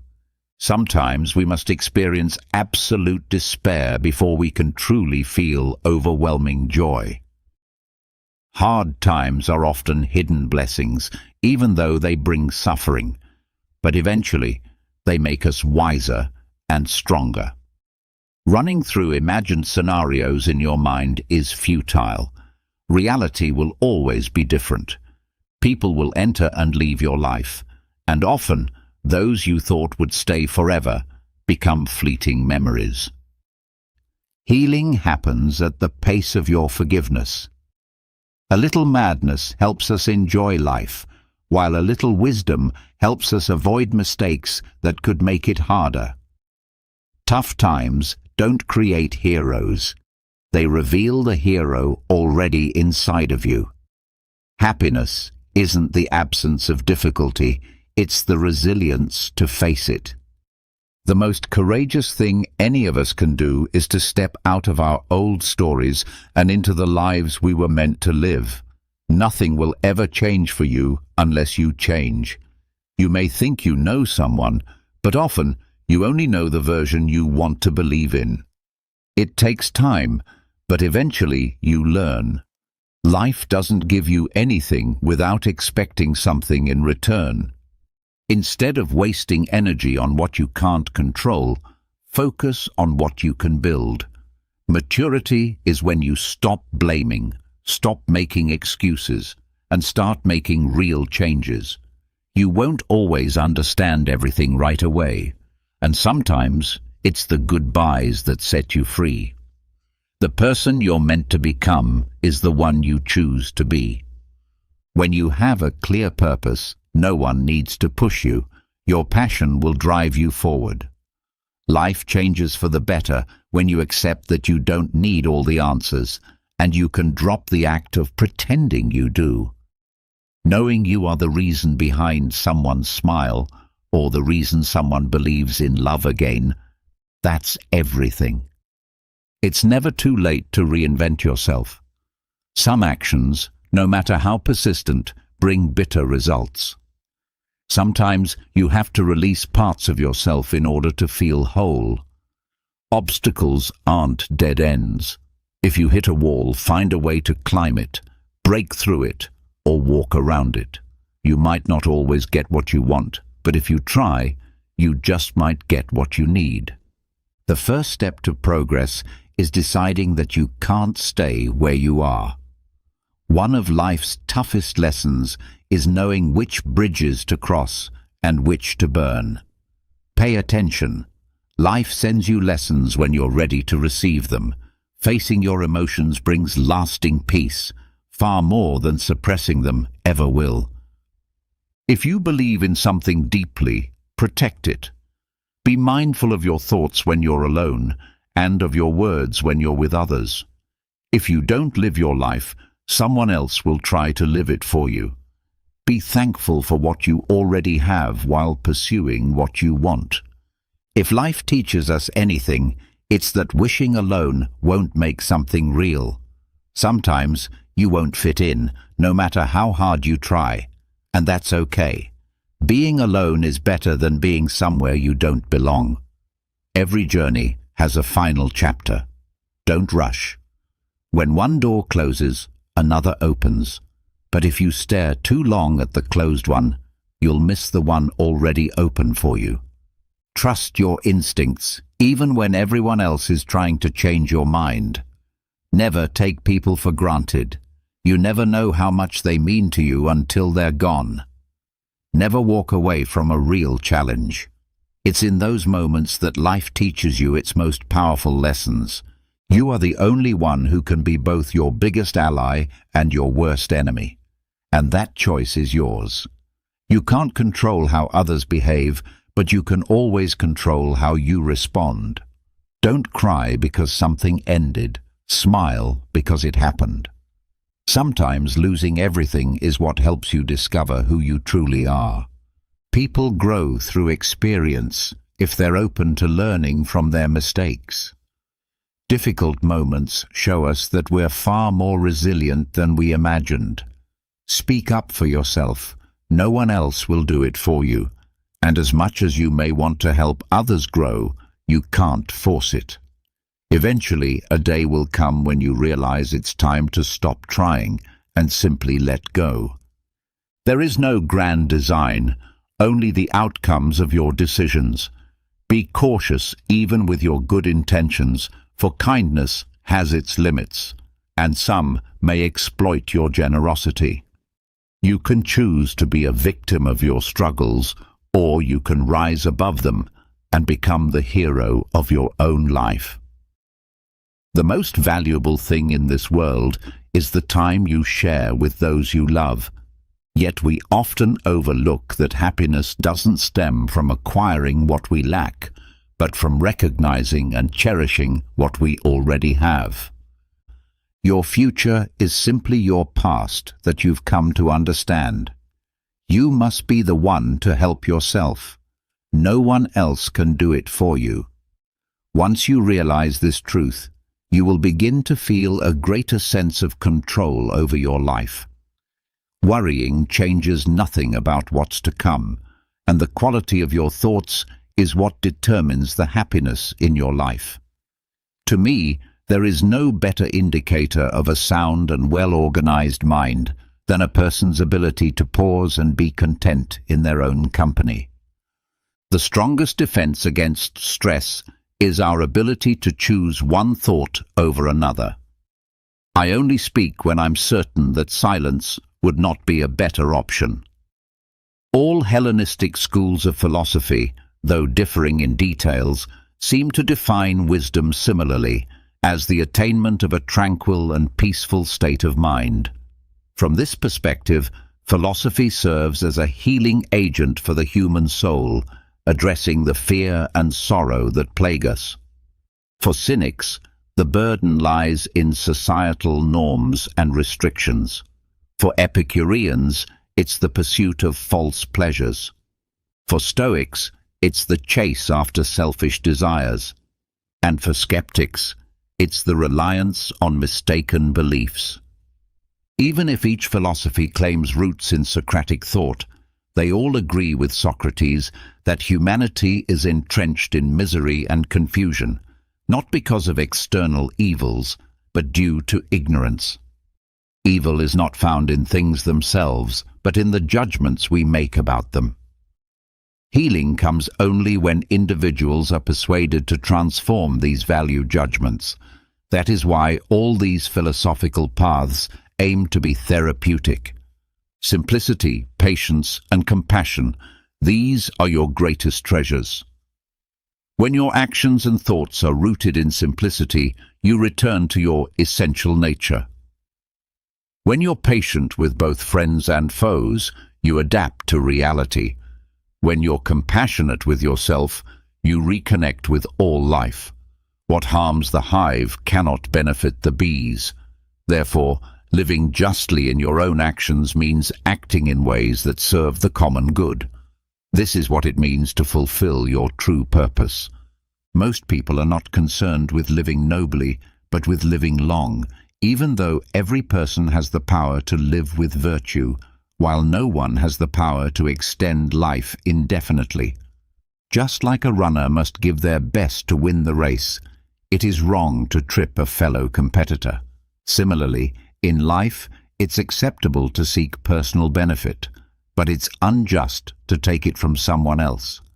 To be human is to struggle with injustice, cruelty, and indifference.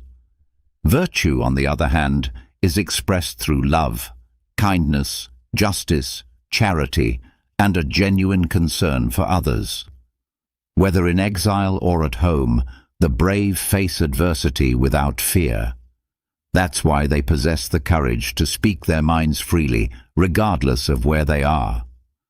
True philosophy doesn't promise to secure anything external, because doing so would acknowledge a force beyond one's control. Just as a carpenter works with wood and a sculptor with bronze, the raw material of life is the very life each person is given. We are all bound by fortune, some with golden chains that are long and polished, others with short, rusted ones. Yet the nature of the prison remains the same. Even those who have imprisoned others are themselves imprisoned. Don't think that a chain on the left is any lighter. Honor, wealth, and nobility bind some, while humility weighs on others. Some are held by outside forces, while others are enslaved by their own inner tyrants. All lives contain an element of bondage. The key is to become accustomed to your circumstances and complain as little as possible. Find and hold on to the good that is close at hand. Nothing is so bitter that a peaceful mind cannot find comfort in it. Small, cleverly arranged spaces have served many needs. Likewise, a limited situation can become bearable, even fulfilling, through thoughtful arrangement and skillful adjustment. Apply reason to your difficulties. Tight boundaries can be expanded and heavy burdens lightened if carried wisely. If you've given into anger, understand that beyond the harm it causes, it also strengthens a damaging habit and feeds the fire. If you surrender to physical temptation, you haven't just suffered a lapse, you've reinforced destructive behaviors. Just as a person recovering from fever remains weakened even after recovery, so too does the mind retain marks from harmful choices. Unless healing is thorough, repeated failures will leave wounds, not just blisters. If someone tells you that another has spoken ill of you, don't rush to defend yourself. Instead say, "They didn't know the rest of my flaws, otherwise they'd have mentioned more." A good person doesn't act for appearances, but because it is right. Live each day as if it were your last. Learn as if you were to live forever. Only a fool insists on learning from their own mistakes, while the wise learn from the mistakes of others.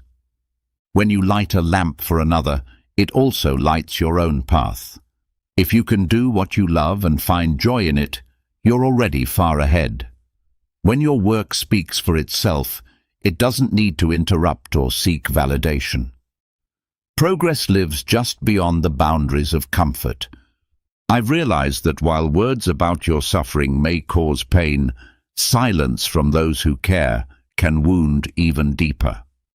An arrogant person always looks down on others and, in doing so, fails to appreciate anything above them. If it's not proper, don't do it. If it isn't true, don't say it. Master your impulses. Cruel words may sting, but silence can break the heart. A wise person controls their emotions in 3 situations: in the face of ignorance, during personal victories, and in times of deep disappointment. We often admire most what we least understand. If you want others to think well of you, resist the urge to speak well of yourself. Distraction comforts us during suffering, yet ironically, it is often the cause of our greatest misfortunes. To understand life, one must dream, because something far greater lies ahead than anything we leave behind. Each morning, we are born anew. What matters most is what we do today. Do not seek refuge in others. Even when you choose to speak, ask yourself, is it true? Is it necessary? Is it kind? No one can save us but ourselves. No one may and no one can. We must walk the path on our own. The secret to physical and mental well-being lies not in regretting the past or fearing the future, but in living wisely and earnestly in the present. Just as a jar is filled drop by drop, the wise fill themselves with goodness, little by little. There is nothing as unruly as an undisciplined mind, and nothing as obedient as one that is trained. If you find no one to support you on your spiritual path, then walk it alone. Peace comes from within. Do not seek it outside yourself. Show compassion to all beings, both rich and poor, for each person carries suffering. Some carry too much, others too little. If your compassion doesn't include yourself, it's incomplete. Hatred does not end with more hatred. It ends through love. That is the timeless truth. Nothing causes us more harm than our own unchecked thoughts. Look to the sky. There is no true east or west. These are boundaries created by people, not nature. These boundaries are inventions of the human mind, constructed, believed, and clung to as reality. If we turn our backs on others in their time of need, who will be there for us in ours? It is a generous spirit, gentle words, and a life devoted to service and empathy that revitalize the human soul. We accumulate knowledge by adding things daily, but wisdom is gained through subtraction, by removing the unnecessary each day. Those with true understanding often remain silent. Those who constantly speak often lack understanding. Quiet your speech, shut off distractions, dull your sharpness, loosen the binds within, soften your gaze, settle the unrest in your heart. This is how you return to your original nature. That which flows with the Tao cannot be grasped, taken, harmed, or glorified. It simply gives continuously and thus endures. All you must do is rest in non-action, and transformation will unfold on its own. Abandon the idea of self as fixed form. Spit out what binds your senses. Forget the illusion of separateness from the world around you, and you may begin to merge with the vast unity that holds everything. The boundless, the infinite, is found in surrender. An idea that is nurtured and carried out has more power than one that merely stays as thought. When you came into this world, you cried and the world smiled. Live your life so that when you depart, you smile and the world mourns your absence. In time, you may look back and find the years of hardship to be the most beautiful. Wherever fear exists, that is where your purpose lies. Those who are most difficult to love are often the ones who need it most. If your heart can dream it, then your hands can work toward it. Don't seek validation except from your own sense of striving to do better. It is wiser to remain silent and seem foolish than to speak and confirm it. Success is not the final destination. Failure is not the end. It is the courage to continue that truly matters. Time is sufficient for anyone who knows how to use it wisely. The act of thinking is perhaps the most challenging thing of all. Maybe that's why so few are willing to do it. Do what you can, with what you have, exactly where you are. We tend to love ourselves more than others, yet we often value the opinions of others more than our own. Let us stand up and be thankful. Even if we didn't learn much, we learned something. And if we didn't learn, at least we weren't ill. And if we were sick, at least we didn't die. So let us be grateful. Who we are is shaped by what we think. We are rooted in our thoughts, and our lives are molded by them. When a person speaks or acts with ill intent, suffering follows close behind, just like the wheel follows the hoof of the beast that pulls the cart. When one speaks or acts from kindness, joy follows like a faithful shadow. Holding on to anger is like gripping a burning coal with the intention of throwing it at someone else. Only you get burned. A single moment can change an entire day. A single day can transform a life, and a life can leave a mark on the world. Be present wherever you are, or else you will miss the essence of living. Kindness should be a natural part of our existence, not an occasional exception. Anyone who can anger you has in that moment become your master, for you've allowed yourself to be disturbed by them. Nothing is out of reach for those who persist. Time crawls when you chase it and races when it chases you. A goal without a plan is just a dream. The future approaches slowly, the present rushes past, and the past stands still. The highest human endeavor is to understand, because true understanding is liberation. Write your sorrows in the sand, where the winds of time can erase them. Etch your joys in stone, where they remain unshaken. Don't postpone today's actions to tomorrow. Love others as you love yourself. Don't measure your greatness by the length of your shadow at sunset. Never interrupt your adversary when they are in the midst of error. To be a friend to everyone often means to be a true friend to no one. Even a broken promise can be more meaningful than silence. Both the optimist and the pessimist have their place.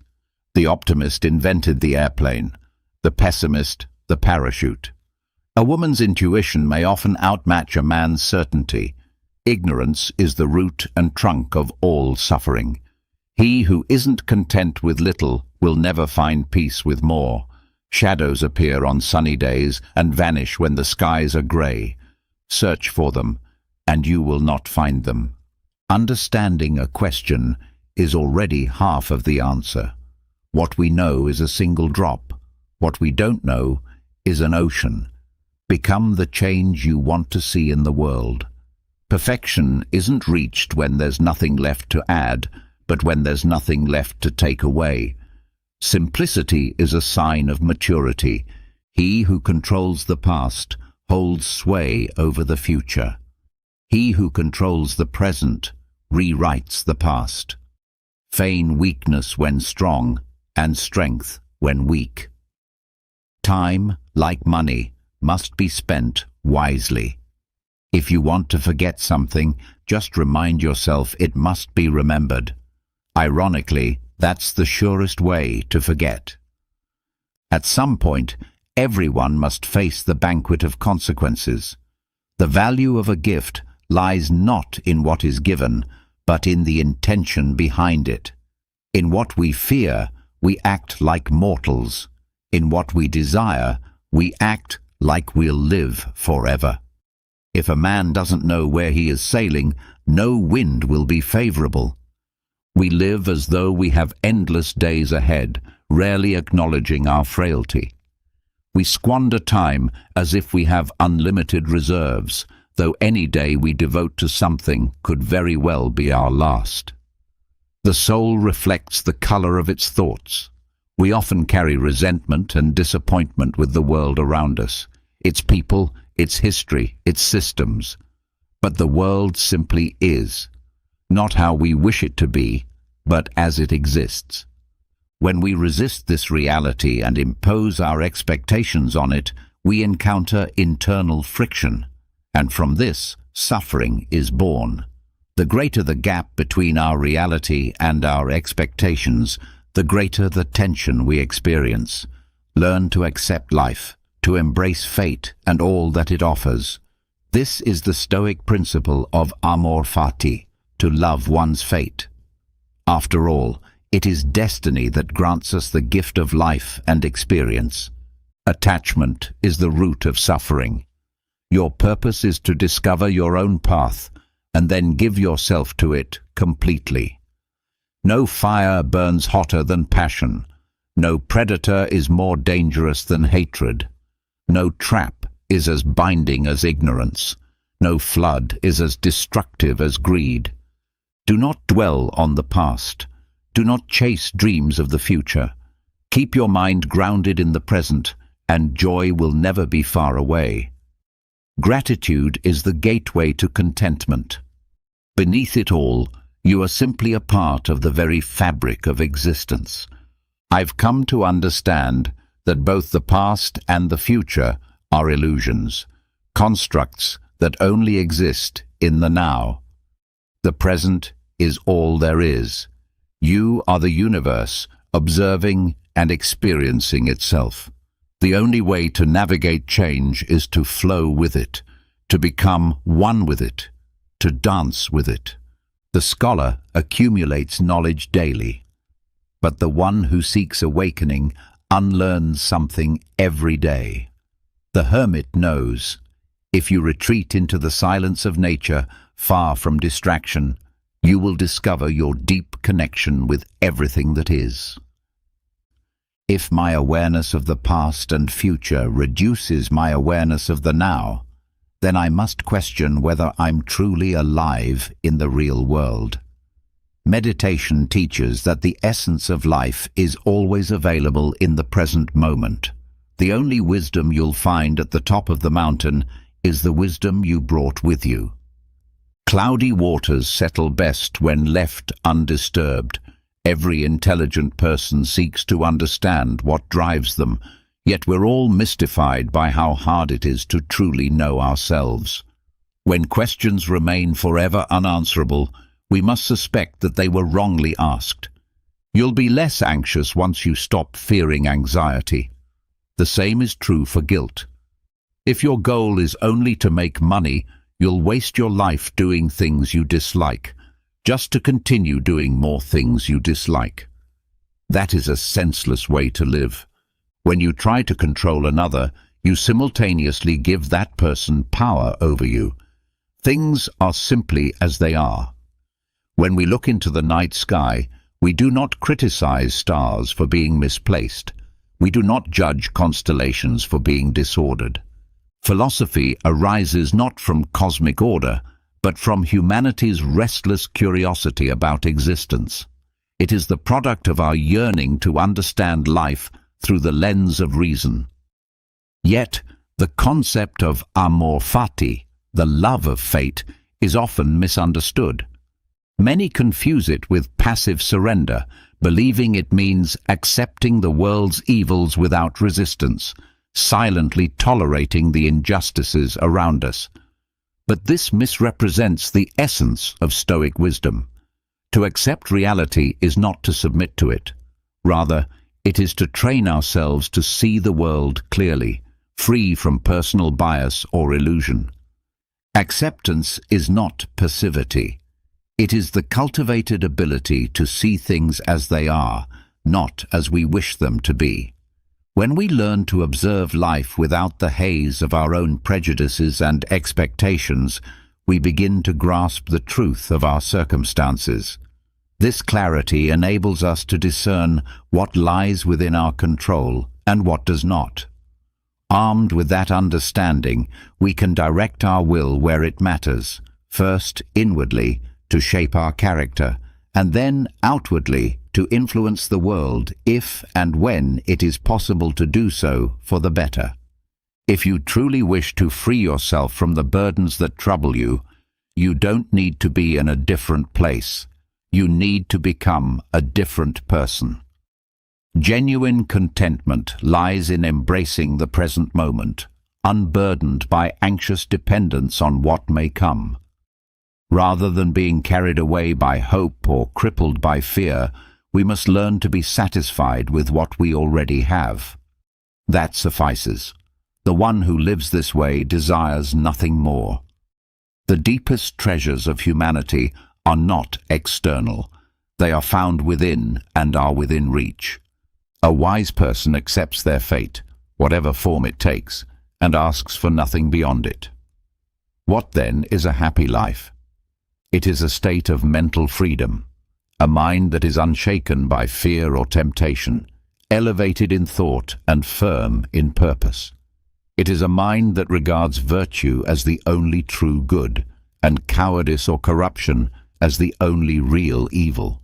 All else, fortune, fame, material gain, is merely the shifting dust of existence. They may come and go, but they neither add to nor take away from a man's happiness. A willing spirit is always accompanied by an enduring joy, a joy born not of possessions or achievements, but from a deep harmony within, an appreciation for one's own character, and a desire for nothing beyond that. When someone wrongs you, pause and reflect on what beliefs or values led them to act as they did. If their understanding of good and evil resembles yours, then you'll find it easy to forgive, for you might have acted similarly in their place. If their moral framework differs greatly from yours, it becomes even easier to show compassion, recognizing their confusion and ignorance. In this light, offenses lose their sting. Wealth isn't about amassing possessions. True richness is found in having few desires. Don't preach your beliefs before living them. Decide first who you wish to become.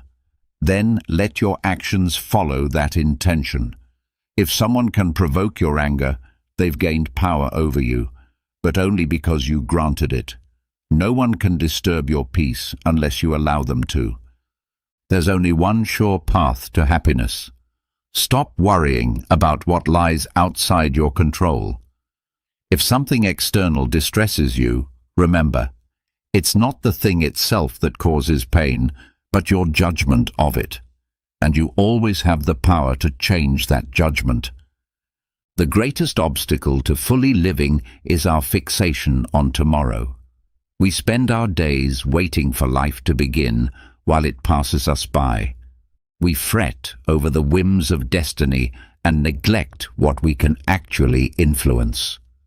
Instead of wasting energy on what lies beyond us, direct your attention toward your present purpose. The future is uncertain. Life is now. Circumstances do not create a person. They reveal them. Don't hope for life to bend to your wishes. Instead, learn to welcome whatever unfolds, and you will find peace. If you want to rid yourself of anger, starve it of attention. Don't nurture the habit.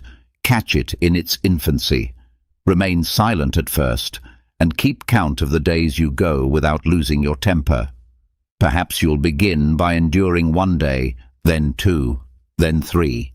And if you reach 30, offer thanks to the divine.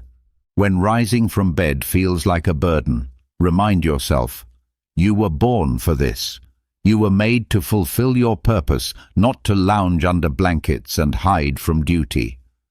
We fail to realize how little we truly need until we give up the excess. We often hold on to things not because they're necessary, but because we've grown accustomed to them. The words of philosophers, the ones we quote and admire, shouldn't remain on the page. They're meant to be lived. Seek out what's practical, what inspires and uplifts. Avoid what is unnecessarily ornate or archaic. Let the words you study become actions. What's most disheartening is seeing those who teach philosophy as if it were a trade, but live in contradiction to its principles. It doesn't matter what suffering you face, but how you endure it. You could leave this life at any moment. Let that fact guide everything you do, say, and think. Life, at its core, is this: separating what is within our control from what is not, so we can focus our energy wisely. Good and evil do not reside in external things, but in our own choices. That is where power lies. True happiness is found in the present, without obsessively clinging to what may or may not happen. Be content with what is. He who is satisfied in this way lacks nothing. Don't wish for events to unfold as you desire. Instead, desire that they unfold exactly as they do. That shift will bring serenity. Taoism teaches us the art of being present, rooted in the moment. Within us lies the divine, nature, and the bridge between yesterday and tomorrow. The present is infinite in motion, the sacred space of transformation. To live wisely is to adapt. Be at peace with what you have. Rejoice in what is. When you see that nothing is missing, you realize the entire world is yours. No one can possess all they want, but everyone can choose not to crave what they lack and find joy in what they already hold. Earn the respect of others by first respecting yourself. Don't expect goodness from others if you haven't cultivated it in yourself. One of humanity's greatest realizations is this: we can change our lives simply by changing our attitudes. Excellence is never an accident. It results from deliberate intent, honest effort, and intelligent execution. It is born from choosing wisely among many options. We often fear what we hear more than what we experience. Much of our suffering lives in imagination, not reality. To master the world, you must first master yourself. Don't be swept away by external events. If you truly understand this, strength will rise within you. If something isn't right, don't do it. If it isn't true, don't say it. Live with such integrity that even your enemy could know your life story without giving you cause for shame. Awakening to who you are demands letting go of who you imagined yourself to be. A person of virtue must care more about what is right than about what others think. We have 2 ears and 1 mouth. Let us listen more and speak less. The obstacle to action becomes the path of progress. What stands in your way becomes your way. Don't promise twice what you can achieve once. If you've made a mistake and failed to correct it, that's a second mistake. The one who has a purpose can endure almost anything. Remember that everything in existence has always followed the same patterns, endlessly repeating. And it makes no difference whether you witness these patterns play out again in 100 years, 200 years, or across infinite time. Whether someone lives a long life or dies young, they both ultimately lose the same thing, the present moment. That is all anyone can ever truly give up, because it is all anyone ever possesses. And what we do not own, we cannot lose. There are hardships that affect even the wise, such as physical pain, illness, the loss of loved ones, or the destruction of one's homeland through war. I acknowledge that even a sage feels these things. I do not demand that a person be as unfeeling as stone or iron. There is no virtue in enduring what one does not truly feel. They say this is where the fool and the wise man differ. The fool accepts such visions or experiences at face value and is deeply shaken by them. He affirms them as terrifying and worthy of fear. But the wise man though he may initially flinch or change expression slightly, quickly regains his composure and holds fast to the principle he has always believed, that such appearances are not to be feared. The terror they inspire is based on illusion and false alarms. Life is like a military campaign. One person is assigned to guard duty, another to scouting, another to fight at the front lines. Likewise, every human life is a kind of battle, long, varied, and demanding. You must stay alert, just like a soldier, and fulfill the duties you've been given. You have not been placed in a lowly or brief position. You've been assigned a crucial post for the duration of your life. Do not wish for events to unfold the way you want them to, but instead want them to unfold just as they do. In this acceptance, your life will find harmony. The primary task in life is simply this: to learn how to clearly distinguish and separate the things under your control from those that are not. This clarity allows you to know where to seek good and avoid evil, not in the external world, which you cannot control, but within yourself, in your own choices and responses. True virtue must be pursued for its own sake, untouched by fear, hope, or any outside influence.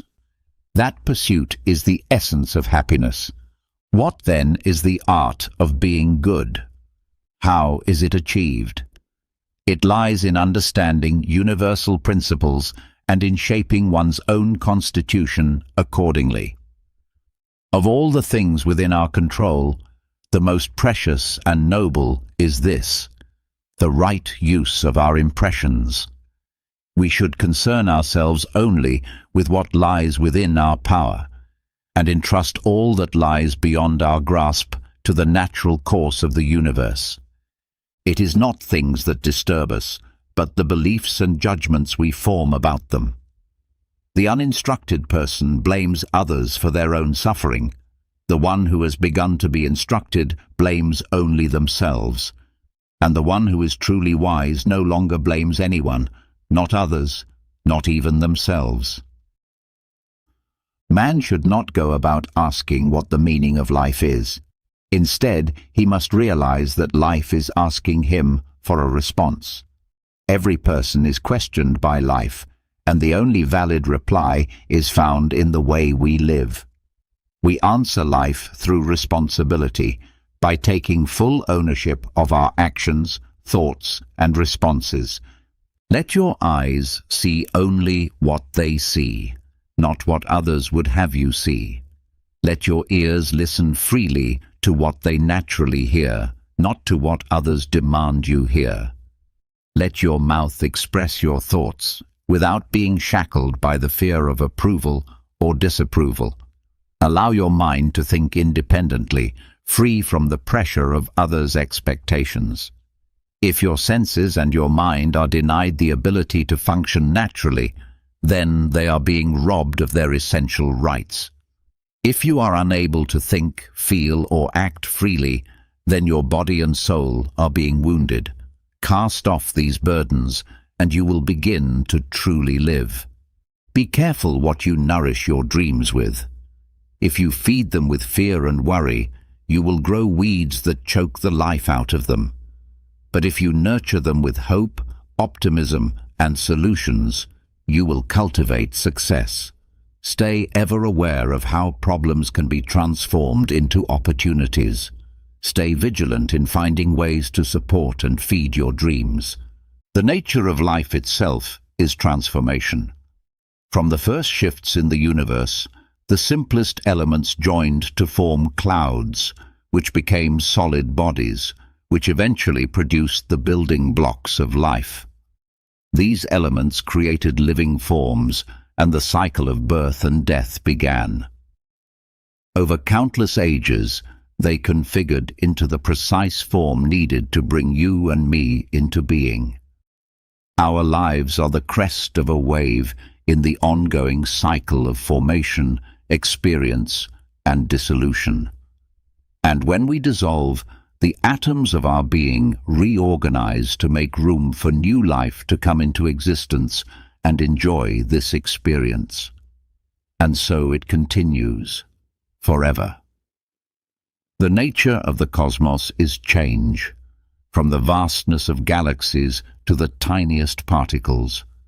Most lives are improved not by grand achievements or the acquisition of luxury, but through the small daily changes in habit, waking a bit earlier, stepping outside more often, going for a walk, dusting off that neglected book, or simply being more present with the people and things we love.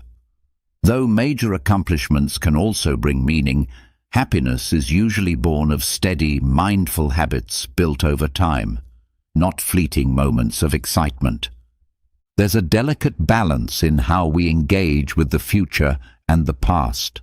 The future is useful for planning and preparing, but if we gaze too far ahead, we risk missing the very life we've been preparing for. The past is a powerful tool for learning, but if we dwell on it too long, we risk missing the life we were meant to live after the lesson. The future helps us plan, the past helps us learn, but life only ever happens now, in the present. When death comes, as it must for us all, the time and place will not be in my hands. If it's tomorrow, I'll meet it tomorrow. If it's in a year or 20, I'll face it then. It is in the very nature of all living things to die, regardless of our resistance. But for now, I live. And while I do, I will use the power I have, my choices, to determine how I spend the time I've been given. I do not speak to console you or to downplay your grief. If fate could be overturned by tears, then let us weep endlessly. Let each day be spent mourning and each night in restless sadness. Let your chest be beaten and your face be struck until the pain is fully expressed, if doing so would change the reality. But if the dead cannot be returned to life, no matter the extent of our grief, and if fate is fixed, beyond the reach of sorrow, then it is time to stop our mourning. Let us take hold of the wheel and guide our course. Let us not allow misfortune to steer us off course. A poor sailor is the one who lets the storm tear the rudder from his hands and surrenders the ship to the sea. But the sailor who grips the wheel and holds on, even as the waves rise and crash over him, deserves praise, even in shipwreck. Never allow anxiety about the future to disturb you. When it arrives, you will meet it with the same strength of reason and understanding that supports you today. True strength must always be tempered with gentleness. Resist too harshly, and you will snap. The wise person knows when to stand firm and when to yield. Often, success and failure hinge on our ability to bend without breaking. Those who cannot endure are the ones who suffer most. Sometimes the only choice we have is to bear our burdens patiently and wait for a better day. Solving a problem requires addressing its root, not merely its symptoms. True wisdom lies in recognizing what we do not know, not in pretending to have all the answers. To know that we do not know is clarity. To falsely believe we understand is affliction. To understand others is intelligence. To understand oneself is truth. To control others is strength. To master oneself is true power. And a branch that becomes too stiff and snaps, those who resist life without learning how to yield will ultimately break. Survival belongs not to those who serve the interests of the empire, but to those who are entrusted with the truth rooted deep within their core. The real answer lies within you. You already know who you are and what you want. Life unfolds as a series of natural and spontaneous transitions. Trying to fight against that only brings sorrow. Allow reality to be as it is. Let events unfold naturally, following the direction that resonates with your inner being. When kindness is expressed through words, it builds trust. When kindness is embedded in our thoughts, it brings depth. And when kindness is shared through generosity, it creates love. A person consumed by constant mental chatter is trapped in layers of concepts. These mental constructs act as barriers, keeping them from truly experiencing the world. That's why someone constantly lost in thought may never truly understand anything on a deeper level. No amount of anxiety will ever alter the course of what is destined to happen. Be at peace with who you are now. Don't yearn for radical change, nor fear the moment of your last breath.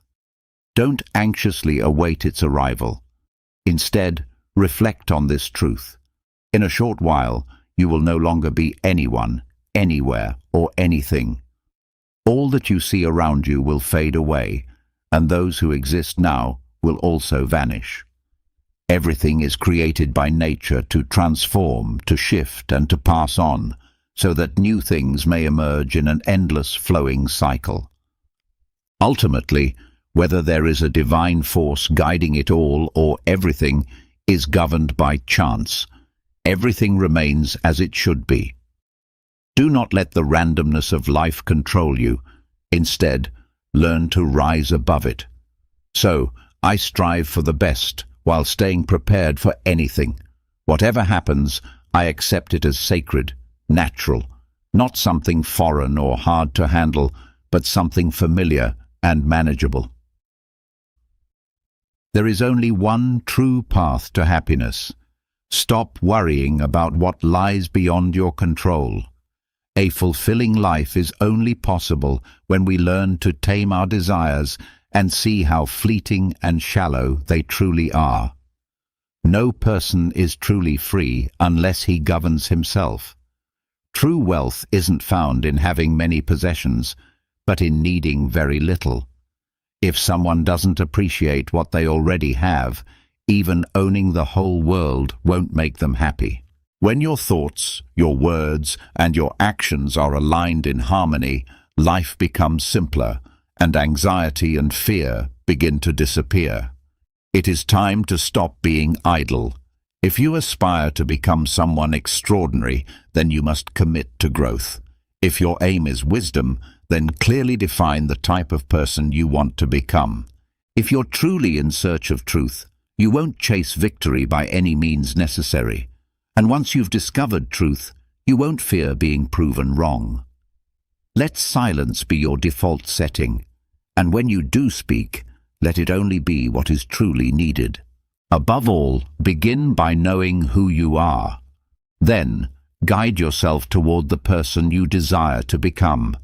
Take the necessary steps to align your life accordingly. Circumstances don't define a person. They merely expose who we really are. Freedom is the only worthy pursuit in life. It is attained by releasing concern for things that lie outside our control. While we may not have the power to choose our external conditions, we always hold the power to decide how we will respond to them. Don't talk endlessly about your beliefs. Live them. If this video resonated with you, like the video, subscribe, and share your thoughts in the comments. That way, YouTube knows that content like this brings value to people like you, and we'll be able to keep creating more videos just like it.